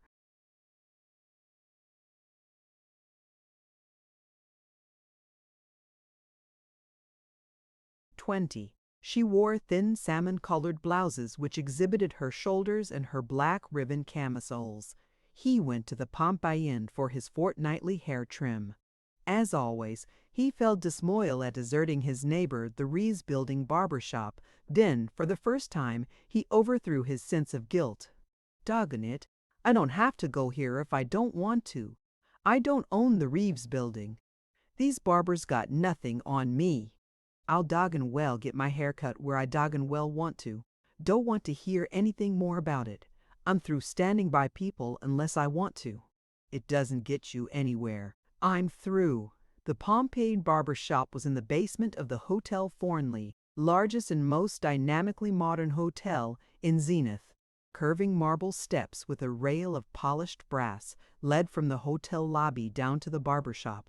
The interior was of black and white and crimson tiles with a sensational ceiling of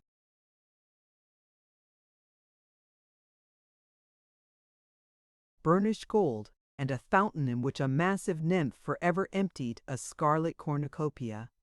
40 barbers and 9 manicure girls worked desperately, and at the door 6 colored porters lurked to greet the customers, to care reverently for their hats and collars, to lead them to a place of waiting where, on a carpet like a tropic isle in the stretch of white stone floor, were a dozen leather chairs and a table heaped with magazines. Babbitt's porter was an obsequious gray-haired Negro who did him an honor highly esteemed in the land of Zenith, greeted him by name, yet Babbitt was unhappy.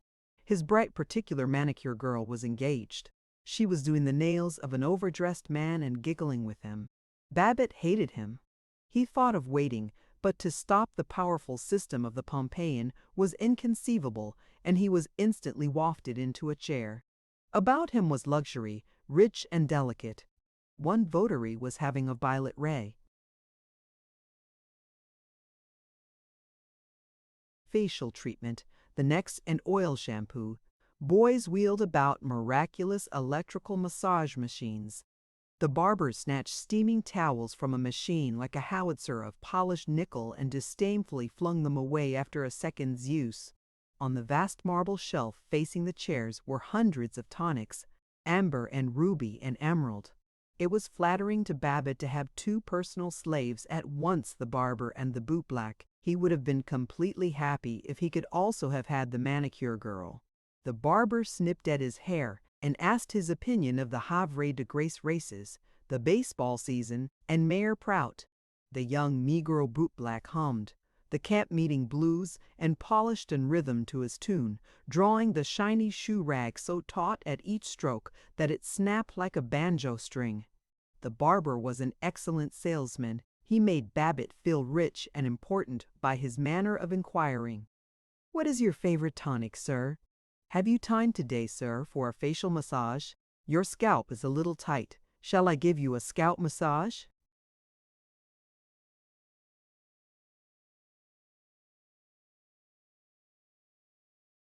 Babbitt's best thrill was in the shampoo.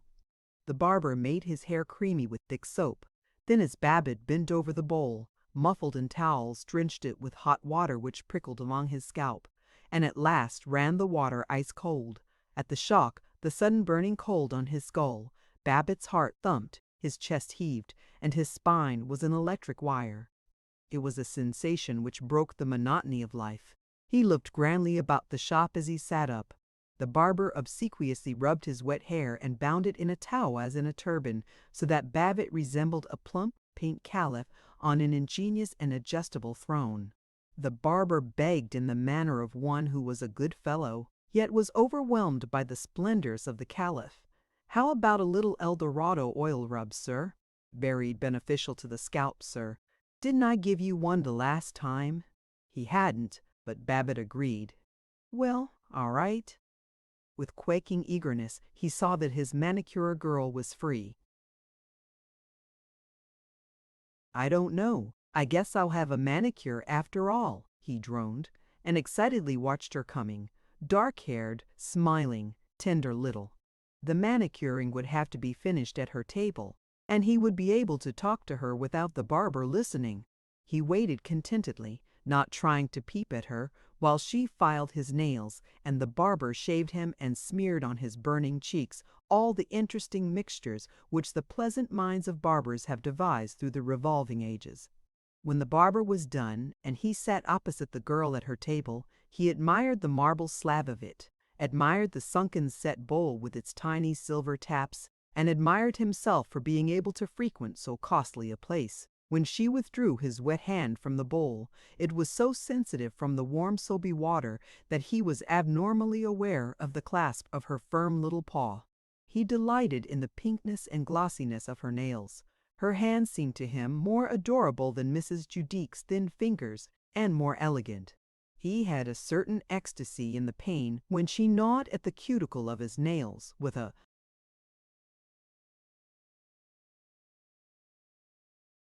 sharp knife. He struggled not to look at the outline of her young bosom and her shoulders, the more apparent under a film of pink chiffon.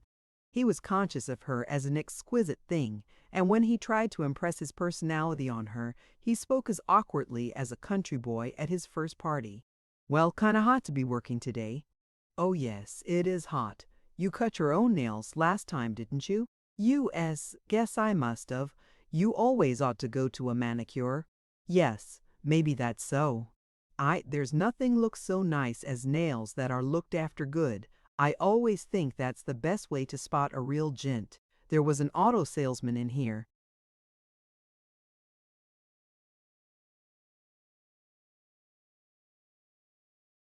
yesterday that claimed you could always tell a fellow's class by the car he drove, but I says to him, 'Don't be silly,' I says.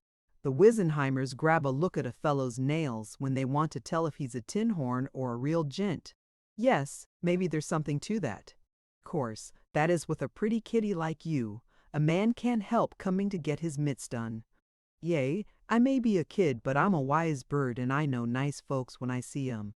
I can read character at a glance, and I'd never talk so frank with a fellow if I couldn't see he was a nice fellow." She smiled. Her eyes seemed to him as gentle as April pools. With great seriousness, he informed himself that there were some roughnecks who would think that just because a girl was a manicure girl and maybe not awful well educated, she was no good, but as for him, he was a democrat and understood people, and he stood by the assertion that this was a fine girl, a good girl, but not too uncomfortably good. He inquired in a voice quick with sympathy, "I suppose you have a lot of fellows who try to get fresh with you. Say, gee, do I. Say, listen, there's some of these cigar store sports that think because a girl's working in a barber shop, they can get away with anything. The things they say! But believe me, I know how to hop those birds. I just give 'em the north and south, and ask 'em, say, who do you think you're talking to? And they fade away like love's young nightmare. And oh, don't you want a box of nail paste? It will keep the nails as shiny as when first manicured, harmless to apply, and lasts for days. Sure, I'll try some." Say, it's funny. I've been coming here ever since the shop opened and, with arch surprise, I don't believe I know your name, don't you? My, that's funny. I don't know yours.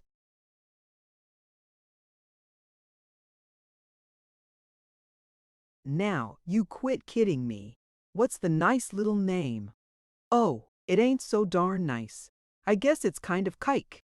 But my folks ain't kikes. My papa was a nobleman in Poland, and there was a gentleman in here one day. He was kind of a count or something. Kind of a no-account, I guess you mean. Who's telling this, smarty? And he said he knew my papa's folks in Poland, and they had a dandy big house right on a lake. Doubtfully, maybe you don't believe it. Sure.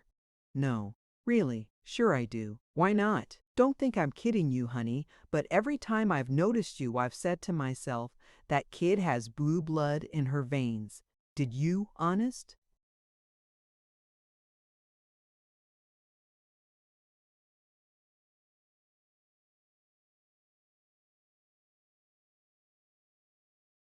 Honest, I did. Well, come on now. We're friends. What's the darling little name? Ida Pudiak. It ain't so much of a name. I always say to Ma, I say, Ma, why didn't you name me Dolores or something with some class to it? Well, now, I think it's a scrumptious name. Ida, I bet I know your name. Well, now, not necessarily. Of course. Oh, it isn't so specially well known. Aren't you Mr. Sondheim that travels for the Crackajack Kitchen Cutlery Co.? I am not. I'm Mr. Babbitt, the real estate broker. Oh, excuse me. Oh, of course. You mean here in Zenith.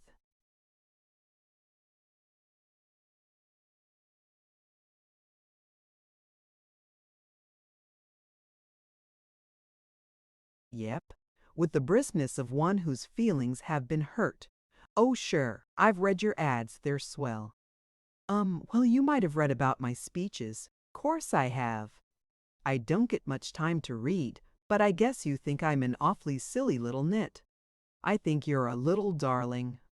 Well, there's one nice thing about this job. It gives a girl a chance to meet some awfully nice gentlemen and improve her mind with conversation. And you get so you can read a guy's character at the first glance. Look here, Ida, please don't think I'm getting fresh. He was hotly reflecting that it would be humiliating to be rejected by this child and dangerous to be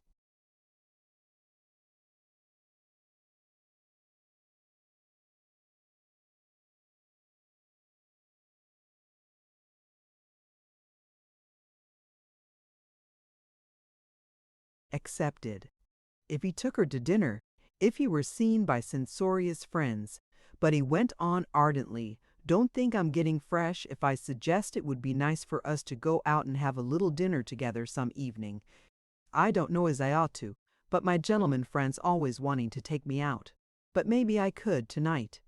Ivy, there was no reason, he assured himself, why he shouldn't have a quiet dinner with a poor girl who would benefit by association with an educated and mature person like himself. But, lest someone see them and not understand, he would take her to Biddlemeyer's Inn on the outskirts of the city. They would have a pleasant drive this hot, lonely evening, and he might hold her hand. No, he wouldn't even do that. Ida was complacent. Her bare shoulders showed it only too clearly, but he'd be hanged if he'd make love to her merely because she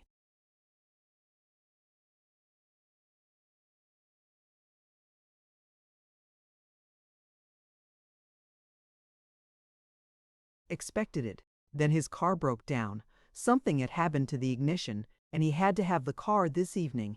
Furiously, he tested the spark plugs, stared at the commutator. His angriest glower did not seem to stir the sulky car, and in disgrace it was hauled off to a garage. With a renewed thrill, he thought of a taxicab. There was something at once wealthy and interestingly wicked about a taxicab. But when he met her on a corner 2 blocks from the Hotel Thornley, she said, "A taxi? Why, I thought you owned a car." "I do. Of course I do. But it's out of commission tonight." "Oh," she remarked, as one who had heard that tale before. All the way out to Biddlemeyer's Inn he tried to talk as an old friend, but he could not pierce the wall of her words. With interminable indignation she narrated her retorts to that fresh head barber and the drastic things she would do to him if he persisted in saying that she was better at gassing than at hoof-paring. At Bill Meyer's Inn, they were unable to get anything to drink. The head waiter refused to understand who George F. Babbitt was. They sat steaming before a vast mixed grill and made conversation about baseball. When he tried to hold Ida's hand, she said with bright friendliness, "Careful, that fresh waiter is rubbering." But they came out into a treacherous summer night, the air lazy and a little moon above transfigured maples. "Let's drive some other place, where we can get a drink and dance," he demanded. "Sure, some other night, but I promised Ma I'd be home early tonight."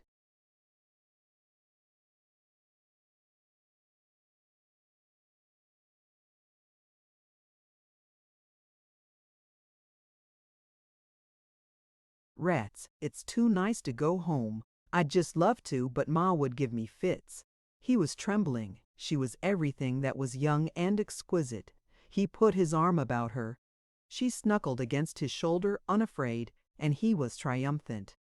Then she ran down the steps of the inn singing, "Come on, Georgie, we'll have a nice drive and get cool." It was a night of lovers. All along the highway into Zenith, under the low and gentle moon, motors were parked and dim figures were clasped in reverie. He held out hungry hands to Ida, and when she patted them, he was grateful. There was no sense of struggle and transition. He kissed her, and simply she responded to his kiss. They two behind the stolid back of the chauffeur. Her hat fell off, and she broke from his embrace to reach for it.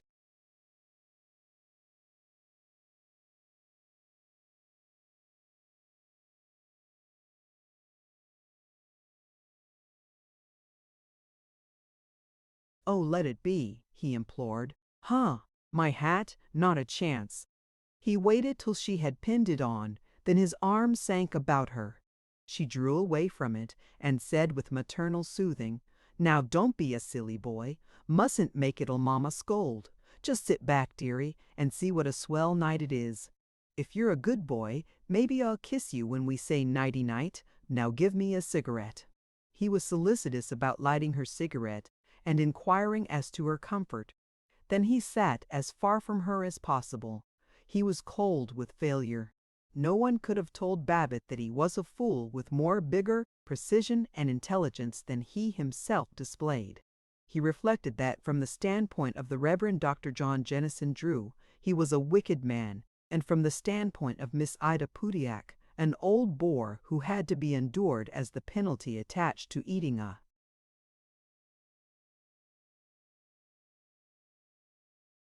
large dinner. "Dearie, you aren't going to go and get peevish, are you?" She spoke pertly. He wanted to spank her. He brooded, "I don't have to take anything off this gutter pup. Darn immigrant. Well, let's get it over as quick as we can and sneak home and kick ourselves for the rest of the night." He snorted, "Huh, me peevish? Why, you baby, why should I be peevish? Now listen, Ida, listen to Uncle George. I want to put you wise about this scrapping with your head barber all the time. I've had a lot of experience with employees, and let me tell you it doesn't pay to antagonize at the drab wooden house in which she lived." He said goodnight briefly and amiably, but as the taxicab drove off, he was praying, "Oh my God."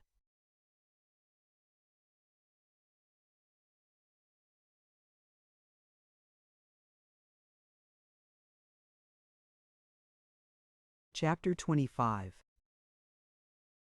He awoke to stretch cheerfully as he listened to the sparrows, then to remember that everything was wrong, that he was determined to go astray, and not in the least enjoying the process. Why, he wondered, should he be in rebellion? What was it all about? Why not be sensible? Stop all this idiotic running around and enjoy himself with his family, his business, the fellows at the club. What was he getting out of rebellion? Misery and shame, the shame of being treated as an offensive small boy by a ragamuffin like Ida Pudiak, and yet always he came back to "and yet." Whatever the misery, he could not regain contentment with a world which, once doubted, became absurd. Only, he assured himself, he was through with this chasing after girls. By noontime, he was not so sure even of that. If in Miss Magoon, Louetta Swanson, and Ida he had failed to find the lady kind and lovely, it did not prove that she did not exist. He was hunted by the ancient thought that somewhere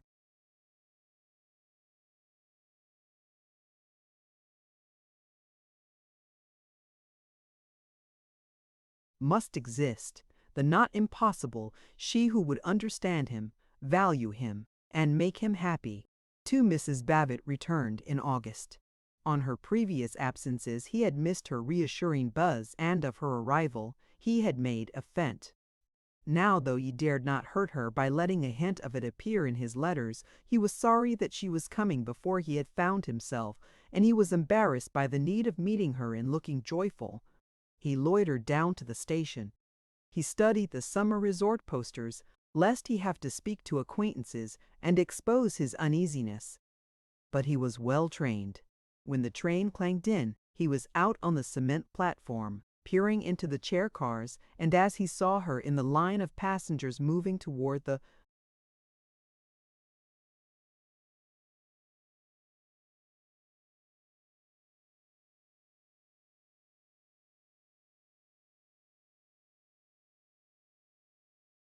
vestibule, he waved his hat. At the door he embraced her and announced, "Well, well, well, well, by golly, you look fine, you look fine, you look fine." Then he was aware of Tinka. Here was something. This child with her absurd little nose and lively eyes, that loved him, believed him, great, and as he clasped her, lifted and held her till she squealed, he was for the moment come back to his old steady self.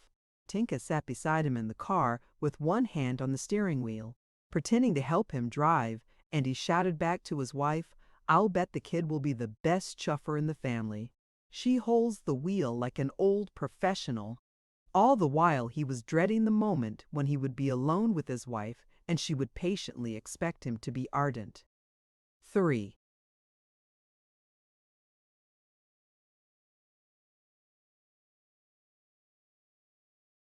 There was about the house an unofficial theory that he was to take his vacation alone, to spend a week or 10 days in Catawba, but he was nagged by the memory that a year ago he had been with Paul in Maine.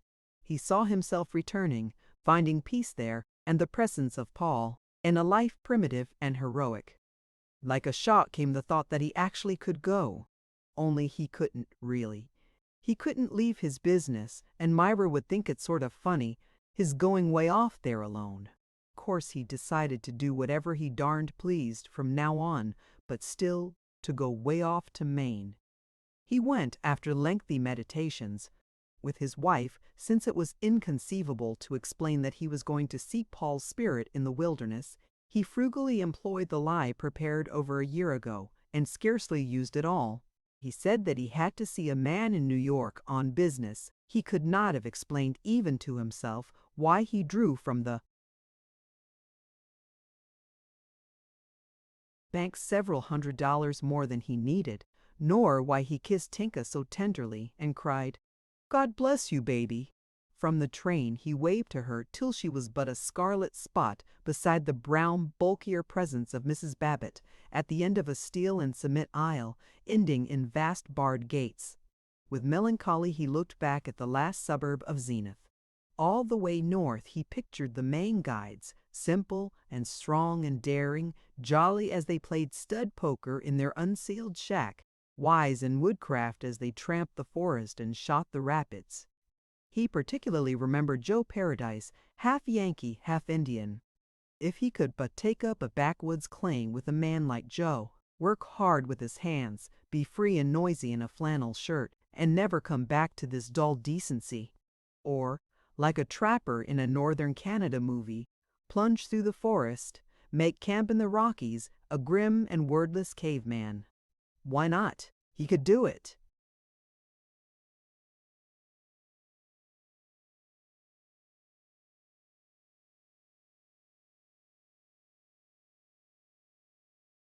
there be enough money at home for the family to live on till Verona was married and Ted self-supporting. Old Henry T. would look out for them. Honestly, why not? Really live. He longed for it, admitted that he longed for it, then almost believed that he was going to do it. Whenever common sense snorted, "Nonsense. Folks don't run away from decent families and partners. Just simply don't do it. That's all." Then Babbitt answered pleadingly, "Well, it wouldn't take any more nerve than for Paul to go to jail, and Lord, how I'd like to do it. Moccasins, 6-gun frontier town gamblers, sleep under the stars, be a regular man with he-men like Joe Paradise, gosh."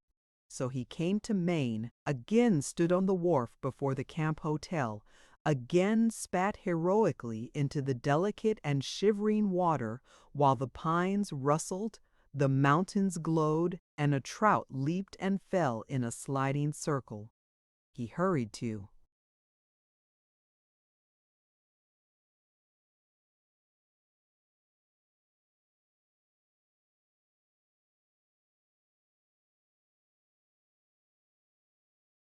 the guide shack as to his real home, his real friends, long missed. They would be glad to see him. They would stand up and shout, "Why, here's Mr. Babbitt. He ain't one of these ordinary sports. He's a real guy." In their boarded and rather littered cabin, the guides sat about the greasy table playing stud poker with greasy cards, half a dozen wrinkled men in old trousers and easy old felt hats. They glanced up and nodded. Joe Paradise, the swart aging man with the big mustache, grunted, "How do? Back again." Silence, except for the clatter of chips. Babbitt stood beside them, very lonely.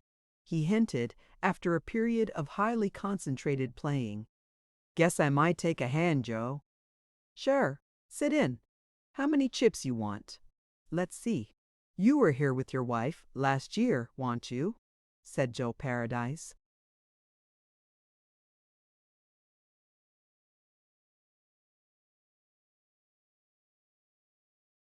That was all of Babbitt's welcome to the old home. He played for half an hour before he spoke again. His head was reeking with the smoke of pipes and cheap cigars, and he was weary of pears and four flushes, resentful of the way in which they ignored him. He flung at Joe. "Working now?" "Nope. Like to guide me for a few days." "Well, jusses, soon. I ain't engaged till next week." Only thus did Joe recognize the friendship Babbitt was offering him. Babbitt paid up his losses and left the shack rather childishly. Joe raised his head from the coils of smoke like a seal rising from surf, grunted, "I'll come round tomorrow."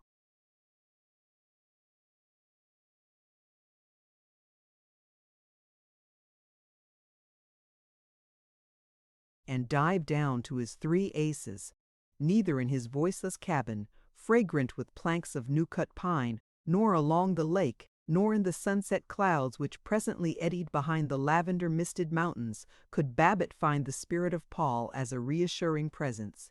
He was so lonely that after supper he stopped to talk with an ancient old lady, a gasping and steadily discoursing old lady, by the stove in the hotel office. He told her of Ted's presumable future triumphs in the State University and of Tinka's remarkable vocabulary, till he was homesick for the home he had left forever. Through the darkness, through that northern pine-walled silence, he blundered down to the lakefront and found a canoe. There were no paddles in it, but with a board sitting awkwardly in midships and poking at the water. Rather than paddling, he made his way far out on the lake. The lights of the hotel and the cottages became yellow dots, a cluster of glowworms at the base of Sachem.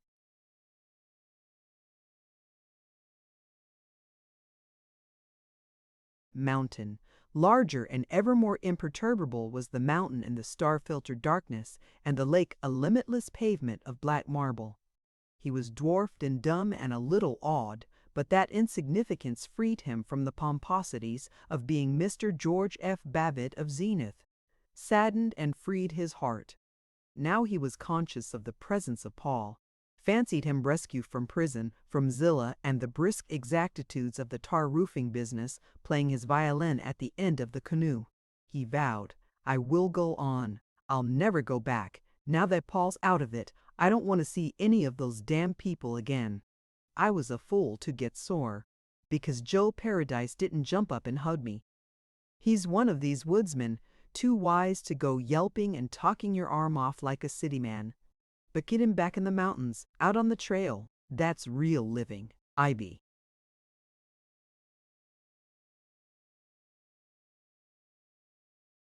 Joe reported at Babbitt's cabin at 9 the next morning. Babbitt greeted him as a fellow caveman. Well, Joe, how'd you feel about hitting the trail and getting away from these darn soft summerites and these women and all? All right, Mr. Babbitt. What do you say we go over to Boxcar Pond? They tell me the shack there isn't being used, and cap out.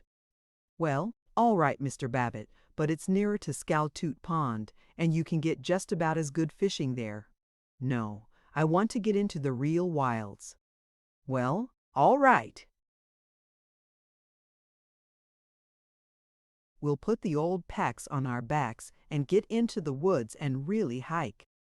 I think maybe it would be easier to go by water through Lake Shog. We can go all the way by motorboat, flat-bottom boat with an Evinrude. No, sir. Bust up the quiet with a chugging motor, not on your life.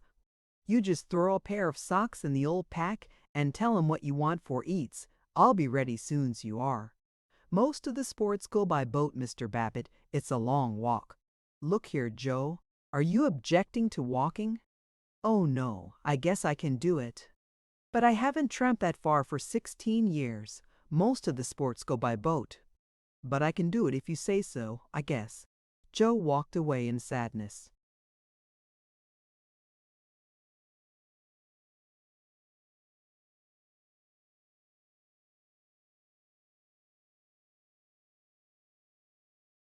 Babbitt had recovered from his touchy wrath before Joe returned. He pictured him as warming up and telling the most entertaining stories. But Joe had not yet warmed up when they took the trail. He persistently kept behind Babbitt, and however much his shoulders ached from the pack, however sorely he panted, Babbitt could hear his guide panting equally. But the trail was satisfying, a path brown with pine needles and rough with roots, among the balsams, the ferns, the sudden groves of white birch. He became credulous again and rejoiced in sweating. When he stopped to rest, he chuckled. Guess we're hitting it up pretty good for a couple old birds, eh? Uh-huh, admitted Joe. This is a mighty pretty place. Look, you can see the lake down through the trees. I tell you, Joe, you don't appreciate how lucky you are to live in woods like this instead of a city with trolleys grinding and typewriters clacking and people.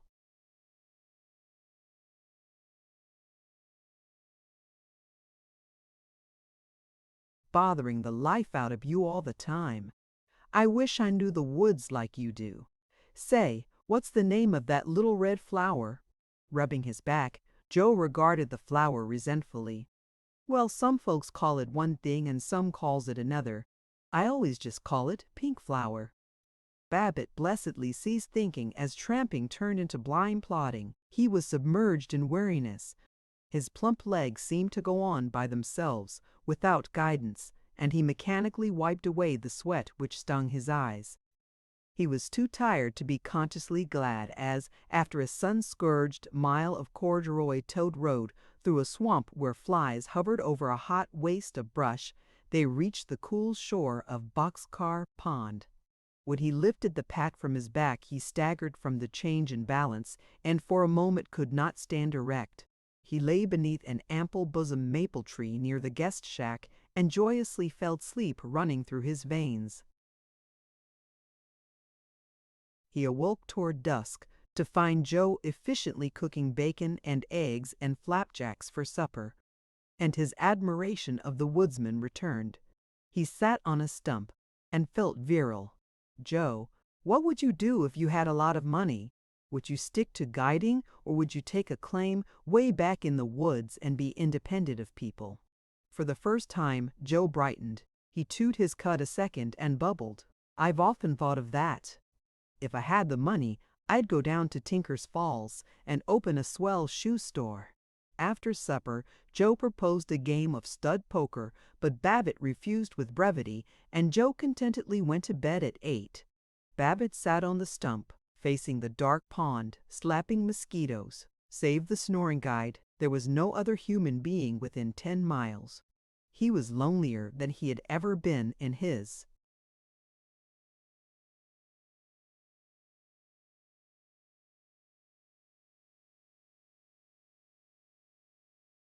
life. Then he was in Zenith. He was worrying as to whether Miss Magoon wasn't paying too much for carbon paper. He was at once resenting and missing the persistent teasing at the Roughnecks table.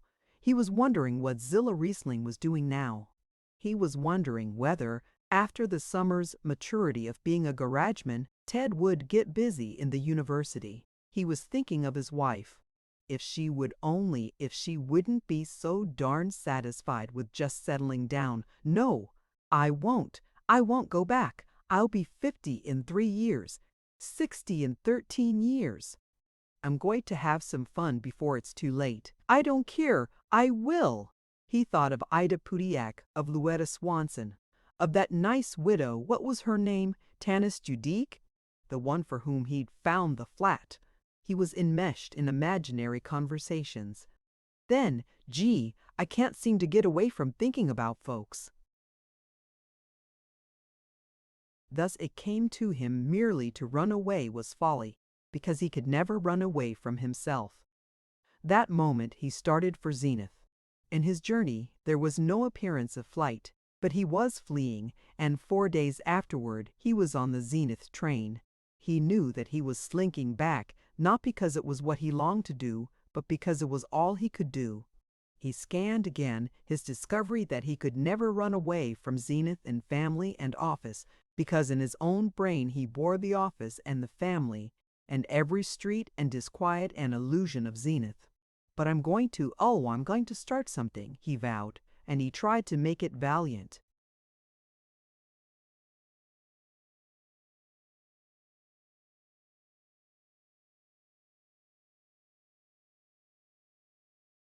Chapter 26. As he walked through the train, looking for familiar faces, he saw only one person whom he knew, and that was Seneca Doane, the lawyer who, after the blessings of being in Babbitt's own class at college and of becoming a corporation counsel, had turned crank, had headed farmer labor tickets and fraternized with admitted socialists. Though he was in rebellion, naturally Babbitt did not care to be seen talking with such a fanatic, but in all the Pullmans he could find no other acquaintance, and reluctantly he halted. Seneca Doane was a slight, thin-haired man, rather like Chum Frink, except that he hadn't Frink's grin. He was reading a book called The Way of All Flesh. It looked religious to Babbitt, and he wondered if Doane could possibly have been converted and turned decent and patriotic. "Why, hello, Doane," he said. Doane looked up. His voice was curiously kind. "Oh, how do, Babbitt?"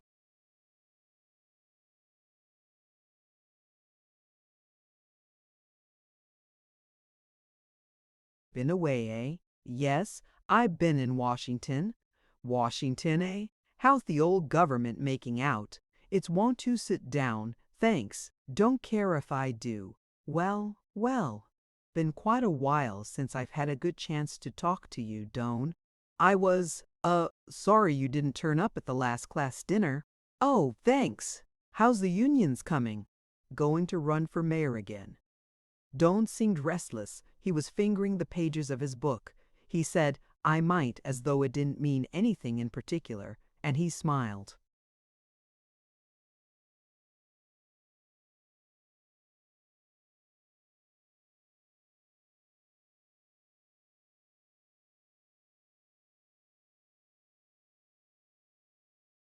Babbitt liked that smile and hunted for conversation.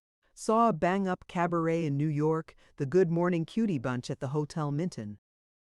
"Yes, they're pretty girls. I danced there one evening." "Oh, like dancing?" "Naturally. I like dancing and pretty women and good food better than anything else in the world. Most men do." "But gosh, Doane, I thought you fellows wanted to take all the good eats and everything away from us." "No, not at all. What I'd like to see is the meetings of the garment workers held at the Ritz with a dance afterward. Isn't that reasonable?" "Yeah, might be good idea, all right." "Well, shame. I haven't seen more of you."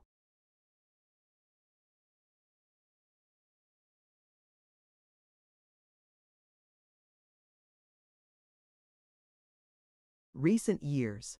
"Oh, say, hope you haven't held it against me, my bucking you as mayor, going on the stunt for Prout.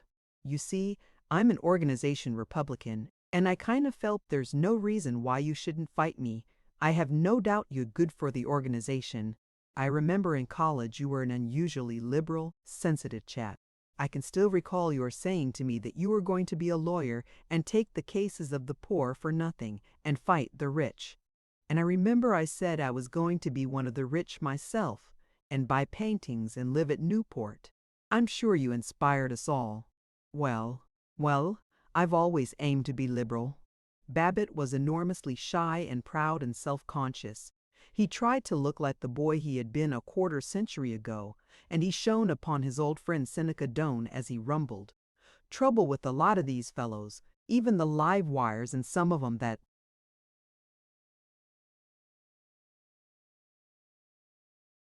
think they're forward-looking is they aren't broad-minded and liberal. Now, I always believe in giving the other fellow a chance and listening to his ideas." "That's fine. Tell you how I figure it. A little opposition is good for all of us, so a fellow, especially if he's a businessman and engaged in doing the work of the world, ought to be liberal." "Yes, I always say a fellow ought to have vision and ideals. I guess some of the fellows in my business think I'm pretty visionary, but I just let 'em think what they want to and go right on same as you do. By golly, this is nice to have a chance to sit and visit and kind of, you might say, brush up on our ideals. But of course we visionaries do rather get beaten. Doesn't it bother you?"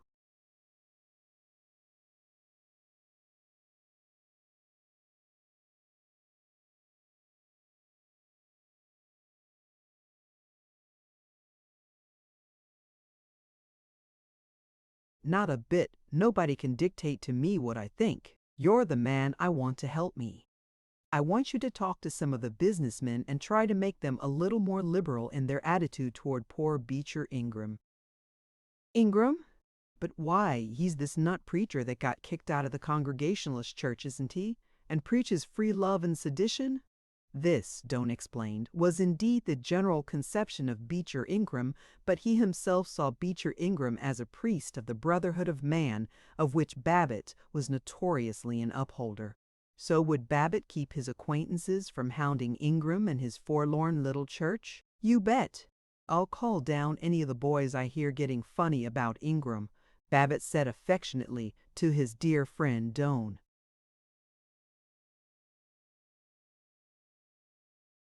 Doane warmed up and became reminiscent. He spoke of student days in Germany, of lobbying for single tax in Washington, of international labor conferences. He mentioned his friends Lord Wickham, Colonel Wedgwood, Professor Piccoli. Babbitt had always supposed that Doane associated only with the I. W.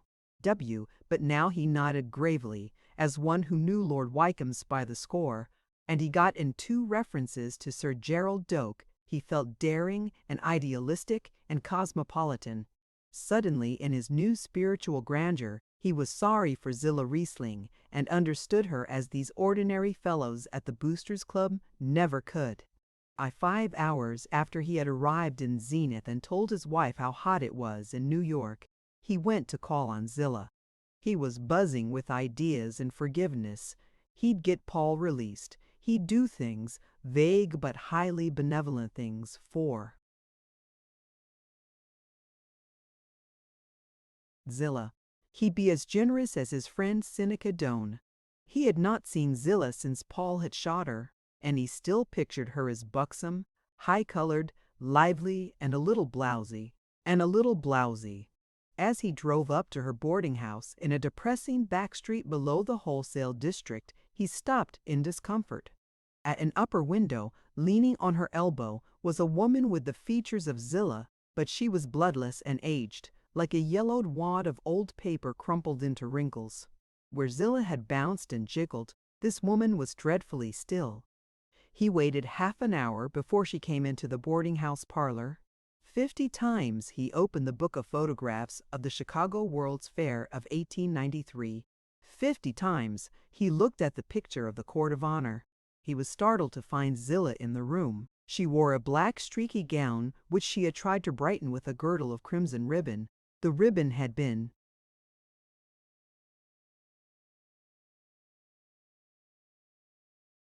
torn and patiently mended. He noted this carefully because he did not wish to look at her shoulders. One shoulder was lower than the other, one arm she carried in contorted fashion as though it were paralyzed, and behind a high collar of cheap lace there was a gouge in the anemic neck which had once been shining and softly plump. "Yes?" she said. "Well, well, old Zillah, by golly, it's good to see you again. He can send his messages through a lawyer. Why, rats, Zillah, I didn't come just because of him. Came as an old friend. You waited long enough. Well, you know how it is. Figured you wouldn't want to see a friend of his for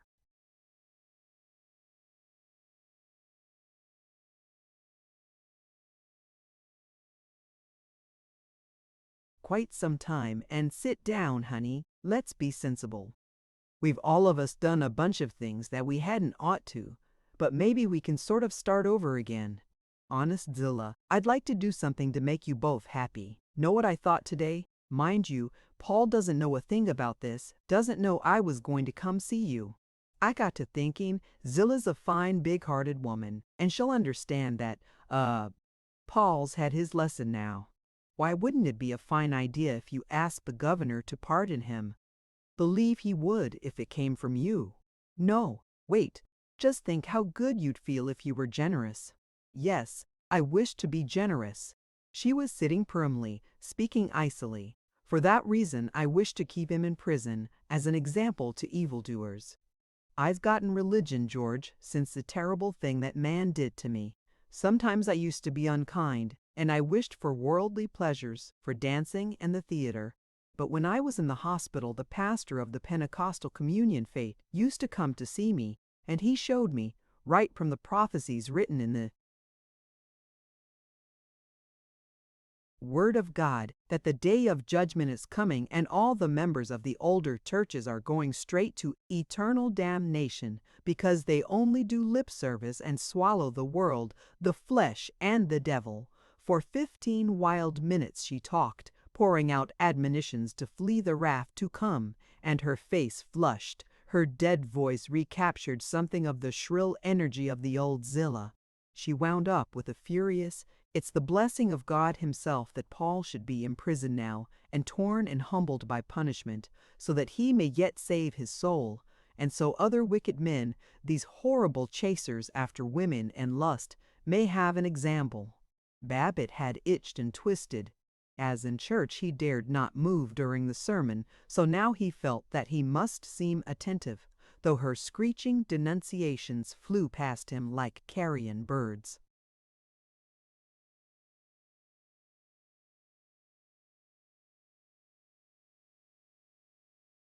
He sought to be calm and brotherly. "Yes, I know, Zillah, but gosh, it certainly is the essence of religion to be charitable, isn't it? Let me tell you how I figure it. What we need in the world is liberalism, liberality if we're going to get anywhere. I've always believed in being broad-minded and liberal. You? Liberal?" It was very much the old Zillah. "Why, George Babbitt, you're about as broad-minded and liberal as a razor blade." "Oh, I am I?" "Well, just let me tell you, I'm as by golly liberal as you are religious. Anyway, you religious." "I am so. Our pastor says I sustain him in the faith." "I'll bet you do, with Paul's money. But just to show you how liberal I am, I'm going to send a check for $10 to this Beecher Ingram, because a lot of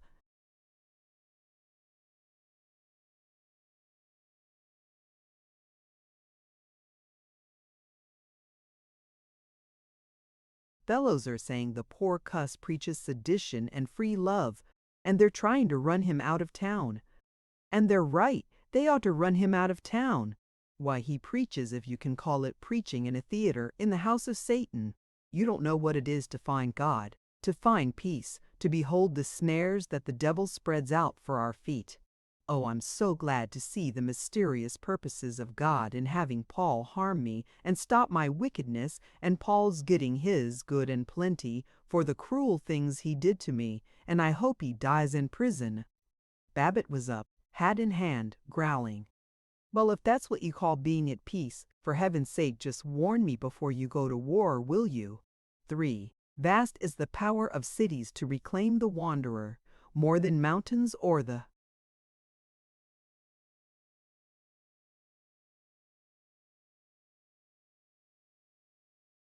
shore-devouring sea. A city retains its character, imperturbable, cynical, holding behind apparent changes its essential purpose. Though Babbitt had deserted his family and dwelt with Joe Paradise in the wilderness, though he had become a liberal, though he had been quite sure, on the night before he reached Zenith, that neither he nor the city would be the same again, 10 days after his return, he could not believe that he had ever been away, nor was it at all evident to his acquaintances that there was a new George F. Babbitt, save that he was more irritable under the incessant chaffing at the athletic club, and once, when Virgil Gunch observed that Seneca Doane ought to be hanged, Babbitt snorted, "Oh, rats, he's not so bad." At home he grunted across the newspaper to his commendatory wife, and was delighted by Tinka's new red tam o' shanter, and announced, "No class to that corrugated iron garage. Have to build me a nice frame one."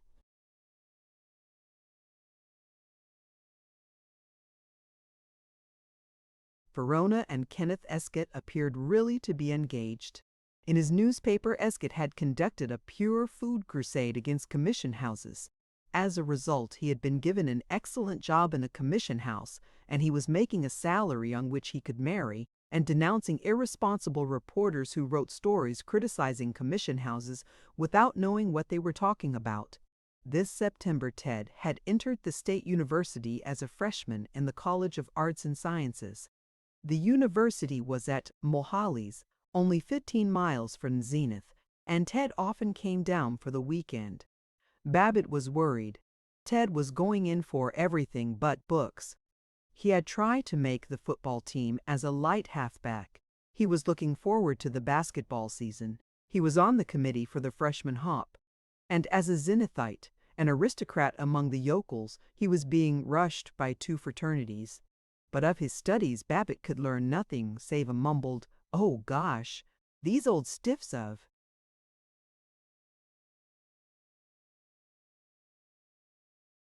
Teachers just give you a lot of junk about literature and economics. One weekend Ted proposed, "Say, Dad, why can't I transfer over from the college to the School of Engineering and take mechanical engineering? You always holler that I never study, but honest, I would study there." "No, the engineering school hasn't got the standing the college has," fretted Babbitt. "I'd like to know how it hasn't. The engineers can play on any of the teams." There was much explanation of the dollars and cents value of being known as a college man when you go into the law, and a truly oratorical account of the lawyer's life. Before he was through with it, Babbitt had Ted a United States Senator.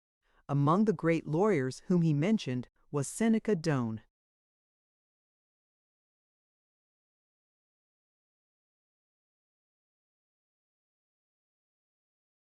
"But, gee whiz," Ted marveled, "I thought you always said this Doane was a reg'lar nut. That's no way to speak of a great man. Doane's always been a good friend of mine. Fact, I helped him in college. I started him out and you might say inspired him. Just because he's sympathetic with the aims of labor, a lot of chumps that lack liberality and broad-mindedness think he's a crank. But let me tell you, there's mighty few of 'em that rake in the fees he does, and he's a friend of some of the strongest, most conservative men in the world, like Lord Wickham, this big English nobleman that's so well known. And you now, which would you rather do, be in with a lot of greasy mechanics and laboring men, or chum up to a real fellow like Lord Wickham and get invited to his house for parties?" "Well, gosh," sighed Ted. The next weekend he came in joyously with, "Say, Dad, why couldn't I take?"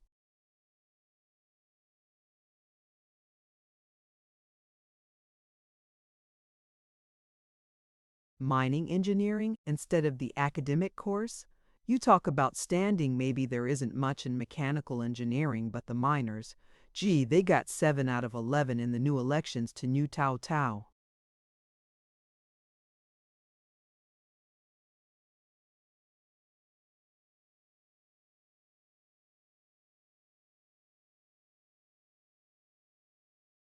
Chapter 27. The strike, which turned Zenith into two belligerent camps, white and red, began late in September with a walk out of telephone girls and linemen in protest against a reduction of wages. The newly formed Union of Dairy Products Workers went out, partly in sympathy and partly in demand for a 44-hour week. They were followed by the Truck Drivers Union. Industry was tied up, and the whole city was nervous with talk of a trolley strike, a printer strike, a general strike. Furious citizens trying to get telephone calls through strike-breaking girls danced helplessly. Every truck that made its way from the factories to the freight stations was guarded by a policeman trying to look stoical beside the scab driver. A line of 50 trucks from the Zenith Steel and Machinery Company was attacked by strikers rushing out from the sidewalk, pulling drivers from the seats, smashing carburetors and commutators, while telephone girls cheered from the walk and small boys heaved bricks. The National Guard was ordered out. Colonel Nixon, who in private life was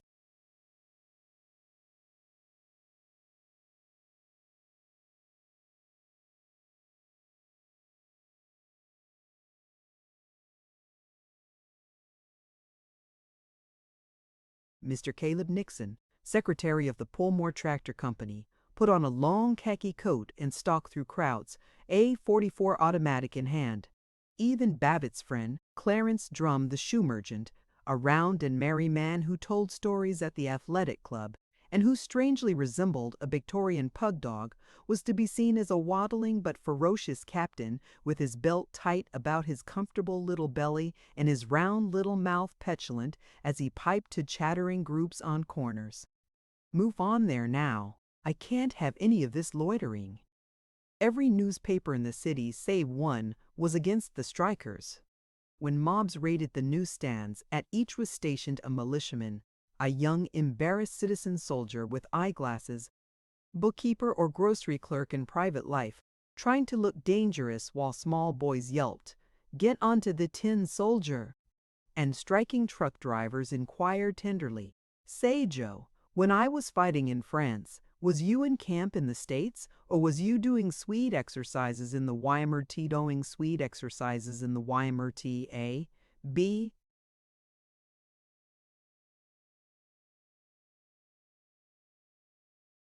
Careful of that bayonet now, or you'll cut yourself.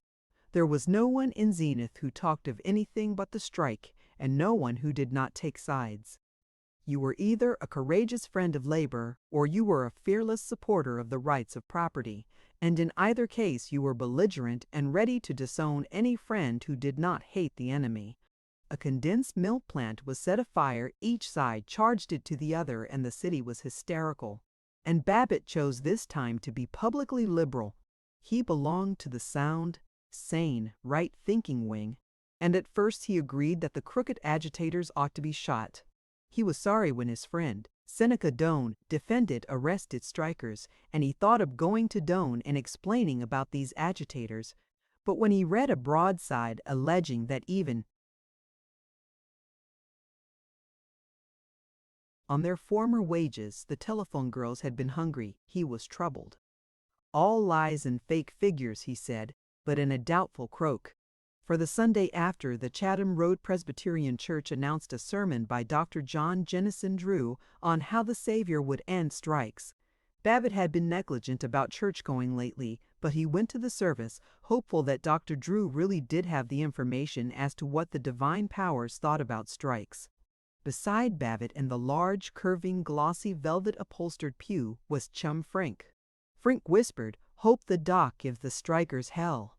"Ordinarily, I don't believe in a preacher butting into political matters. Let him stick to straight religion and save souls and not stir up a lot of discussion. But at a time like this, I do think he ought to stand right up and bawl out those plug uglies to a fare you well."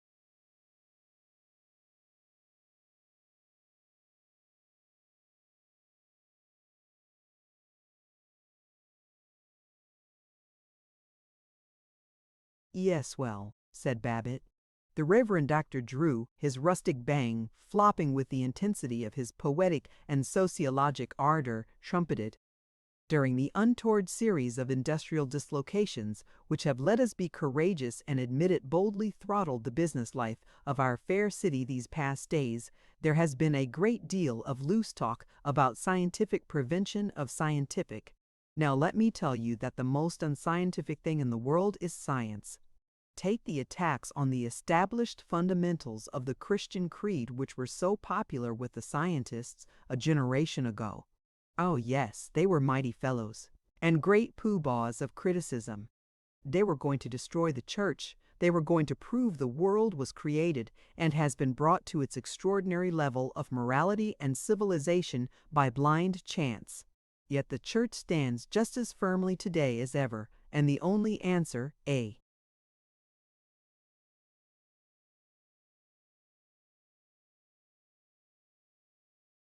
Christian pastor needs make to the long-haired opponents of his simple faith is just a pitying smile. And now these same scientists want to replace the natural condition of free competition by crazy systems which, no matter by what high-sounding names they are called, are nothing but a despotic paternalism. Naturally, I'm not criticizing labor courts, injunctions against men proven to be striking unjustly, or those excellent unions in which the men and the boss get together. But I certainly am criticizing the systems in which the free and fluid motivation of independent labor is to be replaced by cooked-up wage scales and minimum salaries and government commissions and labor federations and all that poppycock. What is not generally understood is that this whole industrial matter isn't a question of economics. It's essentially and only a matter of love and of the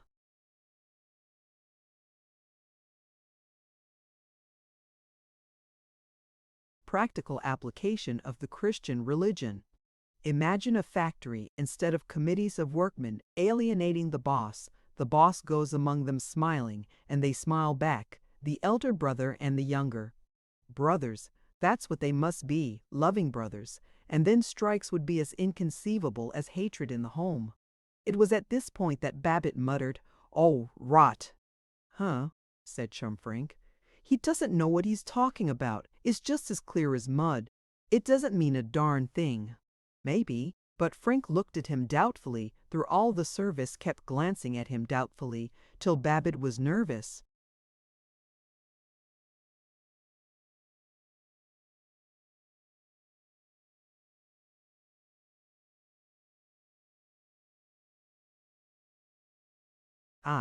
The strikers had announced a parade for Tuesday morning, but Colonel Nixon had forbidden it, the newspaper said.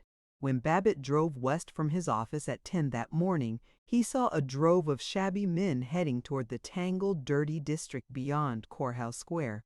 He hated them because they were poor, because they made him feel insecure. "Damn loafers, wouldn't be common workmen if they had any pep," he complained. He wondered if there was going to be a riot. He drove toward the starting point of the parade, a triangle of limp and faded grass known as Moore Street Park, and halted his car. The park and streets were buzzing with strikers, young men in blue denim shirts, old men with caps. Through them, keeping them stirred like a boiling pot, moved the militiamen. Babbitt could hear the soldiers' monotonous orders. "Keep moving, move on. Bo, keep your feet warm." Babbitt admired their stolid,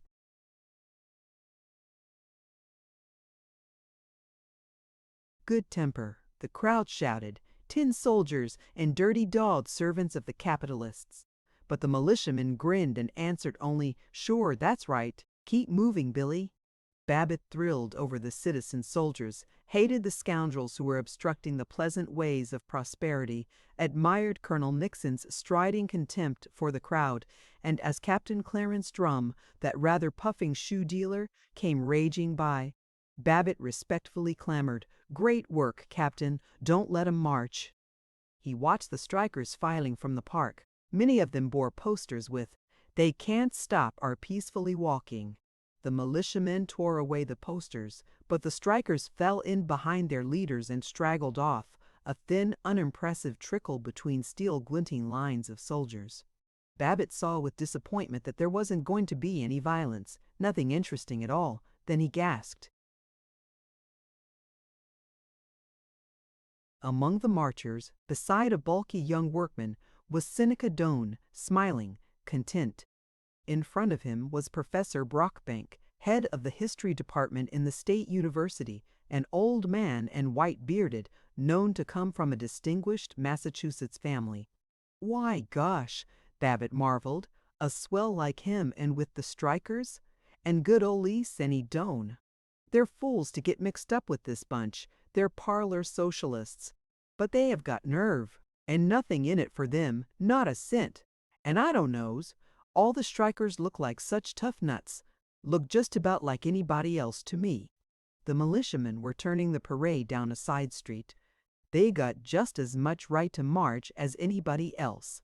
They own the streets as much as Clarence Drum or the American Legion does, Babbitt grumbled. Of course they're a bad element, but oh, rats.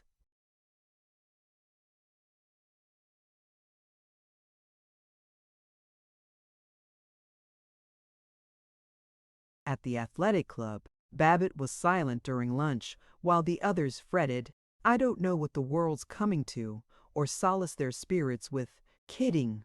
Captain Clarence Drum came swinging by, splendid in khaki. How's it going, Captain? Inquired Virgil Gunch. Oh, we got 'em stopped. We worked them off on side streets and separated, and they got discouraged and went home. Fine work, no violence. Fine work, nothing, groaned Mr. Drum. If I had my way, there'd be a whole lot of violence, and I'd start it, and then the whole thing would be over.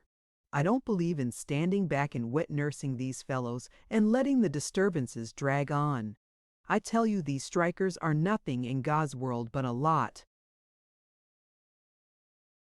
of bomb-throwing socialists and thugs, and the only way to handle 'em is with a club. That's what I'd do, beat up the whole lot of 'em. Babbitt heard himself saying, Oh, rats, Clarence, they look just about like you and me, and I certainly didn't notice any bombs. Drum complained. Oh, you didn't, hey? Well, maybe you'd like to take charge of the strike. Just tell Colonel Mixon what innocents the strikers are. He'd be glad to hear about it. Drum strode on, while all the table stared at Babbitt. What's the idea? Do you want us to give those hellhounds love and kisses, or what? Said Orville Jones. Do you defend a lot of hoodlums that are trying to take the bread and butter away from our families? Raged Professor Pumphrey. Virgil Gunch intimidatingly said nothing. He put on sternness like a mask. His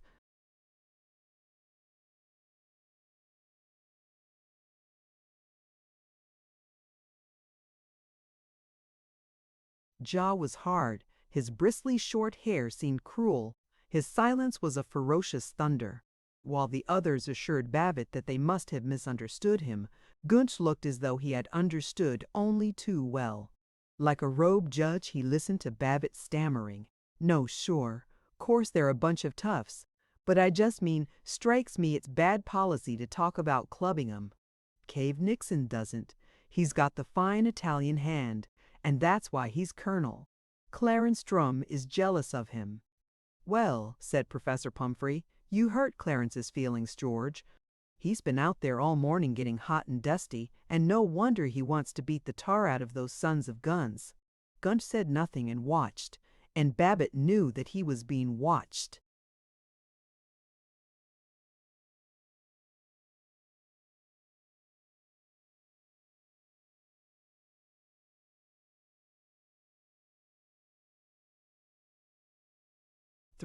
As he was leaving the club, Babbitt heard Chum Frink protesting to Gunch, Don't know what's got into him. Last Sunday, Doc Drew preached a corking sermon about decency in business, and Babbitt kicked about that too. Near's I can figure out, Babbitt was vaguely frightened. He saw a crowd listening to a man who was talking from the rostrum of a kitchen chair. He stopped his car. From newspaper pictures, he knew that the speaker must be the notorious freelance preacher, Beecher Ingram, of whom Seneca Doane had spoken. Ingram was a gaunt man with flamboyant hair, weather-beaten cheeks, and worried eyes. He was pleading,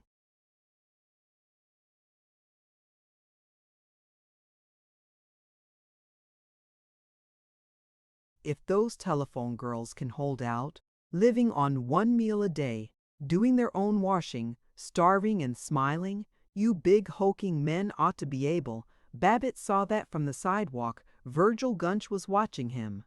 In vague disquiet, he started the car and mechanically drove on, while Gunch's hostile eyes seemed to follow him all the way. There's a lot of these fellows, Babbitt was complaining to his wife, that think if workmen go on strike, they're a regular bunch of fiends. Now, of course, it's a fight between sound business and the destructive element, and we got to lick the stuffins out of 'em when they challenge us. But doggone if I see why we can't fight like gentlemen and not go calling 'em dirty dogs and saying they ought to be shot down.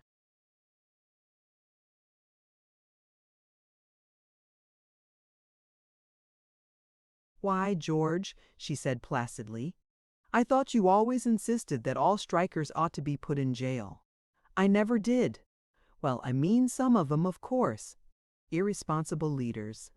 But I mean a fellow ought to be broad-minded and liberal about things like, but, dearie, I thought you always said these so-called liberal people were the worst of rats.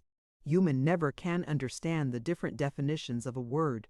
Depends on how you mean it. And it don't pay to be too cocksure about anything. Now, these strikers, honest, they're not such bad people. Just foolish. They don't understand the complications of merchandising and profit the way we businessmen do, but sometimes I think they're about like the rest of us and no more hogs for wages than we are for profits.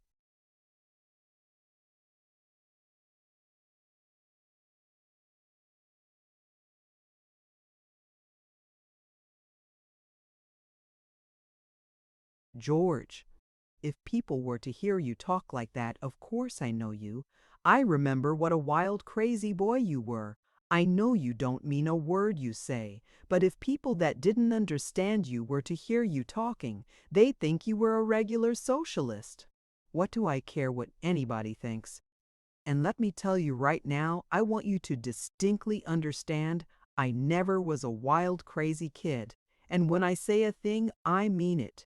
And I stand by it and honest. Do you think people would think I was too liberal if I just said the strikers were decent? Of course they would. But don't worry, dear. I know you don't mean a word of it. Time to trot up to bed now. Have you enough covers for tonight? On the sleeping porch he puzzled. She doesn't understand me. Hardly understand myself. Why can't I take things easy, way I used to?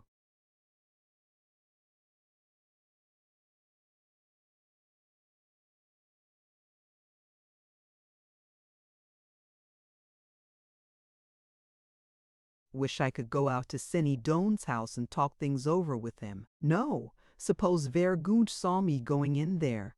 Wish I knew some really smart woman and nice that would see what I'm trying to get at and let me talk to her, and I wonder if Myra's right. Could the fellows think I've gone nutty just because I'm broad-minded and liberal? Way Verge looked at me.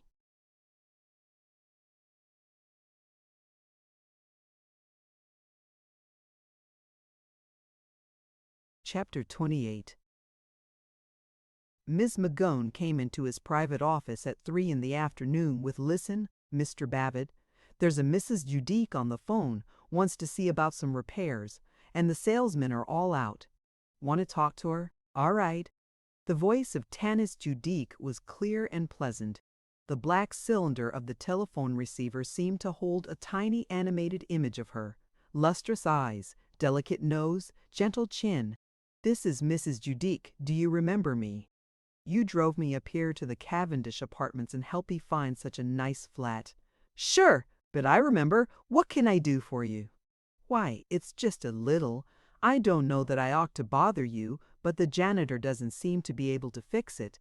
You know my flat is on the top floor and with these autumn rains the roof is beginning to leak, and I'd be awfully glad if—" "Sure, I'll come up and take a look at it." Nervously, "When do you expect to be in?" "Why, I'm in every morning. Be in this afternoon in an hour or so." "Yes. Perhaps I could give you a cup of tea. I think I ought to, after all your trouble." "Fine. I'll run up there soon as I can get away." He meditated. Now there's a woman that's got refinement, savvy, class. After all your trouble, give you a cup of tea. She'd appreciate a fellow. I'm a fool, but I'm not such a bad cuss. Get to know me. And not so much a fool as they think. The great strike was over, the strikers beaten.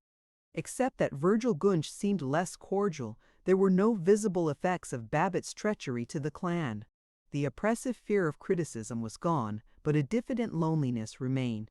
Now he was so exhilarated that, to prove he wasn't, he droned about the office for 15 minutes, looking at blueprints, explaining to Miss Magoon that this Mrs. Scott wanted more money for her house, had raised the asking price, raised it from $7,000 to $8,500. Would Miss Magoon be sure and put it down on the card, Mrs. Scott's house raise? When he had thus established himself as a person unemotional and interested only in business, he sauntered out. He took a particularly long time to start his car. He kicked the tires, dusted the glass of the speedometer, and tightened the screws holding the windshield spotlight.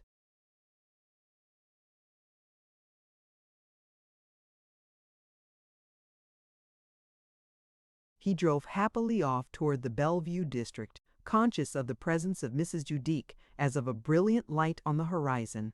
The maple leaves had fallen, and they lined the gutters of the asphalted streets. It was a day of pale gold and faded green, tranquil and lingering. Babbitt was aware of the meditative day and of the barrenness of Bellevue blocks of wooden houses, garages, little shops, weedy lots. Needs pepping up. Needs the touch that people like Mrs. Judique could give a place, he ruminated as he rattled through the long, crude, airy streets. The wind rose, enlivening, keen, and in a blaze of well-being he came to the flat of Tanis Judique. She was wearing, when she flutteringly admitted him, a frock of black chiffon cut modestly round at the base of her pretty throat. She seemed to him immensely sophisticated. He glanced at the cretonnes and colored prints in her living room and gurgled, "Gosh, you fixed the place nice. Takes a clever woman to know how to make a home all right."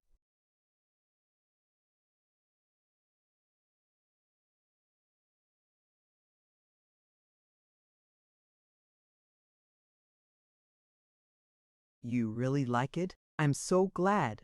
But you've neglected me scandalously. You promised to come sometime and learn to dance." Rather unsteadily. "Oh, but you didn't mean it seriously." "Perhaps not, but you might have tried."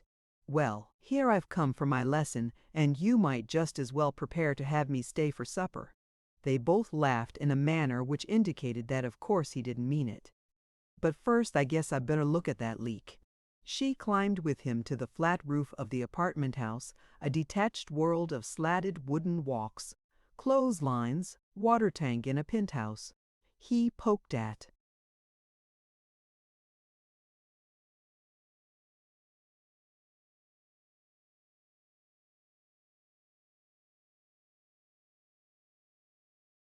Things with his toe and sought to impress her by being learned about copper gutters, the desirability of passing plumbing pipes through a lead collar and sleeve and flashing them with copper, and the advantages of cedar over boiler iron for roof tanks. "You have to know so much. In real estate," she admired. He promised that the roof should be repaired within 2 days. "Do you mind my phoning from your apartment?" he asked. Heavens, no. He stood a moment at the coping, looking over a land of hard little bungalows with abnormally large porches, and new apartment houses, small but brave, with variegated brick walls and terracotta trimmings. Beyond them was a hill with a gouge of yellow clay like a vast wound. Behind every apartment house, beside.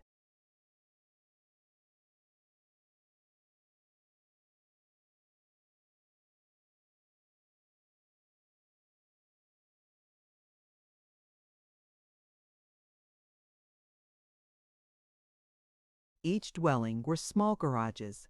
It was a world of good little people, comfortable, industrious, credulous. In the autumnal light, the flat newness was mellowed, and the air was a sun-tinted pool. "Golly, it's one fine afternoon. You get a great view here right up Tanner's Hill," said Babbitt. Yes, isn't it nice and open? So darn few people appreciate a view. Don't you go raising my rent on that account. Oh, that was naughty of me. I was just teasing. Seriously though, there are so few who respond, who react to views. I mean, they haven't any feeling of poetry and beauty.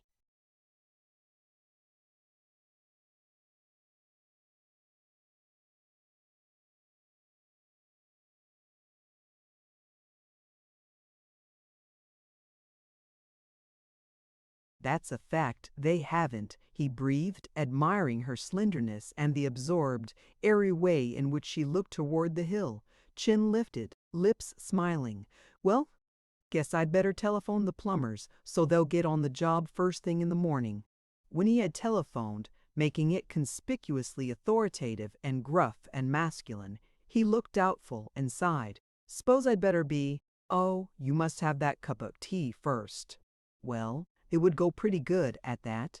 It was luxurious to loll in a deep green rep chair, his legs thrust out before him, to glance at the black Chinese telephone stand and the colored photograph of Mount Vernon which he had always liked so much, while in the tiny kitchen, so near Mrs. Judique, sang My Creole Queen, in an intolerable sweetness.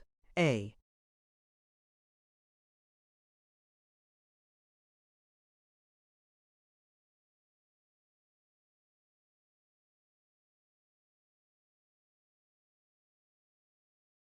Contentment so deep that he was wistfully discontented. He saw magnolias by moonlight and heard plantation darkies crooning to the banjo.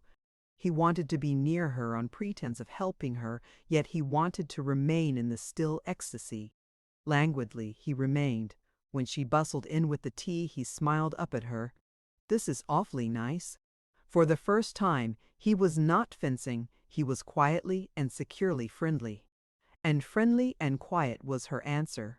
It's nice to have you here. You were so kind, helping me to find this little home. They agreed that the weather would soon turn cold. They agreed that prohibition was prohibitive. They agreed that art in the home was cultural. They agreed about everything. They even became bold. They hinted that these modern young girls, well, honestly, their short skirts were short. They were proud to find that they were not shocked by such frank speaking. Tanis ventured, I know. You'll understand. I mean, I don't quite know how to say it, but I do think that girls who pretend they're bad by the way they dress really never go any farther. They give away the fact that they haven't the instincts of a womanly woman. Remembering Ida Pudiak, the manicure girl, and how ill she had used him, Babbitt agreed with enthusiasm. Remembering how ill all the world had used him, he told of Paul Riesling, of Zilla, of Seneca Doane, of the strike. See how it was? Course I was as anxious to have those beggars licked to a standstill as anybody else. But gosh, no reason for not seeing their side. For a fellow's own sake, he's got to be broad-minded and liberal, don't you think so? Oh, I do. Sitting on the hard little couch, she clasped her hands beside her, leaned toward him, absorbed him, and in a glorious state of being appreciated, he proclaimed, So I up and said to the fellows at the club, look here, do you belong to the Union Club? I think it's no, the Athletic. Tell you, course they're always asking me to join the Union, but I always say, no sir, nothing doing. I don't mind the expense, but I can't stand all the old fogies. Oh yes, that's so. But tell me, what did you say to them? Oh, you don't want to hear it. I'm probably boring you to death with my troubles. You wouldn't hardly think I was an old duffer. I sound like a kid. Oh, you're a boy yet. I mean, you can't be a day over 45. Well, I'm not much. But by golly, I begin to feel middle-aged sometimes. All these responsibilities and all.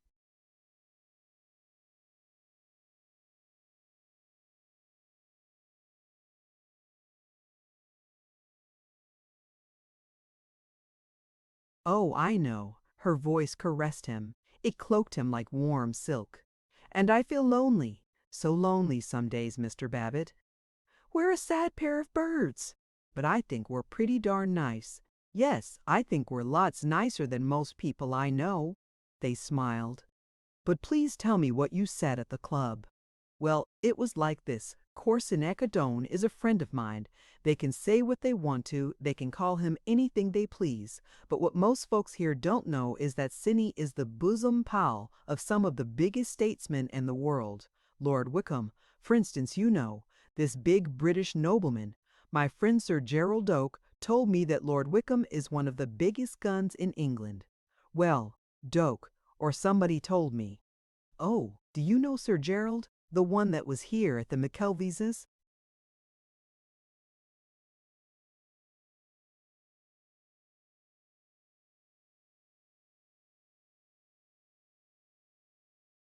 "Know him? Well, say, I know him just well enough so we call each other George and Jerry, and we got so pickled together in Chicago. That must have been fun." But she shook a finger at him. "I can't have you getting pickled. I'll have to take you in hand." "Wish you would." "Well, Z size saying. You see, I happen to know what a big noise Senny Doane is outside of Zenith, but of course a prophet hasn't gotten the honor in his own country, and Senny, darn his old hide, he's so blame modest that he never lets folks know the kind of an outfit he travels with when he goes abroad. Well, during the strike, Clarence Drum comes P-rating up to our table, all dolled up fit to kill in his nice lil capmal's uniform, and somebody says to him, 'Busting the strike, Clarence.' Well, he swells up like a pouter pigeon, and he hollers, so's you could hear him, way up in the reading room. Yes, sure, I told the strike leaders where they got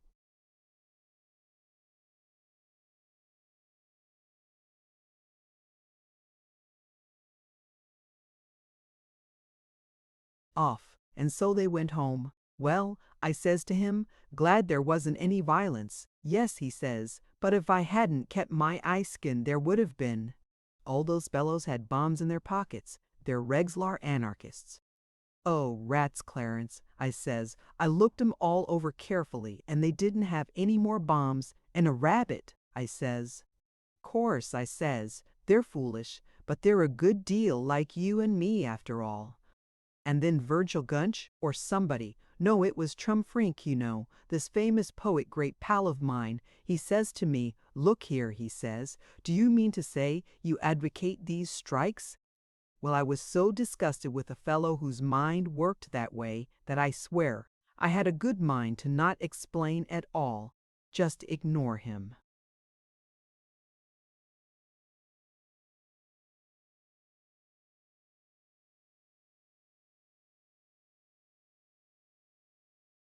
"Oh, that's so wise," said Mrs. Judique.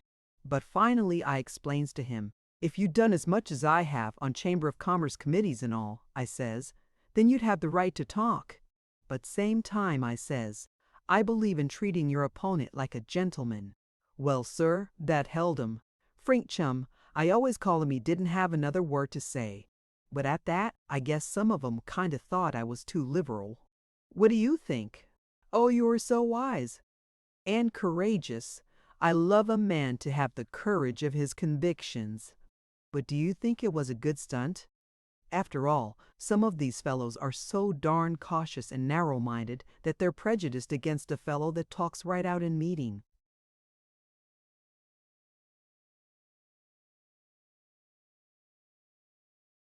What do you care? In the long run, they're bound to respect a man who makes them think, and with your reputation for oratory, what do you know about my reputation for oratory? Oh, I'm not going to tell you everything I know, but seriously, you don't realize what a famous man you are. Well, though I haven't done much orating this fall, too kind of bothered by this Paul Riesling business, I guess. But do you know, you're the first person that's really understood what I was getting at, Tanis. Listen to me, will you? Fat nerve I've got, calling you Tanis. Oh, do! And shall I call you George? Don't you think it's awfully nice when two people have so much, what shall I call it? So much analysis that they can discard all these stupid conventions and understand each other and become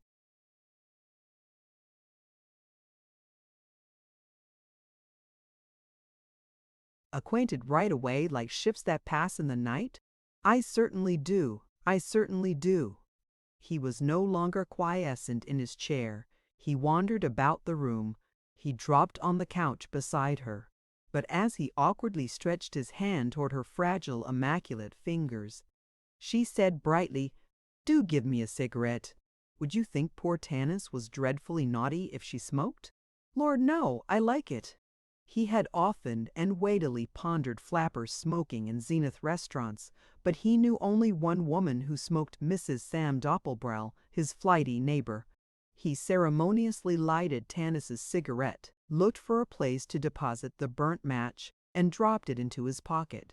"I'm sure you want a cigar, you poor man," she crooned.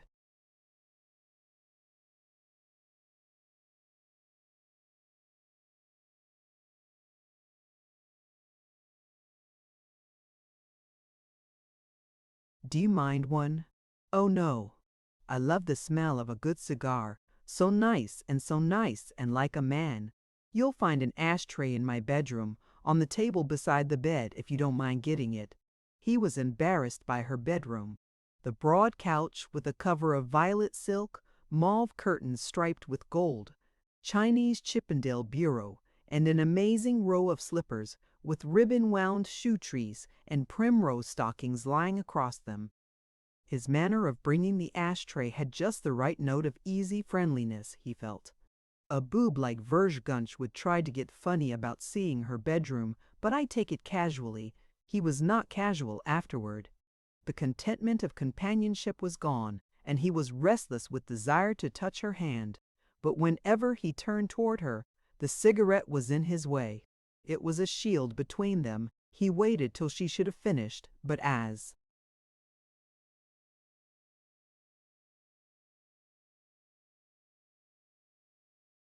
he rejoiced at her quick crushing of its light on the ashtray, she said, "Don't you want to give me another cigarette?" And hopelessly he saw the screen of pale smoke and her graceful tilted hand again between them. He was not merely curious now to find out whether she would let him hold her hand. All in the purest friendship, naturally, but agonized with need of it. On the surface appeared none of all this fretful drama. They were talking cheerfully of motors, of trips to California, of chum Frank. Once he said delicately, "I do hate these guys. I hate these people that invite themselves to meals. But I seem to have a feeling I'm going to have supper with the lovely Mrs. Tanis Judique tonight. But I suppose you probably have 7 dates already." "Well, I was thinking some of going to the movies. Yes, I really think I ought to get out and get some fresh air." She did not encourage him to stay, but never did she discourage him. He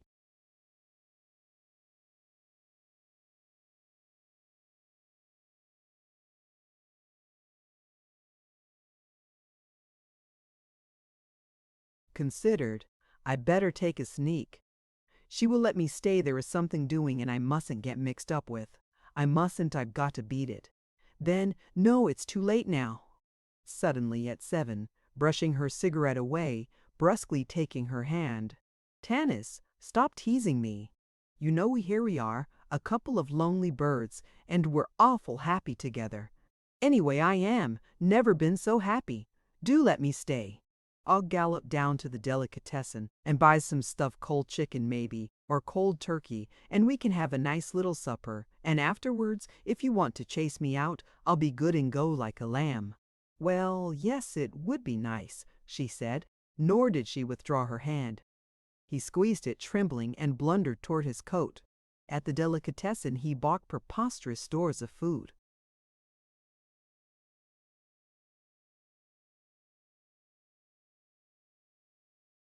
Chosen on the principle of expensiveness. From the drugstore across the street, he telephoned to his wife. "Got to get a fellow to sign a lease before he leaves town on the midnight. Won't be home till late. Don't wait up for me. Kiss Tinka good night." He expectantly lumbered back to the flat. "Oh, you bad thing to buy so much food," was her greeting, and her voice was gay, her smile acceptant. He helped her in the tiny white kitchen. He washed the lettuce. He opened the olive bottle. She ordered him to set the table, and as he trotted into the living room, as he hunted through the buffet for knives and forks, he felt utterly at home. Now the only other thing, he announced, is what you're going to wear. I can't decide whether you're to put on your swellest evening gown or let your hair down and put on short skirts and make believe you're a little girl.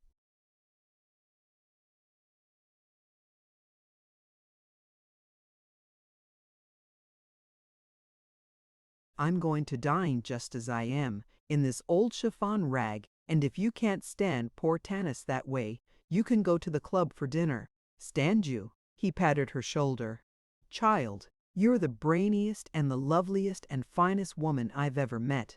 Come now, Lady Wickham, if you'll take the Duke of Zenith's arm, we will perambulate into the Magnolia's feed. Oh, you do say the funniest, nicest things. When they had finished the picnic supper, he thrust his head out of the window and reported, "It's turned awful chilly, and I think it's going to rain.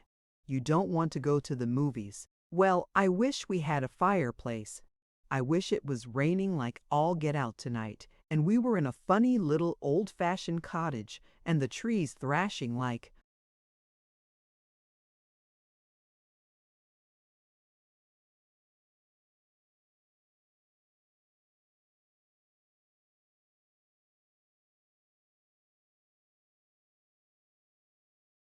everything outside and a great big log fire, and I'll tell you. Let's draw this couch up to the radiator and stretch our feet out and pretend it's a wood fire. Oh, I think that's pathetic, you big child. But they did draw up to the radiator and prop their feet against it, his clumsy black shoes, her patent leather slippers. In the dimness they talked of themselves, of how lonely she was, how bewildered he, and how wonderful that they had found each other. As they fell silent, the room was stiller than a country lane. There was no sound from the street save the whir of motor tires, the rumble of a distant freight train. Self-contained was the room, warm, secure, insulated from the harassing world.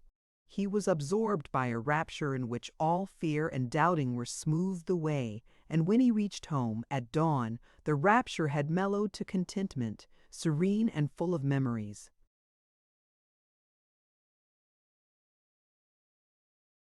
Chapter 29. The assurance of Tanis Tudyk's friendship fortified Babbitt's self-approval. At the athletic club, he became experimental. Though Virgil Gunch was silent, the others at the Roughnecks' table came to accept Babbitt as having, for no visible reason, turned crank. They argued windily with him, and he was cocky, and enjoyed the spectacle of his interesting martyrdom. He even praised Seneca Doane. Professor Pumphrey said that was carrying a joke too far, but Babbitt argued, "No, fact. I tell you, he's got one of the keenest intellects in the country. Why, Lord Wickham said that. Oh, who the hell is Lord Wickham? What you always lugging him in for?" "You been touting him for the last 6 weeks," protested Orville Jones. "George ordered him from Sears Roebuck." "You can get those English high muckamucks by mail for $2 apiece," suggested Sidney Finkelstein. "That's all right now. Lord Wickham, he's one of the biggest intellects in."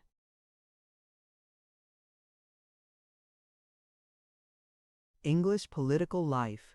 As I was saying, of course I'm conservative myself, but I appreciate a guy like Cinny Doane, because Virgil Gunch interrupted harshly, "I wonder if you are so conservative. I find I can manage to run my own business without any skunks and reds like Doane in it." The grimness of Gunch's voice, the hardness of his jaw, disconcerted Babbitt, but he recovered and went on till they looked bored, then irritated, then as doubtful as Gunch. Aye, he thought of Tanis always. With a stir he remembered her every aspect. His arms yearned for her. "I've found her. I've dreamed of her all these years, and now I've found her." He exulted. He met her at the movies in the morning. He drove out to her flat in the late afternoon or on evenings when he was believed to be at the Elks. He knew her financial affairs and advised her about them while she lamented her feminine ignorance and praised his masterfulness and proved to know much more about bonds than he did. They had remembrances and laughter over old times. Once they quarreled, and he raged that she was as bossy as his wife and far more whining when he was inattentive. but that passed safely. Their high hour was a tramp on a ringing December afternoon through snow-drifted meadows down to the icy Chaloosa River. She was exotic in an astrakhan cap and a short beaver coat. She slid on the ice and shouted, and he panted after her, rotund with laughter. Myra Babbitt never slid on the ice. He was afraid that they would be seen together.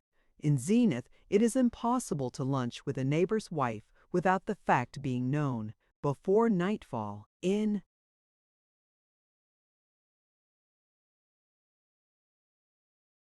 every house in your circle, but Tanis was beautifully discreet. However appealingly she might turn to him when they were alone, she was gravely detached when they were abroad, and he hoped that she would be taken for a client.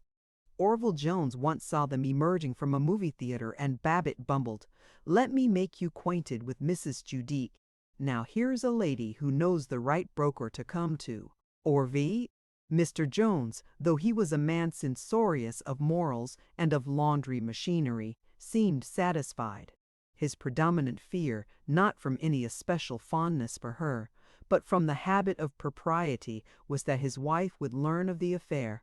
He was certain that she knew nothing specific about Tanis, but he was also certain that she suspected something indefinite. For years she had been bored by anything more affectionate than a farewell kiss, yet she was hurt by any slackening in his irritable periodic interest. And now he had no interest, rather a revulsion. He was completely faithful to Tanis. He was distressed by the sight of his wife's slack.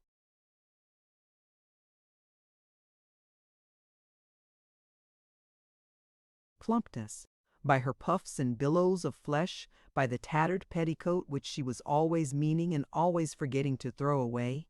But he was aware that she, so long attuned to him, caught all his repulsions.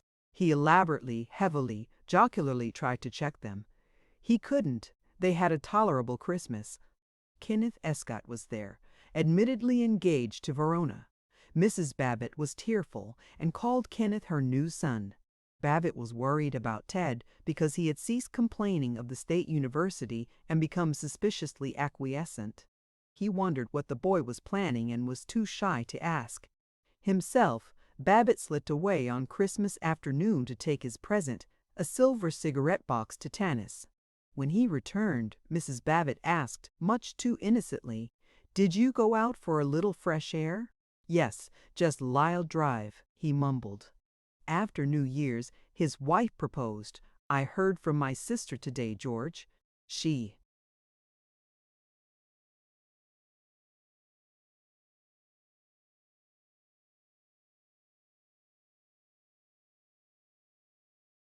isn't well. I think perhaps I ought to go stay with her for a few weeks." Now, Mrs. Babbitt was not accustomed to leave home during the winter, except on violently demanding occasions, and only the summer before she had been gone for weeks. Nor was Babbitt one of the detachable husbands who take separations casually.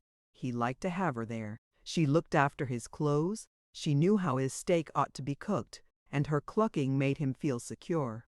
But he could not drum up even a dutiful, "Oh, she doesn't really need you, does she?"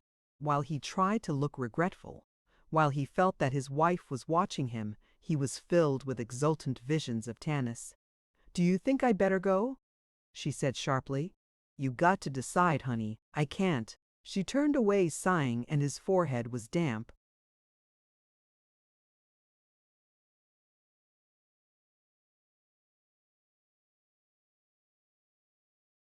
Till she went, 4 days later, she was curiously still, he cumbrously affectionate. Her train left at noon. As he saw it grow small beyond the train shed, he longed to hurry to Tanis. "No, by golly, I won't do that," he vowed.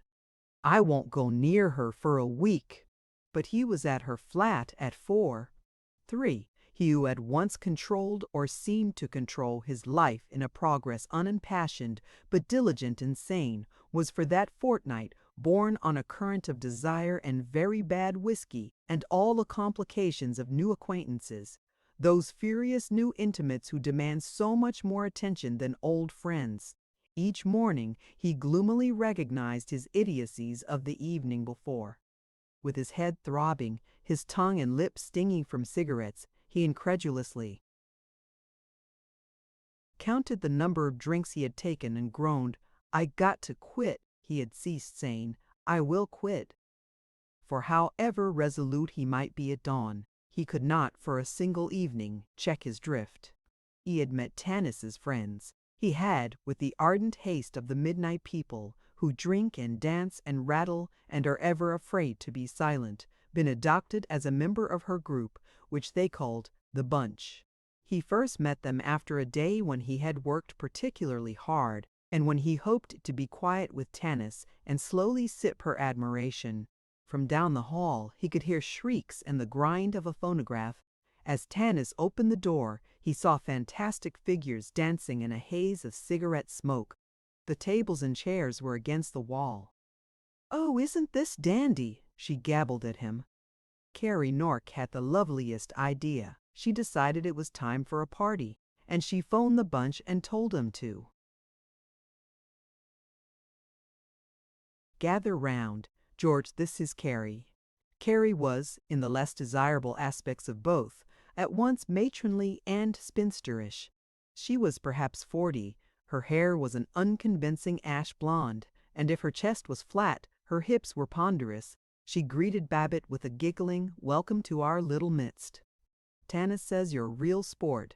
He was apparently expected to dance, to be boyish and gay with Carrie, and he did his unforgiving best. He towed her about the room, bumping into other couples, into the radiator, into chair legs cunningly ambushed. As he danced, he surveyed the rest of the Bunch, a thin young woman who looked capable, conceited, and sarcastic. Another woman whom he could never quite remember. 3 overdressed and slightly effeminate young men soda fountain clerks, or at least born for that profession. A man of his own age, immovable, self-satisfied, resentful of Babbitt's presence. When he had finished his dutiful dance, Tanis took him aside and begged, "Dear, wouldn't you like to do something for me? I'm all out of booze, and the Bunch want to celebrate. Couldn't you just skip down to Healy Hansen's and get some?" "Sure," he said, trying not to sound sullen. "I'll tell you, I'll get Minnie Sontag to drive down with you." Tanis was pointing to the thin, sarcastic young woman. Miss Sontag greeted him with an astringent, "How do, Mr. Babbitt. Tanis tells me you're a very prominent man, and I'm honored by being allowed to drive with you. Of course, I'm not accustomed to associating with society people like you, so I don't know how to act in such exalted circles." Thus Miss Sontag talked all the way down to Healy Hansen's. To her jibes he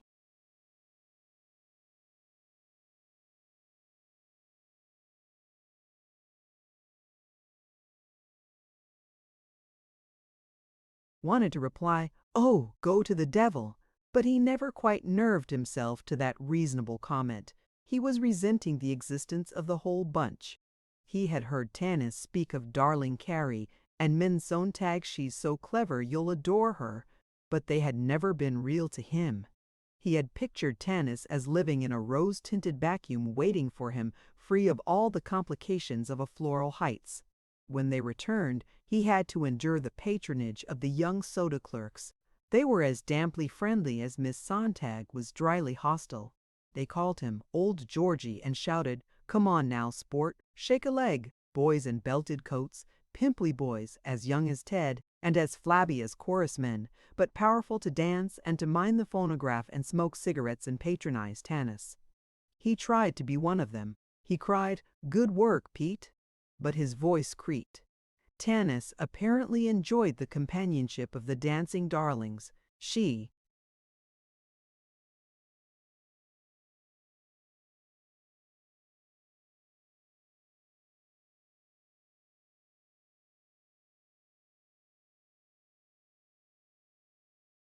brittled to their bland flirtation and casually kissed them at the end of each dance. Babbitt hated her for the moment. He saw her as middle-aged. He studied the wrinkles in the softness of her throat, the slack flesh beneath her chin. The taut muscles of her youth were loose and drooping. Between dances, she sat in the largest chair, waving her cigarette, summoning her callow admirers to come and talk to her. "She thinks she's a blooming queen," growled Babbitt. She chanted to Miss Sontag, "Isn't my little studio sweet? Studio rats, it's a plain old maid and chow dog flat. Oh God, I wish I was home. I wonder if I can't make a getaway now." His vision grew blurred, however, as he applied himself to Healy Hanson's raw but vigorous whiskey. He blended with the bunch. He began to rejoice that Carrie Nork and Pete, the most nearly intelligent of the nimble youths, seemed to like him, and it was enormously important to win over the surly older man, who proved to be a railway clerk named Fulton Bemis.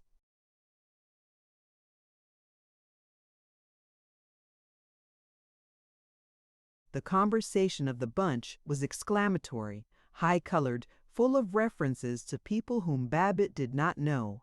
Apparently they thought very comfortably of themselves.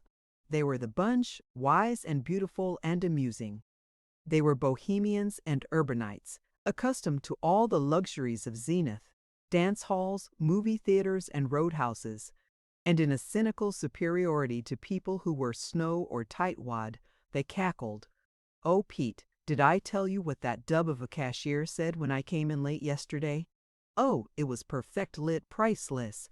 Oh, but wasn't TD stewed? Say, he was simply ossified. What did Gladys say to him? Think of the nerve of Bob Bickerstaff trying to get us to come to his house. Say, the nerve of him. Can you beat it for nerve? Some nerve, I call it."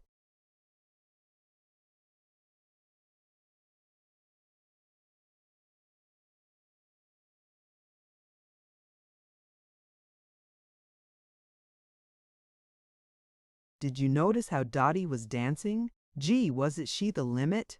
Babbitt was to be heard sonorously agreeing with the once hated Miss Minnie Sontag that persons who let a night go by without dancing to jazz music were crabs, pikers, and poor fish, and he roared, "You bit!" When Mrs. Carrie Nork gurgled, "Don't you love to sit on the floor? It's so bohemian," he began to think extremely well of the bunch. When he mentioned his friends Sir Gerald Doak, Lord Wickham, William Washington Eathorne, and Chum Frink, he was proud of their condescending interest. He got so thoroughly into the jocund spirit that he didn't much mind seeing Tanis drooping against the shoulder of the youngest and nokiest of the young men, and he himself desired to hold Carrie Nork's pulpy hand, and dropped it only because Tanis looked angry. When he went home at 2, he was fully a member of the bunch, and all the week thereafter he was bound by the exceedingly straitened conventions. The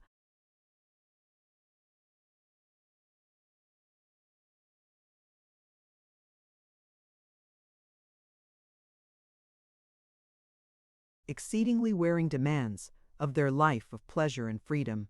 He had to go to their parties. He was involved in the agitation when everybody telephoned to everybody else that she hadn't meant what she'd said when she'd said that. And anyway, why was Pete going around saying she'd said it? Never was a family more insistent on learning one another's movements than were the bunch. All of them volubly knew, or indignantly desired to know, where all the others had been every minute of the week. Babbitt found himself explaining to Carrie or Fulton Bemis just what he had been doing, that he should not have joined them till 10 o'clock, and apologizing for having gone to dinner with a business acquaintance. Every member of the bunch was expected to telephone to every other member at least once a week. "Why haven't you called me up?" Babbitt was asked accusingly, not only by Tanis and Carrie, but presently by new ancient friends, Jenny and Capellina and Toots. If for a moment he had seen Tanis as withering and sentimental, he lost that impression at Carrie Nork's dance. Mrs. Nork had a large house and a small husband. To her party came all of the bunch, perhaps 35 of them when they were completely mobilized. Babbitt, under the name of Old Georgie, was now a pioneer of the bunch, since each month it changed half its membership, and he who could recall the prehistoric days of a fortnight ago, before Mrs. Absalom, the food demonstrator, had gone to Indianapolis, and Mac had got sore at Minnie, was a venerable leader and able to condescend to new Pace and Minnies and Gladyses. At Carrie's, Tanis did not have to work at being hostess. She was dignified and sure, a clear, fine figure, in the black chiffon frock he had always loved, and in the wider spaces of that ugly house, Babbitt was able to sit quietly with her. He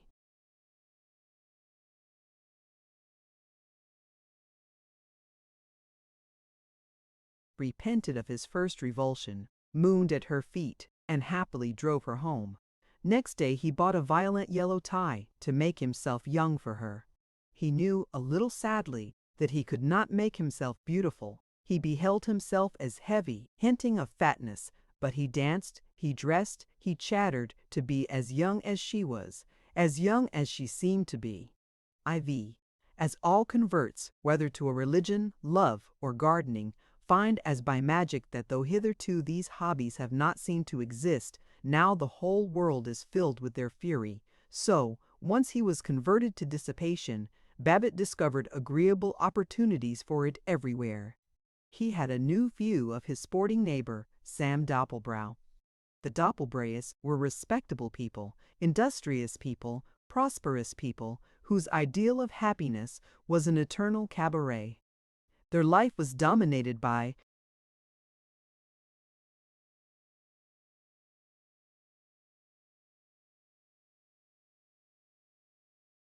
suburban bacchanalia of alcohol, nicotine, gasoline, and kisses.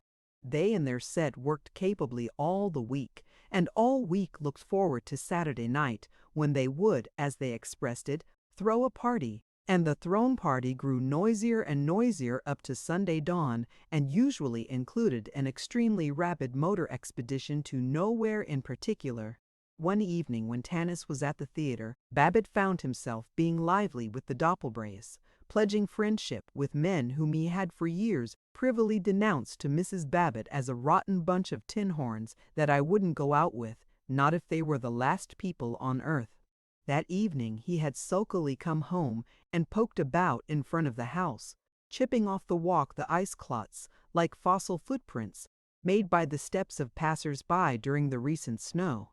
Howard Littlefield came up snuffling. "Still a widower, George?"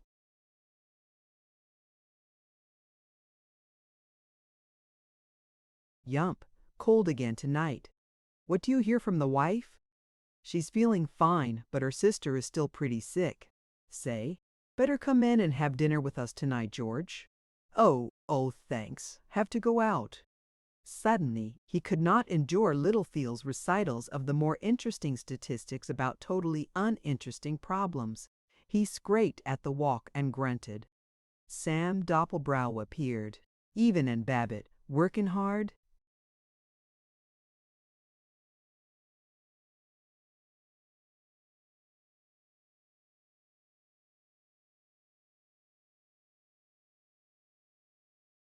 "Yeah, lil exercise. Cold enough for you tonight." "Well, just about. Still a widower." "Uh-huh. Say, Babbitt, while she's away, I know you don't care much for booze fights, but the missus and I'd be awfully glad if you could come in some night. Think you could stand a good cocktail for once?" "Stand it? Young fella, I bet old Uncle George can mix the best cocktail in these United States. Hooray! That's the way to talk. Look here. There's some folks coming to the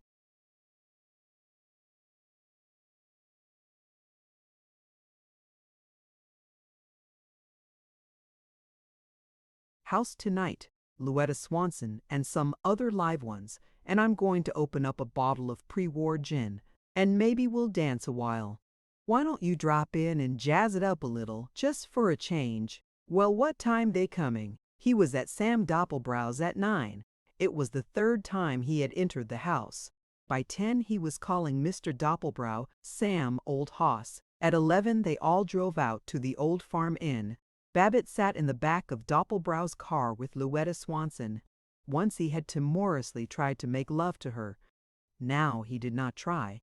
He merely made love. And Louetta dropped her head on his shoulder, told him what a nagger Eddie was, and accepted Babbitt as a decent and well-trained libertine.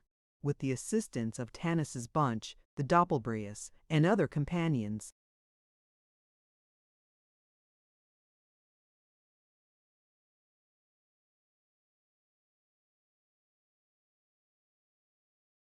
In forgetfulness, there was not an evening for 2 weeks when he did not return home late and shaky.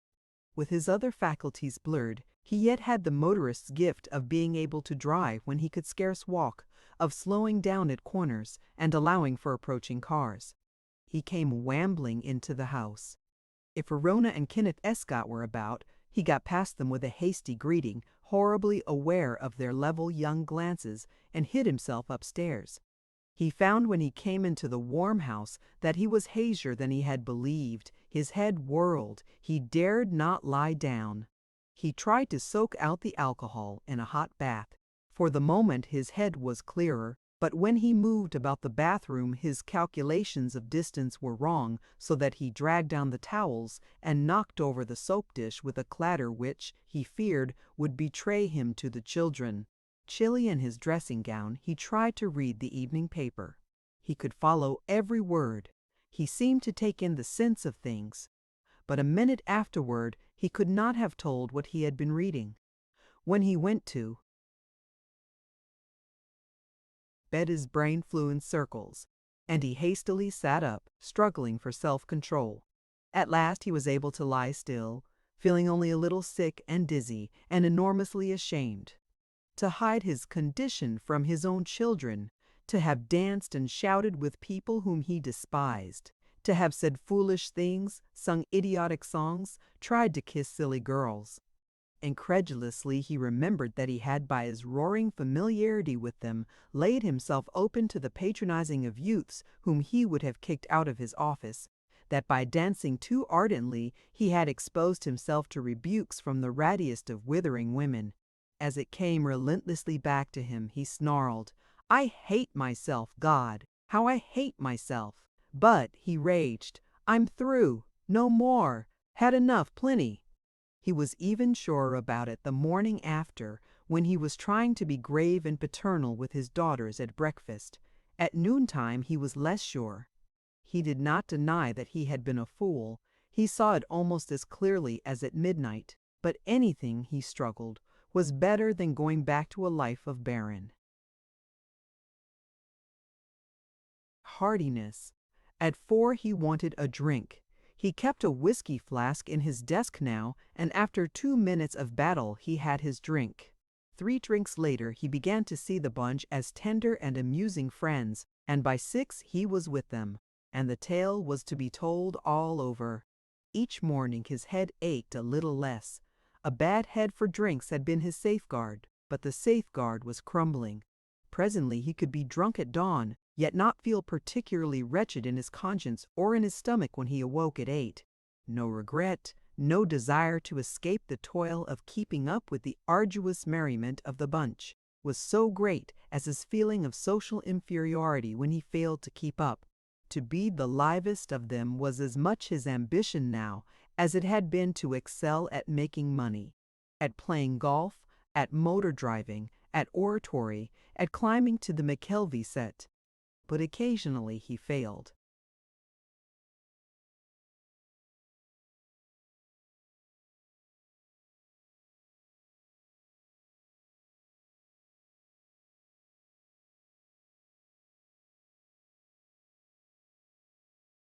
He found that Pete and the other young men considered the bunch too austerely polite, and the Carrie who merely kissed behind doors too embarrassingly monogonic.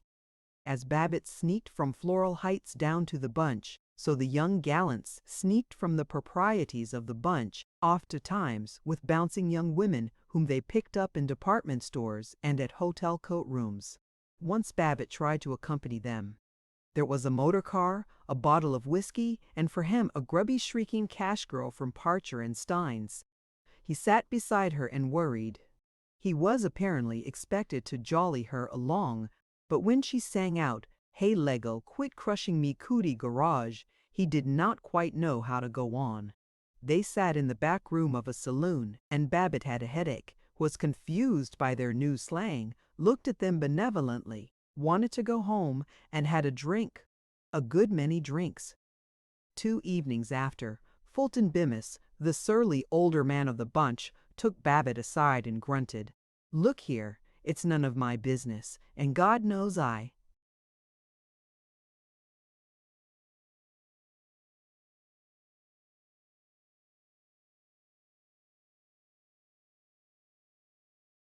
always lap up my share of the hooch, but don't you think you better watch yourself? You're one of these enthusiastic chumps that always overdo things. Do realize you're throwing in the booze as fast as you can, and you eat one cigarette right after another? Better cut it out for a while." Babbitt tearfully said that good old Fulb was a prince. And yes, he certainly would cut it out, and thereafter he lighted a cigarette and took a drink and had a terrific quarrel with Tanis when she caught him being affectionate with Carrie Nork. Next morning he hated himself that he should have sunk into a position where a 15th rater like Fulton Bemis could rebuke him. He perceived that since he was making love to every woman possible, Tanis was no longer his one pure star, and he wondered whether she had ever been anything more to him than a woman. And if Bemis had spoken to him, were other people talking about him?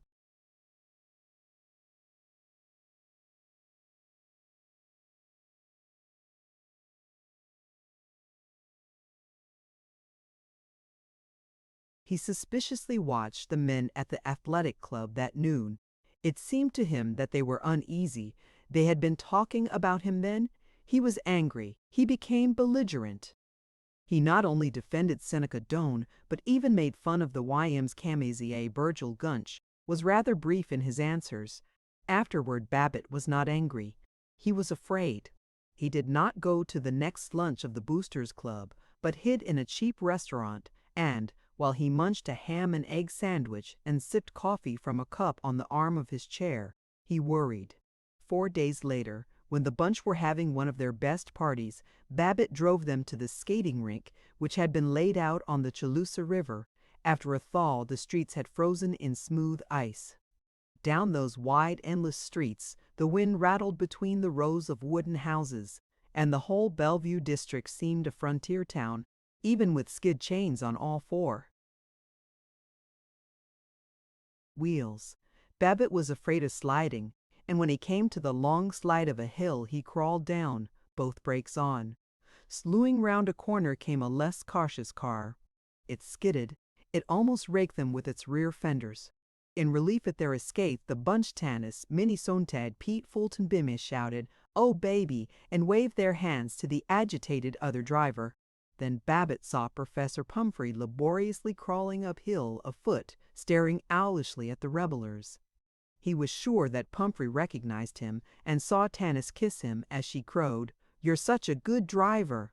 At lunch next day, he probed Pumphrey with, "Out last night with my brother and some friends of his? Gosh, what driving, slippery's glass. Thought I saw you hiking up the Bellevue Avenue hill." "No, I wasn't. I didn't see you," said Pumphrey hastily, rather guiltily. Perhaps 2 days afterward, Babbitt took Tanis to lunch at the hotel.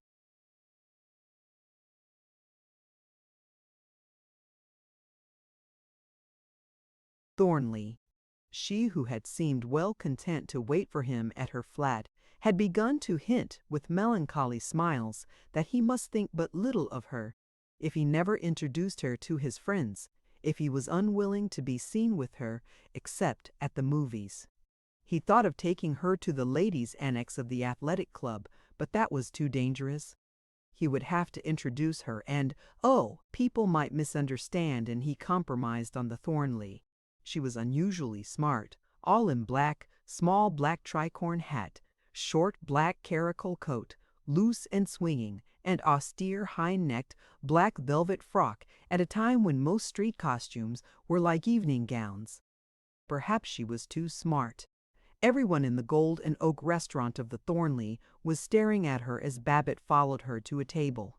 He uneasily hoped that the head waiter would give them a discreet place behind a pillar, but they were stationed on the center aisle. Tanis seemed not to notice her admirers. She smiled at Babbitt with a lavish, "Oh, isn't this nice? What a peppy-looking orchestra." Babbitt had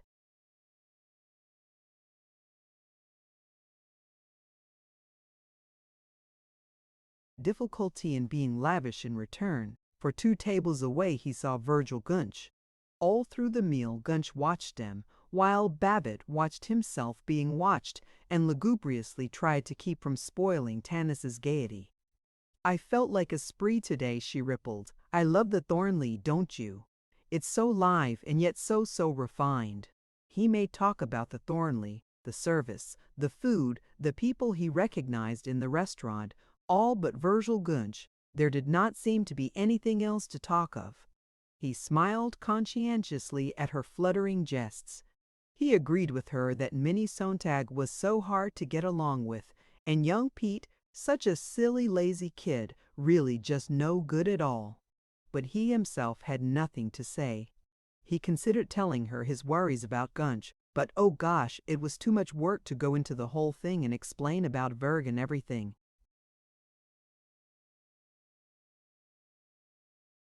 He was relieved when he put Tanis on a trolley. He was cheerful in the familiar simplicities of his office.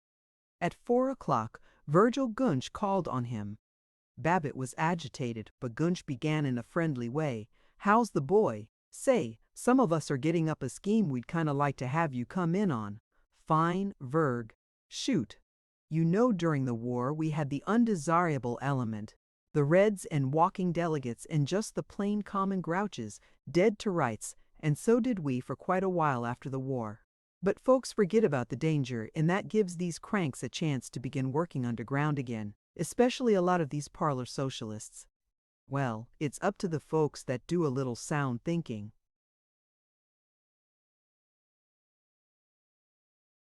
to make a conscious effort to keep bucking these fellows. Some guy back east has organized a society called the Good Citizens League for just that purpose. Of course, the Chamber of Commerce and the American Legion and so on do a fine work in keeping the decent people in the saddle, but they're devoted to so many other causes that they can't attend to this one problem properly.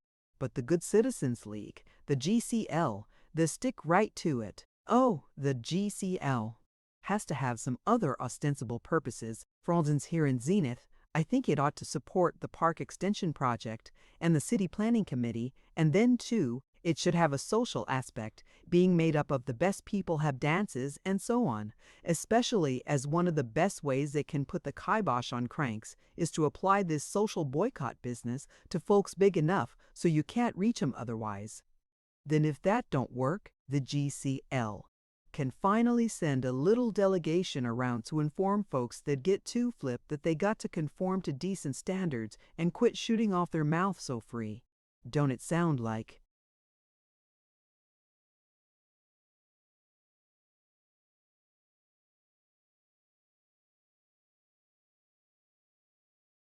The organization could do a great work.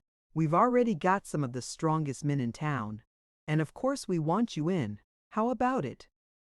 Babbitt was uncomfortable. He felt a compulsion back to all the standards he had so vaguely yet so desperately been fleeing. He fumbled. "I suppose you'd especially light on fellows like Seneca Doane. And try to make 'em? You bet your sweet life we would." "Look here, old Georgie, I've never for one moment believed you meant it when you've defended Doane and the strikers and so on at the club. I knew you were simply kidding those poor galoots like Sid Finkelstein. At least I certainly hope you were kidding."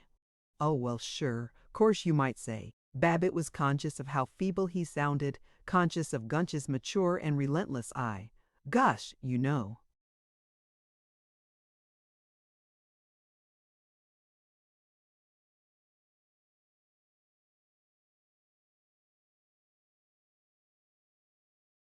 Where I stand, I'm no labor agitator. I'm a businessman, first, last, and all the time. But honestly, I don't think Doane means so badly, and you got to remember he's an old friend of mine. George, when it comes right down to a struggle between decency and the security of our homes on the one hand, and red ruin and those lazy dogs plotting for free beer on the other, you got to give up even old friendships. He that is not with me is against me. Yes, I suppose, how about it? Going to join us in the Good Citizens League? I'll have to think it over, Verge. All right, just as you say. Babbitt was relieved to be let off so easily, but Gunch went on, "George, I don't know what's come over you. None of us do. And we've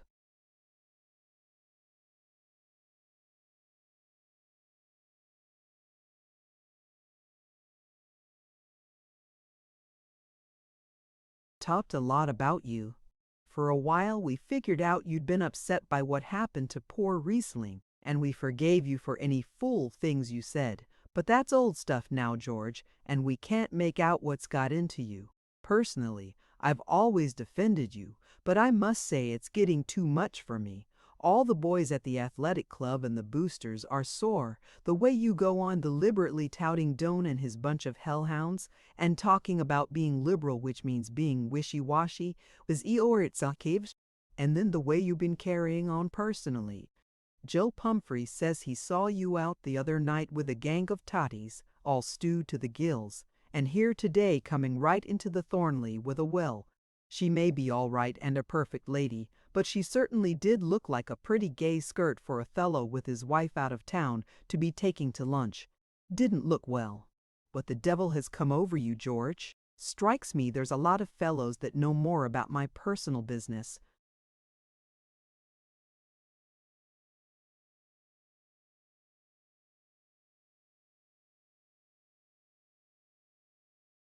than I do myself.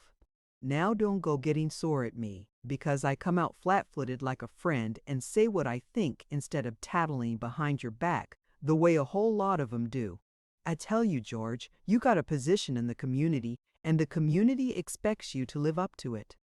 And better think over joining the Good Citizens League. See you about it later. He was gone. That evening Babbitt dined alone. He saw all the clan of good fellows peering through the restaurant window, spying on him. Fear sat beside him, and he told himself that tonight he would not go to Tanis's flat, and he did not go. Till late.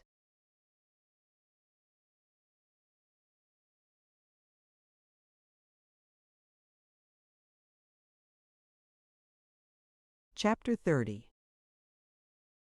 The summer before, Mrs. Babbitt's letters had crackled with desire to return to Zenith. Now they said nothing of returning, but a wistful, "I suppose everything is going on all right without me," among her dry chronicles of weather and sicknesses hinted to Babbitt that he hadn't been very urgent about her coming. He worried it. If she were here and I went on raising Cain, like I been doing, she'd have a fit. I got to get hold of myself. I got to learn to play around and yet not make a fool of myself. I can do it too if folks like Verg Gunch'll let me alone and Myra'll stay away. But poor kid, she sounds lonely. Lord, I don't want to hurt her. Impulsively, he wrote that they missed her, and her next letter said happily that she was coming home. He persuaded himself that he was eager to see her. He bought roses for the house. He ordered squaw for dinner. He had the car cleaned and polished. All the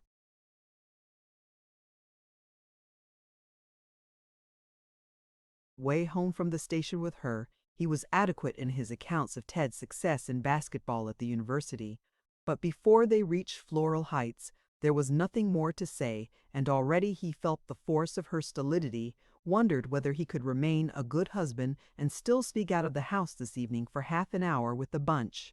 When he had housed the car, he blundered upstairs into the familiar talcum-scented warmth of her presence, blaring, "Help you unpack your bag? No, I can do it." Slowly she turned, holding up a small box, and slowly she said, "I brought you a present, just a new cigar case. I don't know if you'd care to have it." She was the lonely girl, the brown-appealing Myra Thompson, whom he had married, and he almost wept for pity as he kissed her and besought, "Oh, honey, honey, care to have it?" "Of course I do. I'm awful proud you brought it to me."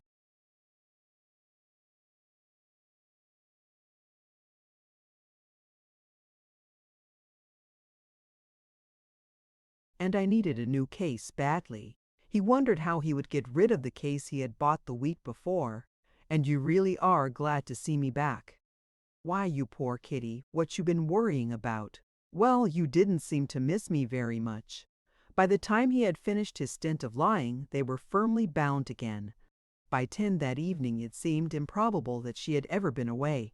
There was but one difference, the problem of remaining a respectable husband, a Floral Heights husband, yet seeing Tanis and the bunch with frequency. He had promised to telephone to Tanis that evening, and now it was melodramatically impossible. He prowled about the telephone, impulsively thrusting out a hand to lift the receiver, but never quite daring to risk it, nor could he find a reason for.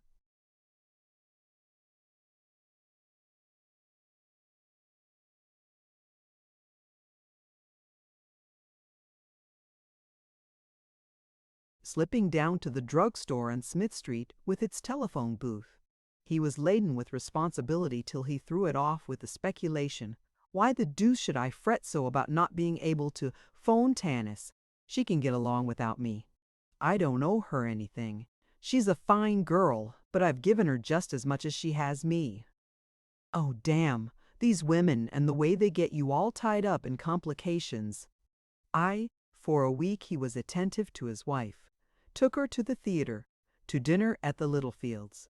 Then the old weary dodging and shifting began, and at least 2 evenings a week he spent with the bunch. He still made pretense of going to the Elks and to committee meetings, but less and less did he trouble to have his excuses interesting, less and less did she affect to believe them. He was certain that she knew he was associating with what Floral Heights called a sporty crowd, yet neither of them acknowledged it. In matrimonial geography, the distance between the first mute recognition of her break and the admission thereof is as great as the distance between the first naive faith and the first doubting.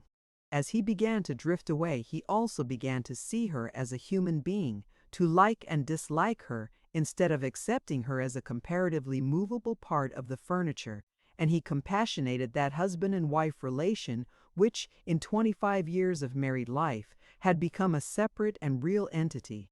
He recalled their highlights, the summer vacation in Virginia meadows under the blue wall of the mountains, their motor tour through Ohio, and the exploration of Cleveland, Cincinnati, and Columbus, the birth of Verona, their building of this new house, planned to comfort them through a happy old age. Jokingly, they had said that it might be the last home either of them would ever have. Yet his most softening remembrance of these dear moments did not keep him from barking at dinner. Yep, going out few hours, don't sit up for me.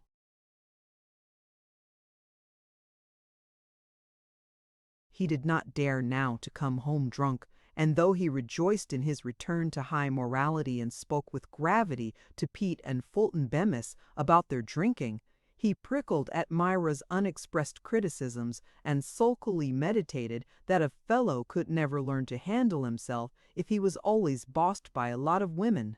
He no longer wondered if Tanis wasn't a bit worn and sentimental. In contrast to the complacent Myra, he saw her as swift and airborne and radiant, a fire spirit tenderly stooping to the hearth, and however pitifully he brooded on his wife, he longed to be with Tanis. Then Mrs. Babbitt tore the decent cloak from her unhappiness, and the astounded male discovered that she was having a small, determined rebellion of her own, the Rhine. They were beside the fireless fireplace in the evening. "Georgie," she said, "you haven't given me the list of your household expenses while I was away." "No, I haven't made it out yet," very affably. "Gosh, we must try to keep down expenses this year." "That's so. I don't know where all the money goes to. I try to economize, but it just seems to evaporate. I suppose I oughtn't to spend so much on cigars. Don't know but what I'll cut down my smoking. Maybe cut it out entirely. I was thinking of a good way to do it the other day. Start on these Cubeb cigarettes, and they kind of disgust me with smoking." "Oh, I do wish you would." "It isn't that I care, but honestly, George, it is so bad."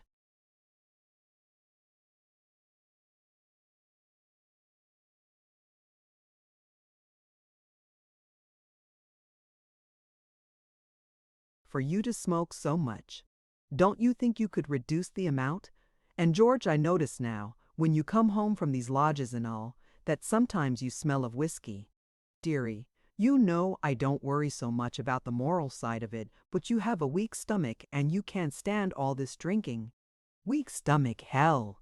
I guess I can carry my booze about as well as most folks. Well, I do think you ought to be careful. Don't you see, dear, I don't want you to get sick." "Sick? Rats! I'm not a baby. I guess I ain't going to get sick just because maybe once a week I shoot a highball." That's the trouble with women, they always exaggerate so. George, I don't think you ought to talk that way when I'm just speaking for your own good. I know, but gosh, all fishhooks, that's the trouble with women. They're always criticizing and commenting and bringing things up, and then they say it's for your own good. Why, George, that's not a nice way to talk, to answer me so short.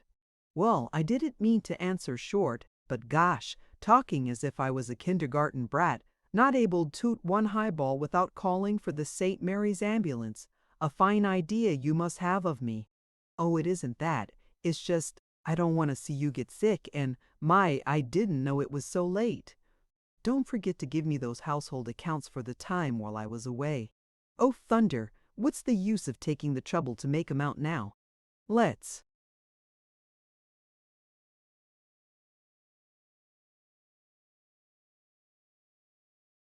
just skip 'em for that period. Why, George Babbitt, in all the years we've been married, we've never failed to keep a complete account of every penny we've spent. No, maybe that's the trouble with us. What in the world do you mean? Oh, I don't mean anything. Only sometimes I get so darn sick and tired of all this routine and the accounting at the office and expenses at home, and fussing and stewing and fretting, and wearing myself out worrying over a lot of junk that doesn't really mean a doggone thing, and being so careful, and good Lord, what do you think I'm made for? I could have been a darn good orator, and here I fuss and fret and worry. Don't you suppose I ever get tired of fussing? I get so bored with ordering 3 meals a day, 365 days a year, and ruining my eyes over that horrid sewing machine, and looking after your clothes, and Roan's, and Ted's, and Tinka's, and everybody's, and the laundry, and darning socks, and going down to the Piggly Wiggly to market, and bringing my basket home to save money on the cash and carry and everything. Well, gosh, with a certain astonishment, I suppose maybe you do. But talk about here I have to be in the office every single day, while you can go out all afternoon and see folks and visit with the neighbors and do any blinkin' thing you want to. Yes, and a fine lot of good that does me. Just talking over the same old things with the same old crowd, while you have all sorts of interesting people coming in to see you at the office. Interesting. Cranky old dames that want to know why I haven't rented there.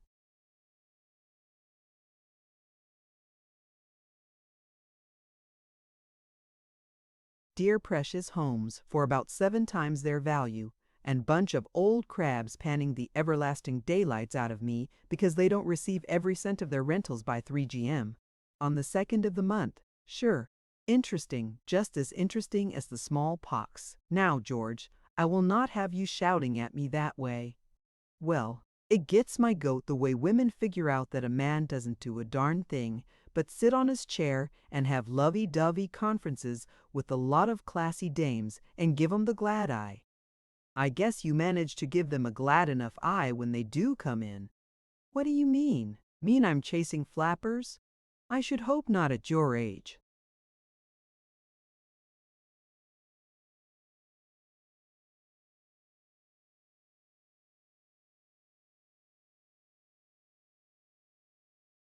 Now you look here. You may not believe it. Of course, all you see is fat little Georgie Babbitt. Sure, handy man around the house. Fixes the furnace when the furnace man doesn't show up and pays the bills. But dough, awful dough. Well, you may not believe it, but there's some women that think old George Babbitt isn't such a bad scout. They think he's not so bad looking, not so bad that it hurts anyway, and he's got a pretty good line of guff, and some even think he shakes a darn wicked walkover at dancing. Yes, she spoke slowly. I haven't much doubt that when I'm away you manage to find people who properly appreciate you. Well, I just mean, he protested, with a sound of denial. Then he was angered into semi-honesty. You bet I do. I find plenty of folks, and doggone nice ones, that don't think I'm a weak-stomached baby. That's exactly what I was saying. You can run around with anybody you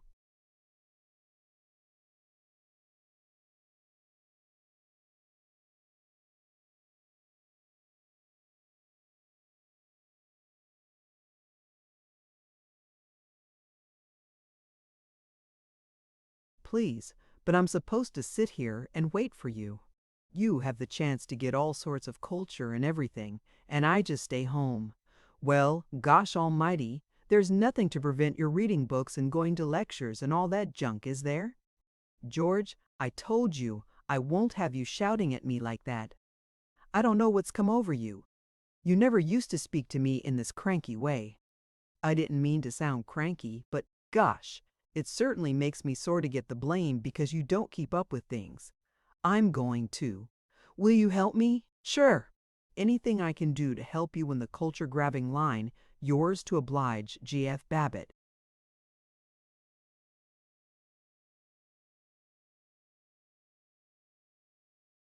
Very well then, I want you to go to Mrs. Mudge's New Thought meeting with me next Sunday afternoon.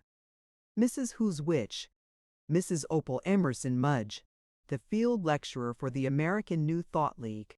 She's going to speak on cultivating the sun spirit before the League of the Higher Illumination at the Thornley.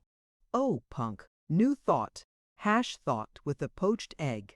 Cultivating the... It sounds like why is a mouse when it spins? That's a fine spiel for a good Presbyterian to be going to, when you can hear Drew. Reverend Drew is a scholar and a pulpit orator and all that, but he hasn't got the inner ferment, as Mrs. Mudge calls it. He hasn't any inspiration for the new era. Women need inspiration now, so I want you to come as you promised. IV, the Zenith branch of the League of the Higher Illumination, met in the smaller ballroom at the Hotel Thornley, a refined apartment with pale green walls and plaster wreaths of roses, refined parquet flooring, and ultra-refined, frail gilt chairs. Here were gathered 65 women and 10 men. Most of the men slouched in their chairs and wriggled, while their wives sat rigidly at attention, but 2 of them red-necked, meaty men were as respectably devout as their wives. They were newly rich contractors who, having bought houses, motors, hand-painted pictures, and gentlemanliness, were now buying a refined, ready-made philosophy. It had been a toss-up with them whether to buy New Thought, Christian Science, or a good standard high church model of Episcopalianism. In the flesh, Mrs. Opal Emerson Mudge fell somewhat short of a prophetic aspect. She was pony-built and plump, with the face of a haughty Pekingese, aha!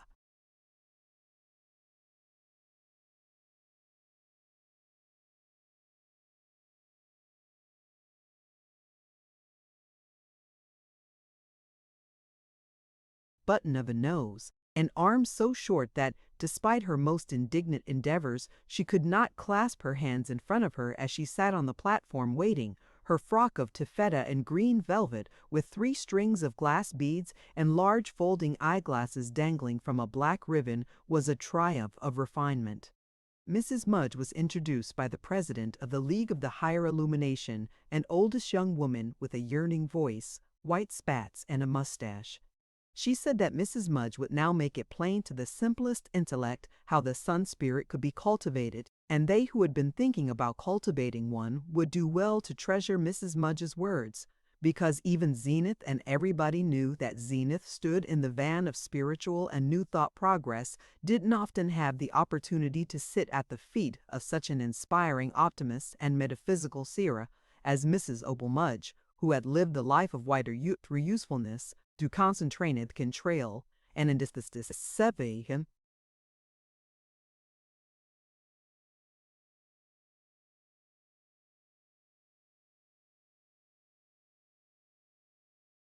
Immediately going to transform and bring peace, power, and prosperity to the unhappy nations.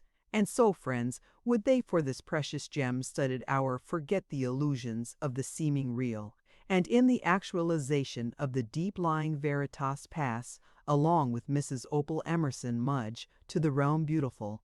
If Mrs. Mudge was rather pudgier than one would like one's swamis, yogis, seers, and initiates, yet her voice had the real professional note.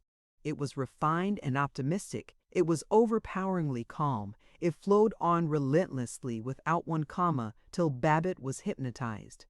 Her favorite word was always, which she pronounced always. Her principal gesture was a pontifical but thoroughly ladylike blessing with two stubby fingers.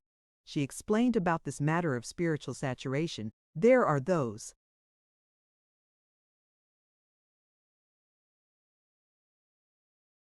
of those, she made a linked sweetness long drawn out.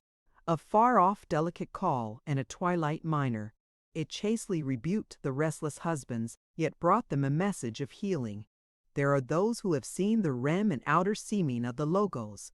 There are those who have glimpsed and enthusiasm possessed themselves of some segment and portion of the logos. There are those who thus flicked, but not penetrated and radial activated by the dynamize, go always to and fro assertive that they possess and are possessed of the logos and the metaphysicos. But this word, I bring you this concept, I enlarge that those that are not utter are not even inceptive, all is wholeness, it prick in spotes, the better though, the better effective all trade that hunted for.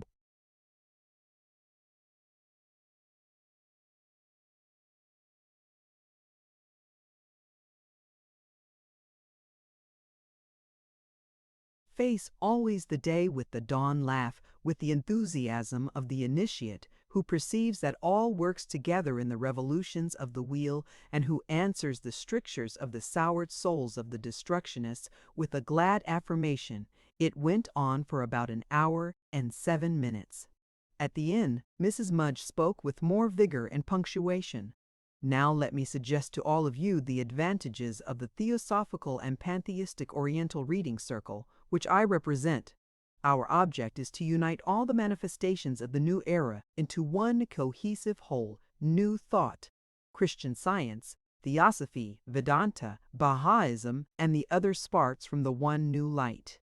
The subscription is but $10 a year, and for this mere pittance, the members receive not only the monthly magazine Pearls of Healing, but the privilege of sending right to the President, our revered mother.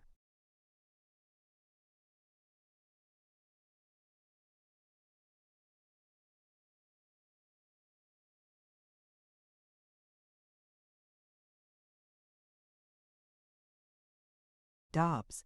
Any questions regarding spiritual progress, matrimonial problems, health and well-being questions, financial difficulties, and they listened to her with adoring attention. They looked genteel. They looked ironed out. They coughed politely and crossed their legs with quietness, and in expensive linen handkerchiefs they blew their noses with a delicacy altogether optimistic and refined. As for Babbitt, he sat and suffered. When they were blessedly out in air again, when they drove home through a wind smelling of snow and honest sun, he dared not speak. They had been too near to quarreling these days. Mrs. Babbitt forced it. Did you enjoy Mrs. Mudge's talk? Well, what did you get out of it?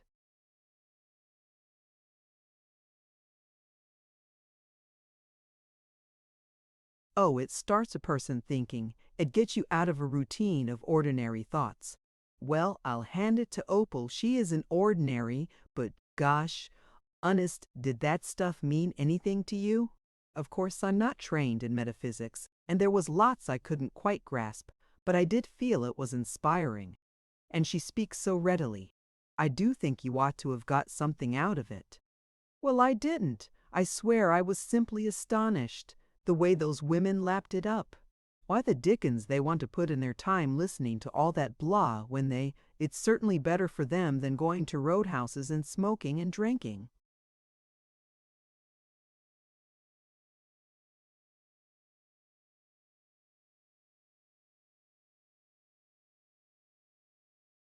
I don't know whether it is or not. Personally, I don't see a whole lot of difference. In both cases, they're trying to get away from themselves. Most everybody is, these days, I guess. And I'd certainly get a whole lot more out of hoofing it in a good lively dance, even in some dive, than sitting looking as if my collar was too tight and feeling too scared to spit and listening to Opal chewing her words. I'm sure you do. You're very fond of dives. No doubt you saw a lot of them while I was away. Look here. You've been doing a hell of a lot of insinuating and hinting around lately as if I were leading a double life or something, and I'm damn sick of it and I don't want to hear anything more about it. Why, George Babbitt, do you realize what you're saying? Why, George, in all our years together, you've never talked to me like that.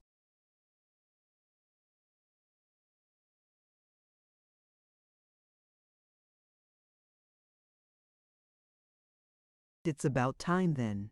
Lately, you've been getting worse and worse. And now, finally, you're cursing and swearing at me and shouting at me, and your voice so ugly and hateful, I just shudder. Oh, rats, quit exaggerating. I wasn't shouting or swearing either. I wish you could hear your own voice. Maybe you don't realize how it sounds, but even so, you never used to talk like that. You simply couldn't talk this way if something dreadful hadn't happened to you. His mind was hard. With amazement, he found that he wasn't particularly sorry. It was only with an effort that he made himself more agreeable. Well, gosh, I didn't mean to get sore.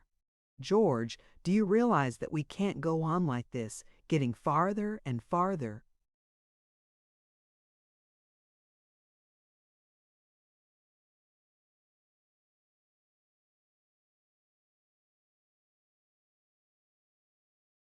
Apart, and you ruder and ruder to me? I just don't know what's going to happen. He had a moment's pity for her bewilderment. He thought of how many deep and tender things would be hurt if they really couldn't go on like this. But his pity was impersonal, and he was wondering, wouldn't it maybe be a good thing if not a divorce and all that, of course, but kind of a little more independence? While she looked at him pleadingly, he drove on in a dreadful silence.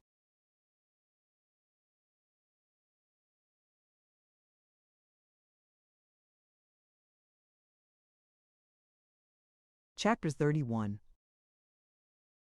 When he was away from her, while he kicked about the garage and swept the snow off the running board and examined a cracked hose connection, he repented. He was alarmed and astonished that he could have flared out at his wife and thought fondly how much more lasting she was than the flighty bunch. He went in to mumble that he was sorry, didn't mean to be grouchy, and to inquire as to her interest in movies. But in the darkness of the movie theater, he brooded that he'd gone and tied himself up to Myra all over again. He had some satisfaction in taking it out on Tanis Judique. Hang Tanis anyway. Why'd she gone and got him into these mix-ups and made him all jumpy and nervous and cranky? Too many complications. Cut him out. He wanted peace. For 10 days he did not see Tanis nor telephone to her, and instantly she put upon him the compulsion which he hated. When he had stayed away from her for 5 days, hourly taking pride in his resoluteness and hourly picturing how greatly Tanis must miss him, Mrs. Magoon reported,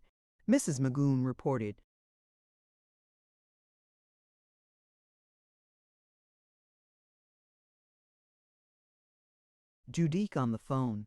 Like Tay speak, do you bout some repairs? Tanis was quick and quiet. Mr. Babbitt? Oh, George, this is Tanis. I haven't seen you for weeks days anyway. You aren't sick, are you? No, just been terribly rushed. I think there'll be a big revival of building this year. Got to work hard. Of course, my man. I want you to. You know I'm terribly ambitious for you, much more than I am for myself. I just don't want you to forget poor Tanis. Will you call me up soon? Sure. You bet. Please do. I shan't call you again.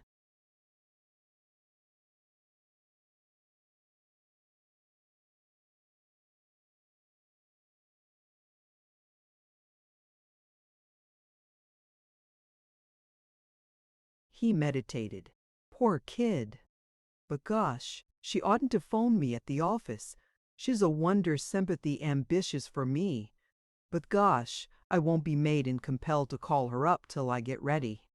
Darn these women, the way they make demands. It'll be one long old time before I see her. But gosh, I'd like to see her tonight, sweet little thing. Oh, cut that, son. Now you've broken away. Be wise. She did not telephone again, nor he, but after 5 more days she wrote to him, Have I offended you? You must know, dear, I didn't mean to. I'm so lonely and I need somebody to cheer me up. Why didn't you come to the nice party we had at Carrie's last evening? I remember she invited you. Can't you come around here tomorrow third evening? I shall be alone and hope to see you." His reflections were numerous.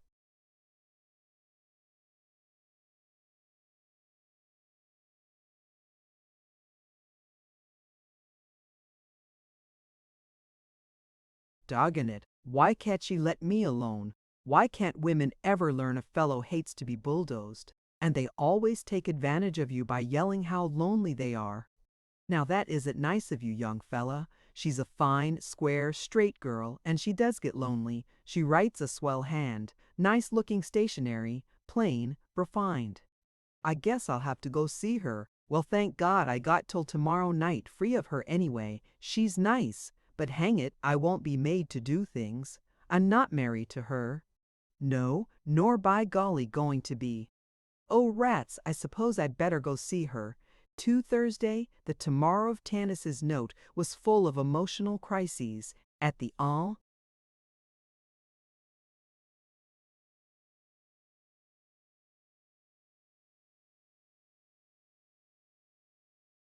roughnecks its table at the club. Vergunch talked of the Good Citizens League, and it seemed to Babbitt deliberately left him out of the invitations to join. Old Matt Penniman, the general utility man at Babbitt's office, had troubles and came in to groan about them. His oldest boy was no good, his wife was sick, and he had quarreled with his brother-in-law. Conrad Light also had troubles, and since Light was one of his best clients, Babbitt had to listen to them. Mr. Light, it appeared, was suffering from a peculiarly interesting neuralgia, and the garage had overcharged him. When Babbitt came home, everybody had troubles. His wife was simultaneously thinking about discharging the impudent new maid, and worried lest the maid leave, and Tinka desired to denounce her teacher. "Oh, quit fussing," Babbitt fussed. "You never hear me whining about my troubles, and yet if you had to run a real estate office, why, today I found Miss Bannigan was 2 days behind with her accounts, and I pinched my finger in my desk, and Light was in, and just as unreasonable as ever."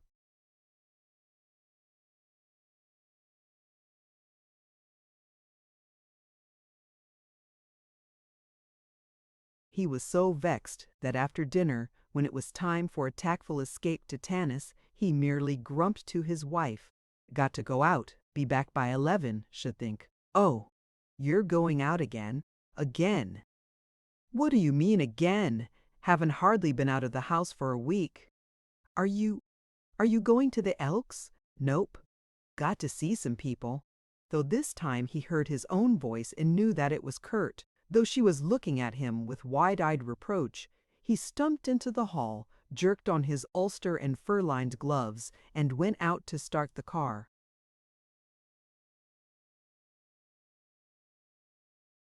He was relieved to find Tanis cheerful, unreproachful, and brilliant in a frock of brown net over gold tissue. "You poor man, having to come out on a night like this? It's terribly cold. Don't you think a small highball would be nice? Now, by golly, there's a woman with Sabby. I think we could more or less stand a highball if it wasn't too long a one, not over a foot tall." He kissed her with careless heartiness. He forgot the compulsion of her demands. He stretched in a large chair and felt that he had beautifully come home. He was suddenly loquacious. He told her what a noble and misunderstood man he was, and how superior to Pete, Fulton Bemis, and the other men of their acquaintance, and she, bending forward, chin in charming hand, brightly agreed. But when he forced himself to ask, "Well, honey, how's things with you?" she took his duty question seriously, and he discovered that she too had troubles. "Oh, all right, but I did get so angry with Carrie. She told Minnie that I told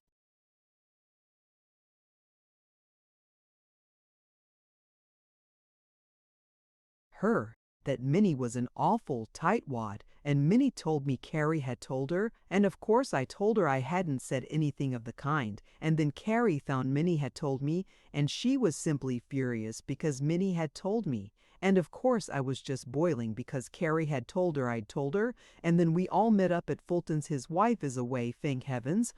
Oh, there's the dandiest floor in his house to dance on, and we were all of us simply furious at each other. And oh, I do hate that kind of a mix-up, don't you?" I mean, it's so lacking in refinement, and mother wants to come and stay with me for a whole month. And of course I do love her, I suppose I do, but honestly, she'll crap my style. Something dreadful she never can learn not to comment, and she always wants to know where I'm going when I go out evenings, and if I lie to her she always spies around and ferrets around and finds out where I've been, and then she looks like Patience on a monument till I could just scream. And oh, I must tell you, you know I never talk about myself, I just hate people who don't.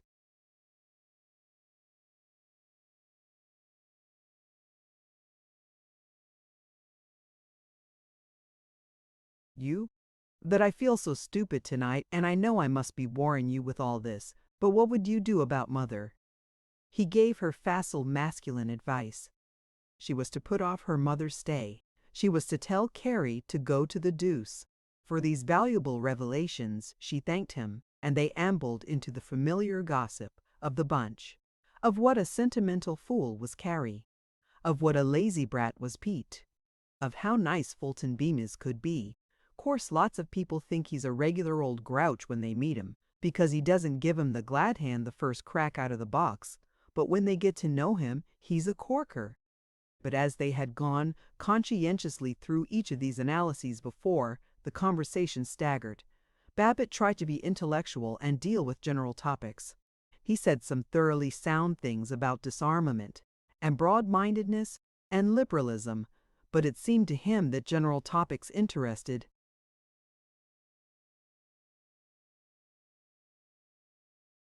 Tanis only when she could apply them to Pete, Carrie, or themselves. He was distressingly conscious of their silence. He tried to stir her into chattering again, but silence rose like a gray presence and hovered between them. He labored. It strikes me that unemployment is lessening. Maybe Pete will get a decent job then. Silence. Desperately he essayed. What's the trouble, old honey? You seem kind of quiet tonight. Am I? Oh, I'm not. But do you really care whether I am or not? Care? Sure. Course I do.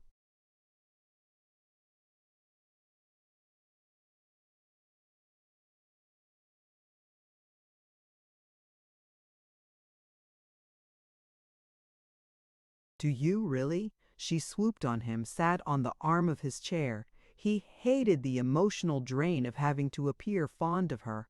He stroked her hand, smiled up at her dutifully, and sank back. George, I wonder if you really like me at all. Course I do, silly. Do you really, precious? Do you care a bit? Why, certainly. You don't suppose I'd be here if I didn't. Now see here, young man. I won't have you speaking to me in that huffy way. I didn't mean to sound huffy. I just, in injured and rather childish tones, gosh almighty, it makes me tired the way everybody says I sound huffy when I just talk natural. Do they expect me to sing it or something? Who do you mean by everybody? How many other ladies have you been consoling? Look here now, I won't have this hinting, humbly. I know, dear, I was only teasing. I know it didn't mean to talk huffy. It was just tired. Forgive bad Tanis. But say you love me. Say it. I love you. Course I do. Yes, you do. Cynically. Oh, darling, I don't mean to be rude, but I get so lonely. I feel so useless. Nobody needs me. Nothing I can do for anybody. And you know, dear, I'm so active I could be, if there was something to do. And I am young, aren't I? I'm not an old thing. I'm not old and stupid, am I? He had to assure her. She stroked his hair, and he had to look pleased under that touch, the more demanding in its beguiling softness. He was impatient. He wanted to flee out to a hard, sure, unemotional man world. Through her delicate and caressing fingers, she may have caught something of his shrugging distaste. She left him. He was, for the moment, buoyantly relieved. She dragged a footstool to his feet and sat looking beseechingly up at him.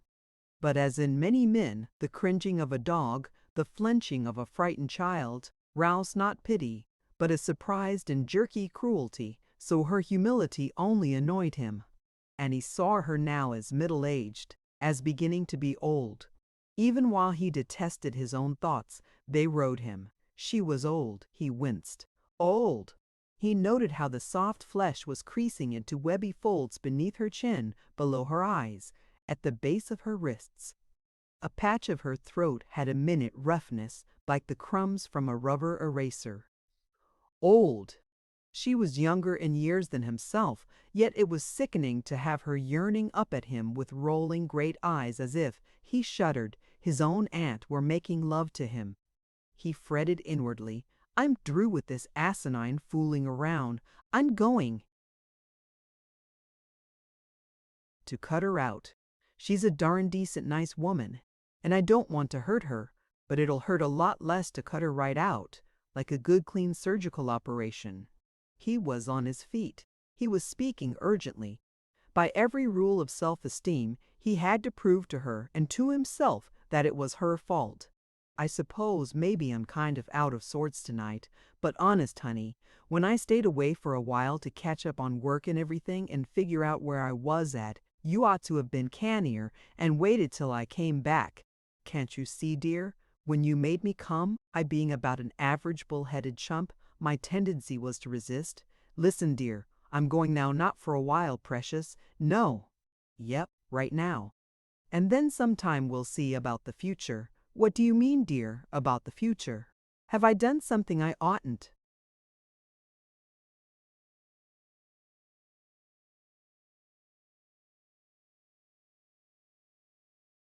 To? Oh, I'm so dreadfully sorry.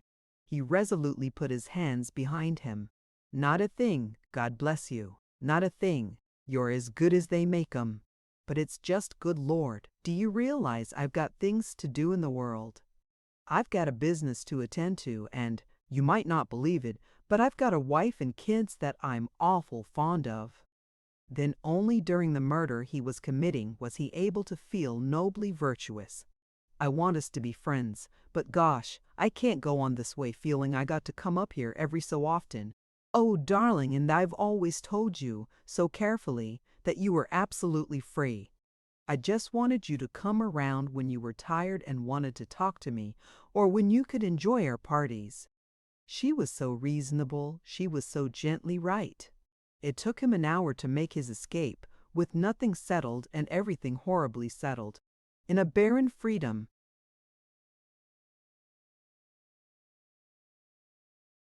of icy northern wind, he sighed. Thank God that's over. Poor Tanis, poor darling, decent Tanis. But it is over, absolute, and free. Chapter 32. His wife was up when he came in. Did you have a good time? She sniffed. I did not. I had a rotten time. Anything else I got to explain? George, how can you speak like, oh, I don't know what's come over you. Good Lord, there's nothing come over me. Why do you look for trouble all the time? He was warning himself, careful, stop being so disagreeable. Horsey feels it, being left alone here all evening.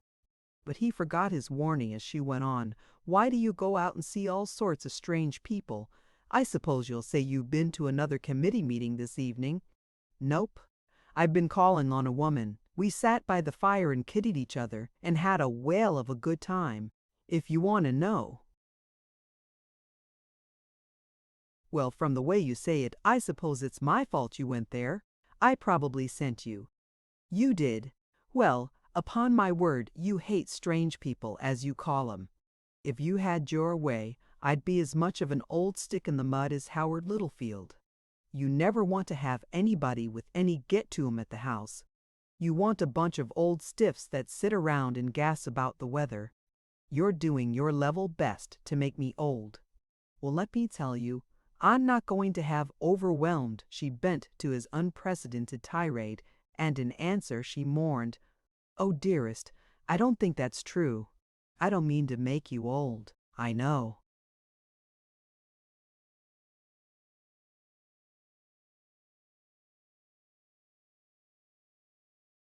Perhaps you're partly right. Perhaps I am slow about getting acquainted with new people. But when you think of all the dear good times we had, and the supper parties and the movies and all, with true masculine wiles, he not only convinced himself that she had injured him, but, by the loudness of his voice and the brutality of his attack, he convinced her also, and presently he had her apologizing for his having spent the evening with Tanis. He went up to bed well pleased, not only the master but the martyr of the household. For a distasteful moment after he had lain down, he wondered if he had been altogether just. Ought to be ashamed, bullying her. Maybe there's her side to things. Maybe she hasn't had such a bloomin' hectic time herself. But I don't care. Good for her to get waked up a little. And I'm going to keep free of her and Tanis and the fellows at the club and everybody. I'm going to run my own life.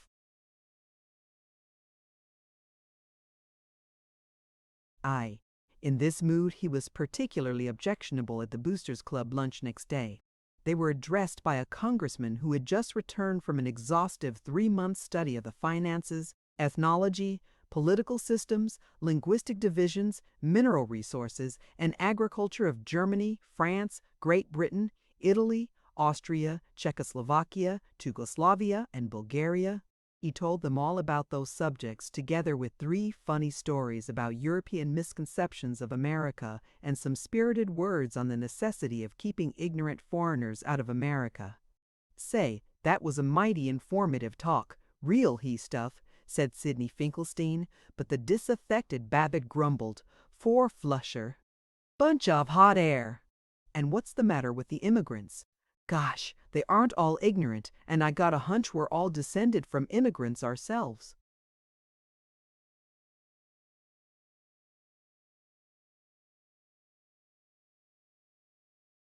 "Oh, you make me tired," said Mr. Finkelstein. Babbitt was aware that Dr. A.I. Dilling was sternly listening from across the table. Dr. Dilling was one of the most important men in the Boosterses. He was not a physician, but a surgeon, a more romantic and sounding occupation. He was an intense, large man with a boiling of black hair and a thick black mustache. The newspapers often chronicled his operations. He was professor of surgery in the State University. He went to dinner at the very best houses on Royal Ridge, and he was said to be worth several $100,000. It was dismaying to Babbitt to have such a person glower at him. He hastily praised the congressman's wit to Sidney Finkelstein, but for Dr. Dilling's benefit. That afternoon, 3 men shouldered into Babbitt's office with the air of a vigilante committee in frontier days. They were large, resolute, big-jawed men.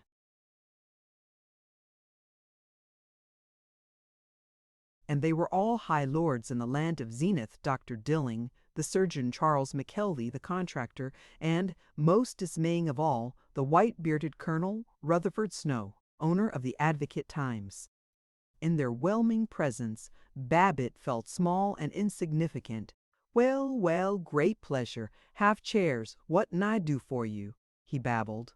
They neither sat nor offered observations on the weather. "Babbitt," said Colonel Snow, "we've come from the Good Citizens League. We've decided we want you to join. Virgil Gunch says you don't care to, but I think we can show you a new light. The League is going to combine with the Chamber of Commerce in a campaign for the open shop, so it's time for you to put your name down." In his embarrassment, Babbitt could not recall his reasons for not wishing to.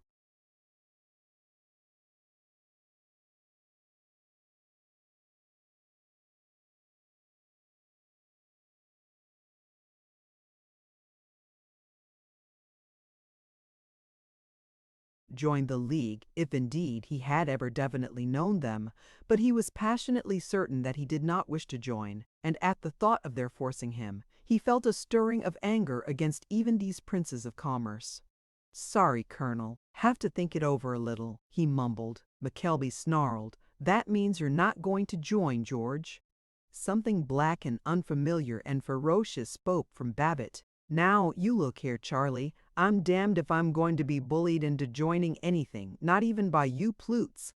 "We're not bullying anybody," Dr. Billing began, but Colonel Snow thrust him aside with, "Certainly we are. We don't mind a little bullying, if it's necessary. Babbitt, the GCL." has been talking about you a good deal. You're supposed to be a sensible, clean, responsible man. You always have been. But here lately for God knows what reason, I hear from all sorts of sources that you're running around with a loose crowd. And what's a whole lot worse, you've actually been advocating and supporting some of the most dangerous elements in town, like this fellow Doane. Colonel, that strikes me as my private business. Possibly, but we want to have an understanding. You stood in, you and your father-in-law, with some of the most substantial and forward-looking interests in town, like my friends of the Street Traction Company, and my papers have given you a lot of boosts. Well, you can't expect the decent citizens to go on aiding you if you intend to side with precisely the people who are trying to undermine us. Babbitt was frightened, but he had an agonized instinct that if he yielded in this, he would yield in everything. He protested.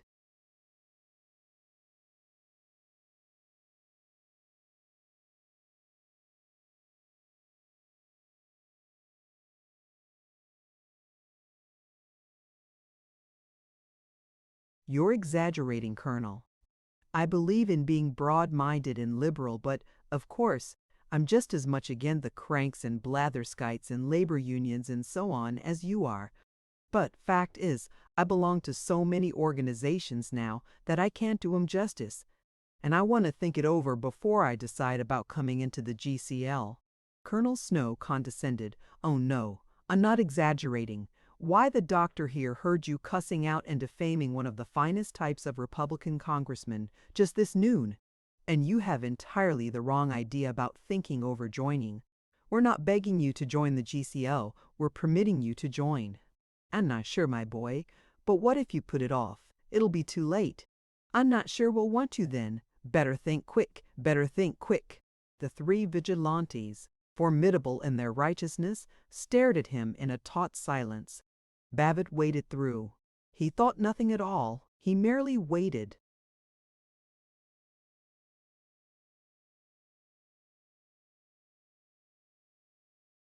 While in his echoing head buzzed, I don't want to join. I don't want to join. I don't want to. All right. Sorry for you, said Colonel Snow, and the three men abruptly turned their beefy backs. Ivy. As Babbitt went out to his car that evening, he saw Virgil Gunch coming down the block. He raised his hand in salutation, but Gunch ignored it and crossed the street. He was certain that Gunch had seen him. He drove home in sharp discomfort. His wife attacked at once. Georgie dear, Muriel Frink was in this afternoon, and she says that Chum says the committee of this Good Citizens League especially asked you to join and you wouldn't. Don't you think it would be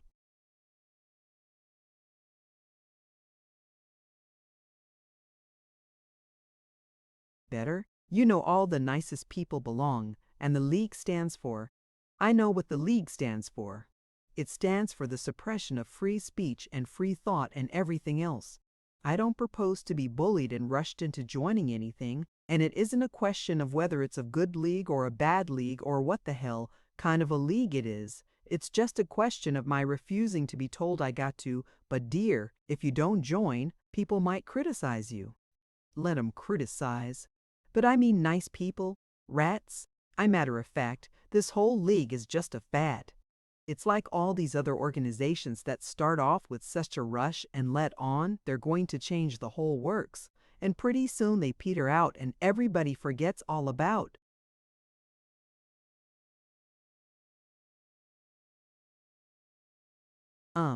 But if it's the fad now, don't you think you— No, I don't. Oh, Myra, please quit nagging me about it. I'm sick of hearing about the confounded GCL. I almost wish I'd joined it when Verg first came around and got it over. And maybe I've come in today if the committee hadn't tried to bullyrag me, but by God, as long as I'm a freeborn, independent American, sit now, George. You're talking exactly like the German furnace man. Oh, I am I?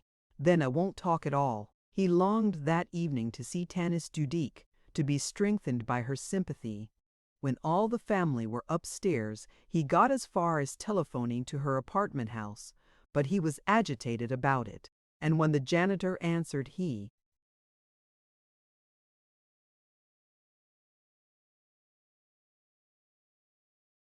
blurted, "Never mind, I'll call later," and hung up the receiver. If Babbitt had not been certain about Virgil Gunch's avoiding him, there could be little doubt about William Washington Eathorne next morning. When Babbitt was driving down to the office, he overtook Eathorne's car, with the great banker sitting in anemic solemnity behind his chauffeur. Babbitt waved and cried, "Mornin'." Eathorne looked at him deliberately, hesitated, and gave him a nod, more contemptuous than a direct cut. Babbitt's partner and father-in-law came in at 10. "George, what's this I hear about some song and dance you gave Colonel Snow about not wanting to join the GCL? What the dickens you trying to do? Wreck the firm? You don't suppose these big guns will stand your bucking them and—"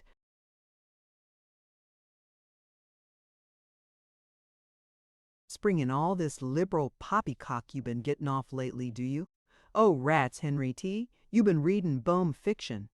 There ain't any such a thing as these plots to keep folks from being liberal. This is a free country. A man can do anything he wants to." "Course it ain't plots." "Who said they was? Only if folks get an idea you're scatterbrained and unstable, you don't suppose they'll want to do business with you, do you? One little rumor about your being a crank would do more to ruin this business than all the plots and stuff that these fool story writers could think up in a month of Sundays." That afternoon, when the old reliable Conrad Light, the merry miser, Conrad Light, appeared, and Babbitt suggested his buying a parcel of land in the new residential section of Dorchester, Light said hastily, too hastily, "No, don't want to go into anything new just now."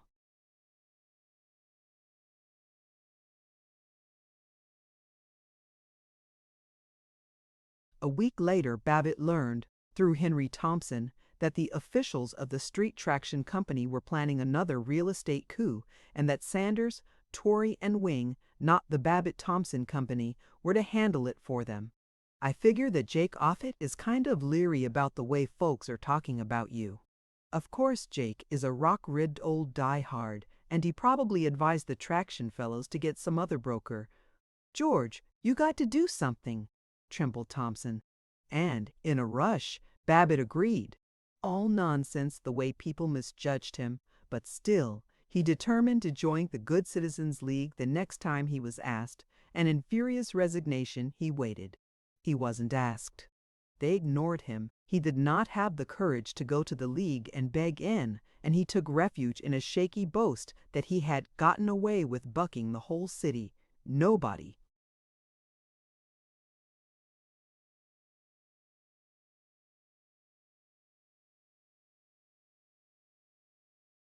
could dictate to him how he was going to think and act. He was jarred as by nothing else when the paragon of stenographers, Miss Magoon, suddenly left him. Though her reasons were excellent, she needed a rest. Her sister was sick. She might not do any more work for 6 months. He was uncomfortable with her successor, Miss Halfstad. What Miss Halfstad's given name was, no one in the office ever knew. It seemed improbable that she had a given name, a lover, a powder puff, or a digestion. She was so impersonal, this slight, pale, industrious Swede, that it was vulgar to think of her as going to an ordinary home to eat hash. She was a perfectly oiled and enameled machine, and she ought, each evening, to have been dusted off and shut in her desk beside her too slim, too frail pencil points. She took dictation swiftly, her typing was perfect, but Babbitt became jumpy when he tried to work with her. She made him feel puffy, and at his best, beloved daily jokes, she looked gently inquiring. He longed for Miss Magoon's return, and thought of writing to her.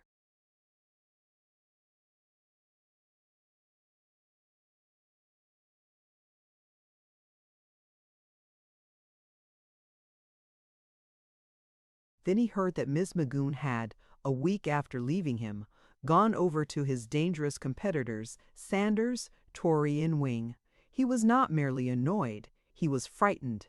Why did she quit then? He worried. Did she have a hunch my business is going on the rocks?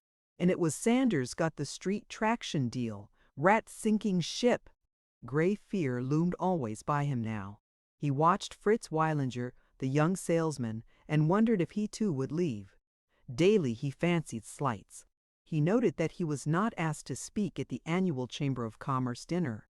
When Orville Jones gave a large poker party and he was not invited, he was certain that he had been snubbed. He was afraid to go to lunch at the athletic club and afraid not to go. He believed that he was spied on, that when he left the table they whispered about him. Everywhere he heard the rustling whispers, in the offices of clients, in the bank when he made a deposit, in his own office, in his own home. Interminably he wondered what they were saying of him. All day long in imaginary conversations he caught them marveling. Babbitt, why say, he's a regular anarchist. You got to admire the fellow for his nerve, the way he turned liberal and, by golly, just absolutely runs his life to suit himself. But say, he's dangerous, that's what he is, and he's got to be shown up. He was so twitchy that when he rounded a corner and chanced on two acquaintances talking whispering, his heart leaped, and he stalked by like an embarrassed schoolboy. When he saw his neighbors Howard Littlefield and Orville Jones together, he peered at them, went indoors to escape their spying, and was miserably certain that they had been whispering. Through all his fear ran defiance. He felt stubborn. Sometimes he decided that he had been a very devil of a fellow, as bold as Seneca Doane. Sometimes he planned to call on Doane and tell him what a revolutionist he was, and never got.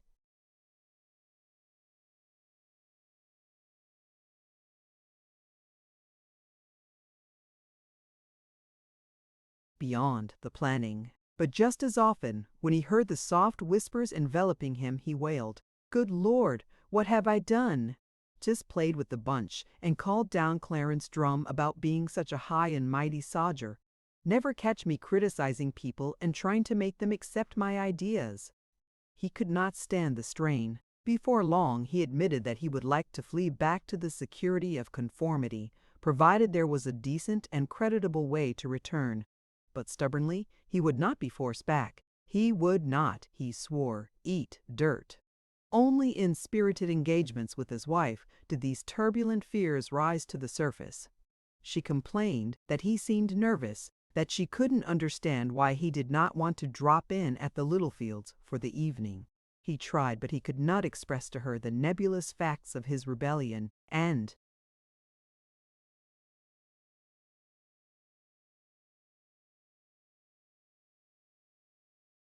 punishment, and, with Paul and Tanis lost, he had no one to whom he could talk. "Good Lord, Tinka is the only real friend I have these days," he sighed, and he clung to the child, played floor games with her all evening. He considered going to see Paul in prison, but, though he had a pale, curt note from him every week, he thought of Paul as dead. It was Tanis for whom he was longing. "I thought I was so smart and independent, cutting Tanis out, and I need her, Lord, how I need her," he raged. "Myra simply can't understand. All she sees in life is getting along by being just like other folks. But Tanis, she'd tell me I was all right." Then he broke, and one evening, late, he did run to Tanis. He had not dared to hope for it, but she was in, and alone. Only she wasn't Tanis. She was a courteous, brow-lifting, ice-armored woman who looked like Tanis. She said,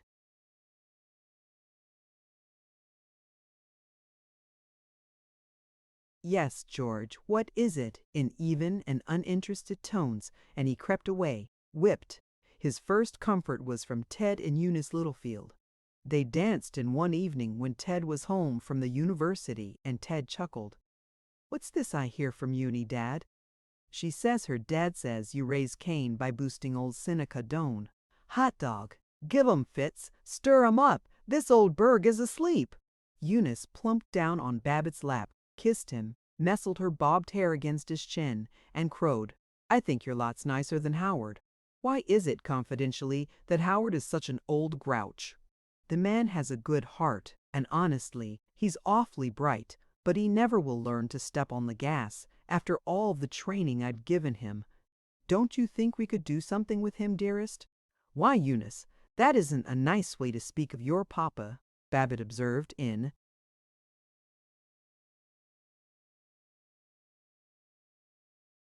the best Floral Heights manor, but he was happy for the first time in weeks. He pictured himself as the veteran liberal, strengthened by the loyalty of the young generation.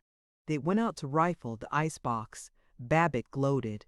"If your mother caught us at this, we'd certainly get our comeuppance."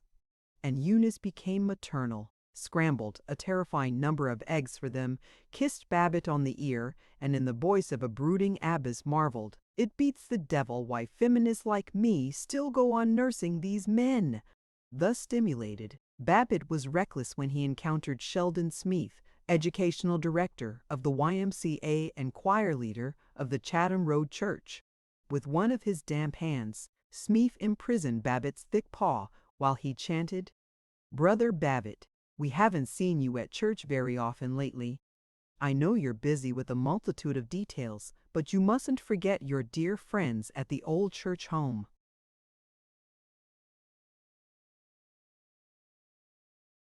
Babbitt shook off the affectionate clasp. Sheldy liked to hold hands for a long time and snarled, "Well, I guess you fellows can run the show without me. Sorry, Smith. Got to beat it.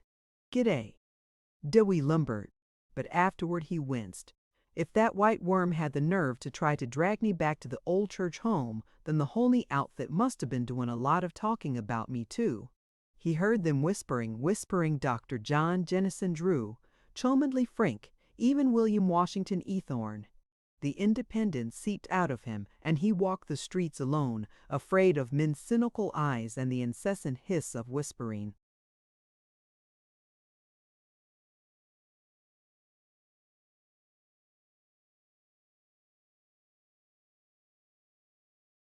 Chapter 33.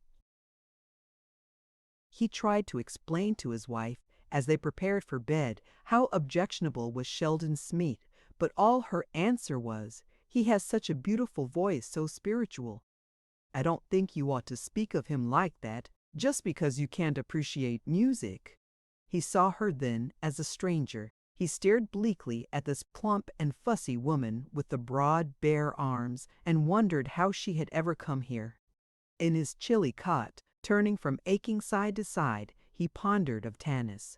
He'd been a fool to lose her. He had to have somebody he could really talk to. He'd bust if he went on stewing about things by himself. And Myra, useless to expect her to understand. Well, rats, no use dodging the issue. Darn shame for two married people to drift apart after all these years. Darn rotten shame. But nothing could bring them together now, as long as he refused to let Zenith bully him into taking orders, and he was by golly not going to let anybody bully him into anything, or wheedle him or coax him either. He woke at 3, roused by a passing motor, and struggled out of bed for a drink of water. As he passed through the bedroom, he heard his wife groan. His resentment was night-blurred. He was solicitous in inquiring, "What's the trouble, hon? I've got such a pain down here in my side. Oh, it tears at me." "Bad indigestion? Shall I get you some bicarb?" "Don't think that would help. I felt funny last evening and yesterday, and then, it passed away and I got to sleep, and that auto woke me up." Her voice was laboring like a ship in a storm. He was alarmed. "I better call the doctor." No, it'll go away. "But maybe you might get me an ice bag." He stalked to the bathroom for the ice bag, down to the kitchen for ice. He felt dramatic in this late-night expedition, but as he gouged the chunk of ice with the dagger-like pick, he was cool, steady, mature, and the old friendliness was in his voice as he patted the ice bag into place on her groin, rumbling, There, that'll be better now." He retired to bed, but he did not sleep. He heard her groan again. Instantly he was up, soothing her. "Still pretty bad, honey. Yes, it just gripes me, and I can't get to sleep." Her voice was faint. He knew her dread of doctors' verdicts, and he did not inform her, but he creaked downstairs, telephoned to Dr. Earl Patton, and waited, shivering, trying with fuzzy eyes to read a magazine, till he heard the doctor's car. The doctor was youngish and professionally breezy. He came in as though it were sunny noontime. "Well, George, little trouble, eh? How is she now?" he said.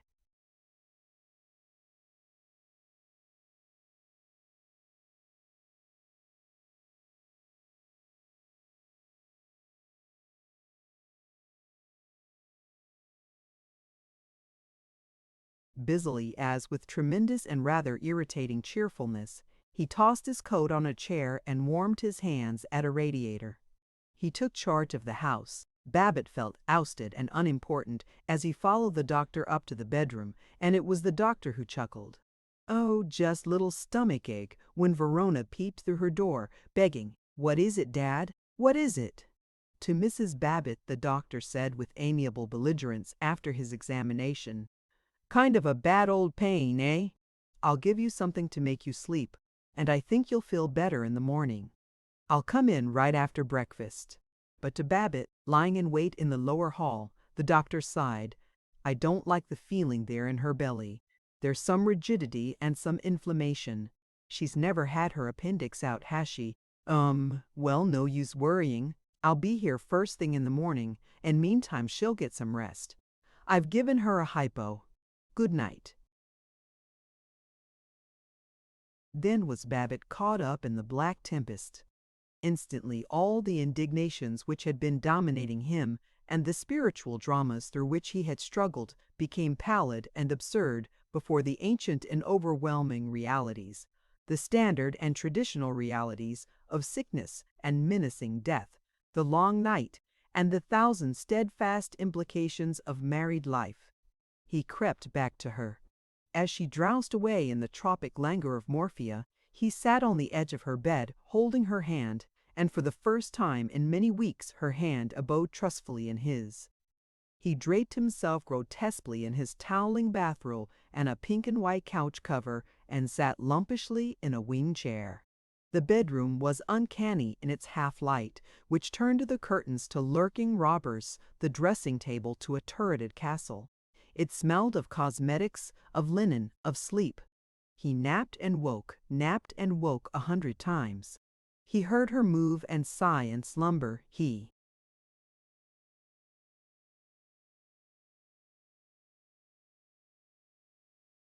wondered if there wasn't some officious, brisk thing he could do for her, and before he could quite form the thought he was asleep, racked and aching. The night was infinite. When dawn came and the waiting seemed at an end, he fell asleep, and was vexed to have been caught off his guard, to have been aroused by Verona's entrance, and her agitated, "Oh, what is it, Dad?" His wife was awake, her face sallow and lifeless in the morning light. But now he did not compare her with Tanis. She was not merely a woman to be contrasted with other women, but his own self. And though he might criticize her and nag her, it was only as he might criticize her and nag her, it was only as he might criticize and nag himself, interestedly, unpatronizingly, without the expectation of changing, or any real desire to change the eternal essence. With Verona he sounded fatherly again, and firm. He consoled Tinka, who satisfactorily pointed the excitement of the hour by wailing. He ordered early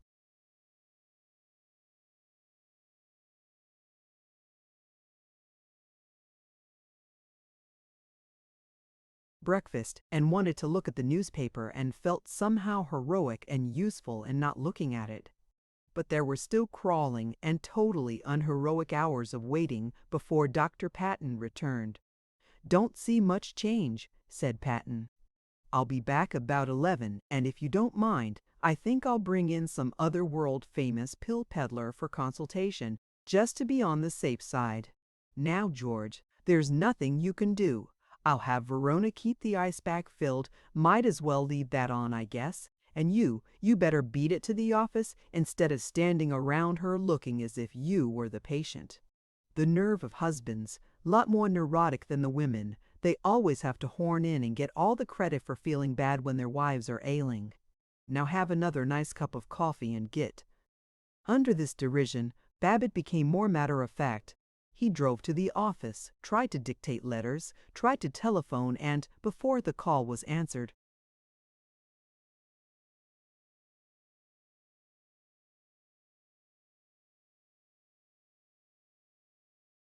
forgot to whom he was telephoning. At 10:15 he returned home.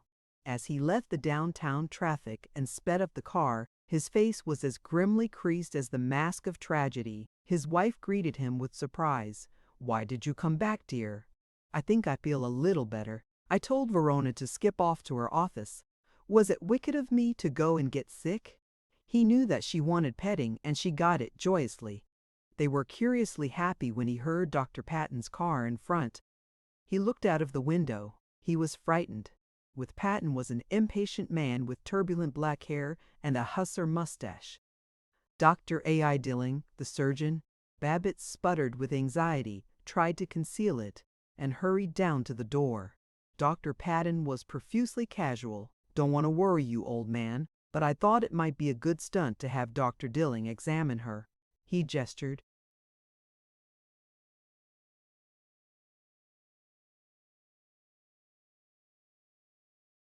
Toward Dilling, as toward a master, Billing nodded in his courteous manner and strode upstairs. Babbitt tramped to the living room in agony. Except for his wife's confinements, there had never been a major operation in the family, and to him, surgery was at once a miracle and an abomination of fear. But when Dilling and Patton came down again, he knew that everything was all right, and he wanted to laugh. For the two doctors were exactly like the bearded physicians in a musical comedy, both of them rubbing their hands and looking foolishly sagacious. Dr. Dilling spoke. "I'm sorry, old man, but it's acute appendicitis. We ought to operate. Of course you must decide, but there's no question as to what has to be done." Babbitt did not get all the force of it. He mumbled, "Well, I suppose we could get her ready in a couple o' days. Probably Ted ought to come down from the university just in case anything happened." Dr. Dilling growled, "Nope. If you don't want peritonitis to set in, we'll have to operate right away. I must advise it strongly. If you say go ahead, I'll phone for the St. Mary's ambulance at once, and we'll have her on the table in 3/4 of an hour." Of course, I suppose you know what, but great God, man, I can't get her clothes ready and everything in 2 seconds, you know. And in her state, so wrought up and weak, just throw her hairbrush and comb and toothbrush in a bag. That's all she'll need for a day or two," said Dr. Dilling, and went to the telephone. Babbitt galloped desperately upstairs. He sent the frightened Tinka out of the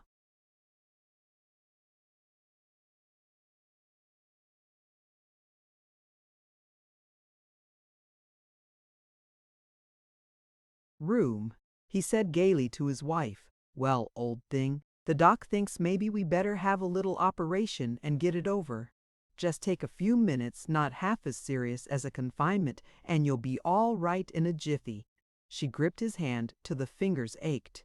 She said patiently, like a cowed child, "I'm afraid to go into the dark all alone." Maturity was wiped from her eyes. They were pleading and terrified. "Will you stay with me? Darling, you don't have to go to the office now, do you? Could you just go down to the hospital with me? Could you come see me this evening if everything's all right? You won't have to go out this evening, will you?" He was on his knees by the bed. While she feebly ruffled his hair, he sobbed. He kissed the lawn of her sleeve and swore, "Old honey, I love you more than anything in the world. I've kind of been worried by business and everything, but that's all over now, and I'm back again. Are you really, George? I was thinking, lying here, maybe it would be a good thing if I just went. I was wondering if anybody really needed me, or wanted me. I was wondering what was the use of my living. I've been getting so stupid and ugly, why, you old humbug. Fishing for compliments when I ought to be packing your bag. Me, sure, I'm young and handsome and a regular village cut up, and—" He could not go on. He sobbed again, and in muttered incoherences they found each other. As he packed, his brain was curiously clear and swift. He'd have no more wild evenings, he realized. He admitted that he would regret them. A little grimly he perceived that this had been his last despairing fling before the paralyzed contentment of middle age.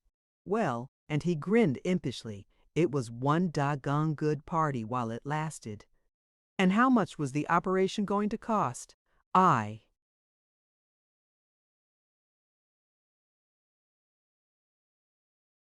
ought to have fought that out with Dilling. But no, damn it, I don't care how much it costs. The motor ambulance was at the door. Even in his grief, the Babbitt who admired all technical excellences was interested in the kindly skill with which the attendants slid Mrs. Babbitt upon a stretcher and carried her downstairs.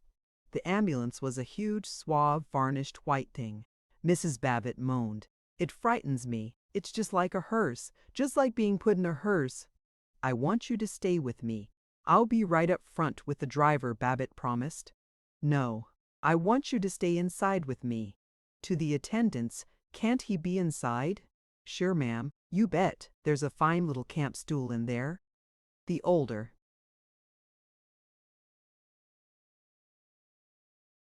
attendant said with professional pride.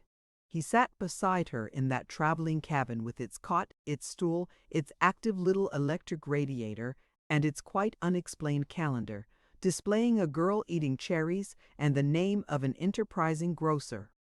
But as he flung out his hand in hopeless cheerfulness, it touched the radiator and he squealed, "Ouch, Jesus!"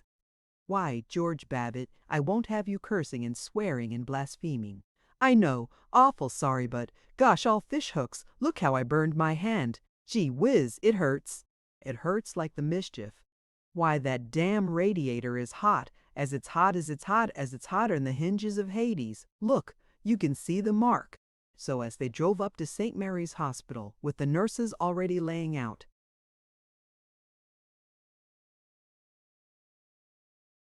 the instruments for an operation to save her life, it was she who consoled him and kissed the place to make it well, and though he tried to be gruff and mature, he yielded to her and was glad to be babied.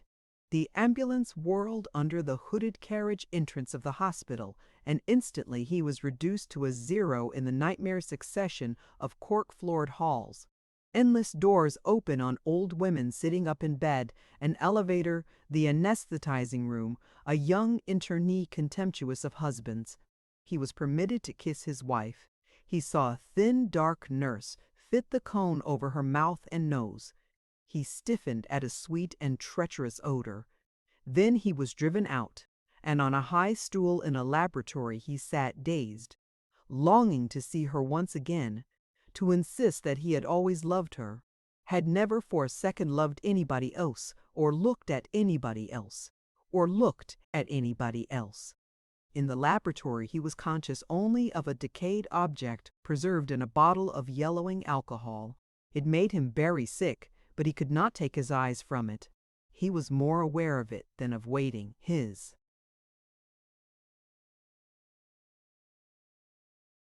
mind floated in abeyance, coming back always to that horrible bottle. To escape it he opened the door to the right, hoping to find a sane and businesslike office. He realized that he was looking into the operating room. In one glance he took in Dr. Dilling, strange in white gown and bandaged head, bending over the steel table with its screws and wheels, then nurses holding basins and cotton sponges, and a swathed thing, just a lifeless chin and a mound of white in the midst of which was a square of sallow flesh with a gash, a little bloody at the edges, protruding from the casts. He shut the door with haste. It may be that his frightened repentance of the night and morning had not eaten in, but this dehumanizing interment of her who had been so pathetically human shook him utterly, and as he crouched again on the high stool in the laboratory, he swore faith to his wife, to Zenith, to business efficiency, to the Boosters Club, to every faith of the clan of good fellows.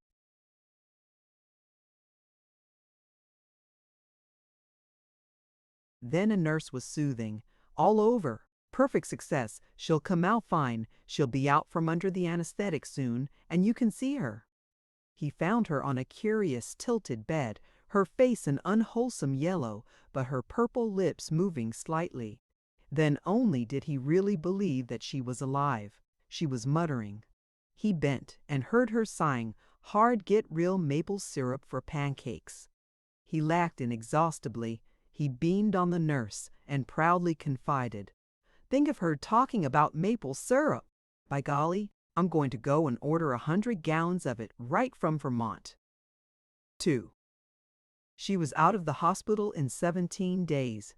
He went to see her each afternoon, and in their long talks they drifted back to intimacy. Once he hinted something of his relations to Tanis and the bunch, and she was inflated by the view that a wicked woman had captivated her poor George. If once he had doubted his neighbors and the supreme charm of the Goodfellows, he was convinced now. "You didn't," he noted, "see Seneca Doane coming around with any flowers or dropping in to chat with the missus. But Mrs. Howard Littlefield brought to the hospital her priceless wine jelly flavored with real wine. Orville Jones spent hours in picking out the kind of novels Mrs. Babbitt liked, nice love stories about New York millionaires and Wyoming cowpunchers. Louetta Swanson knitted a pink bed jacket. Sidney Finkelstein and his merry brown-eyed flapper of a wife selected the prettiest nightgown in all the South. All his friends ceased whispering about him, suspecting him. At the athletic club they asked after her daily.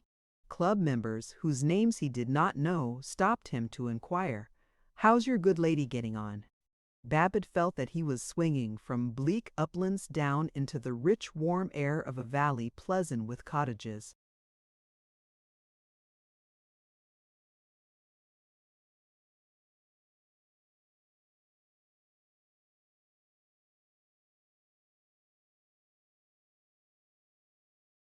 One noon, Virgil Gunch suggested, "You planning to be at the hospital about 6?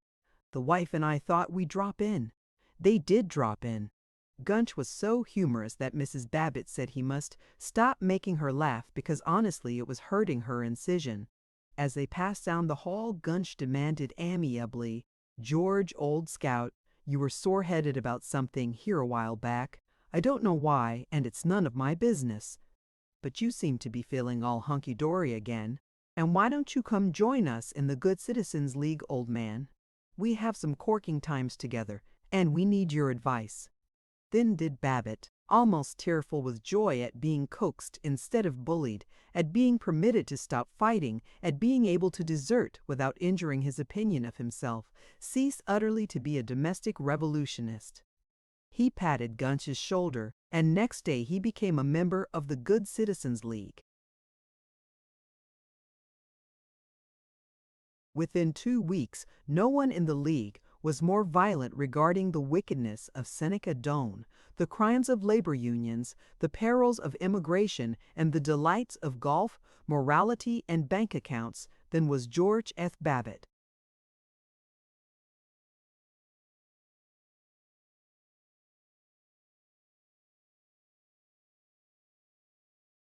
The end. Thank you for listening to this story. I hope you enjoyed the journey, the characters, and the world they carried with them. If you enjoyed this audiobook, please subscribe to the channel and leave a comment below. Your support helps keep these stories alive and allows more timeless books to be shared with listeners around the world. Until next time, thank you for listening.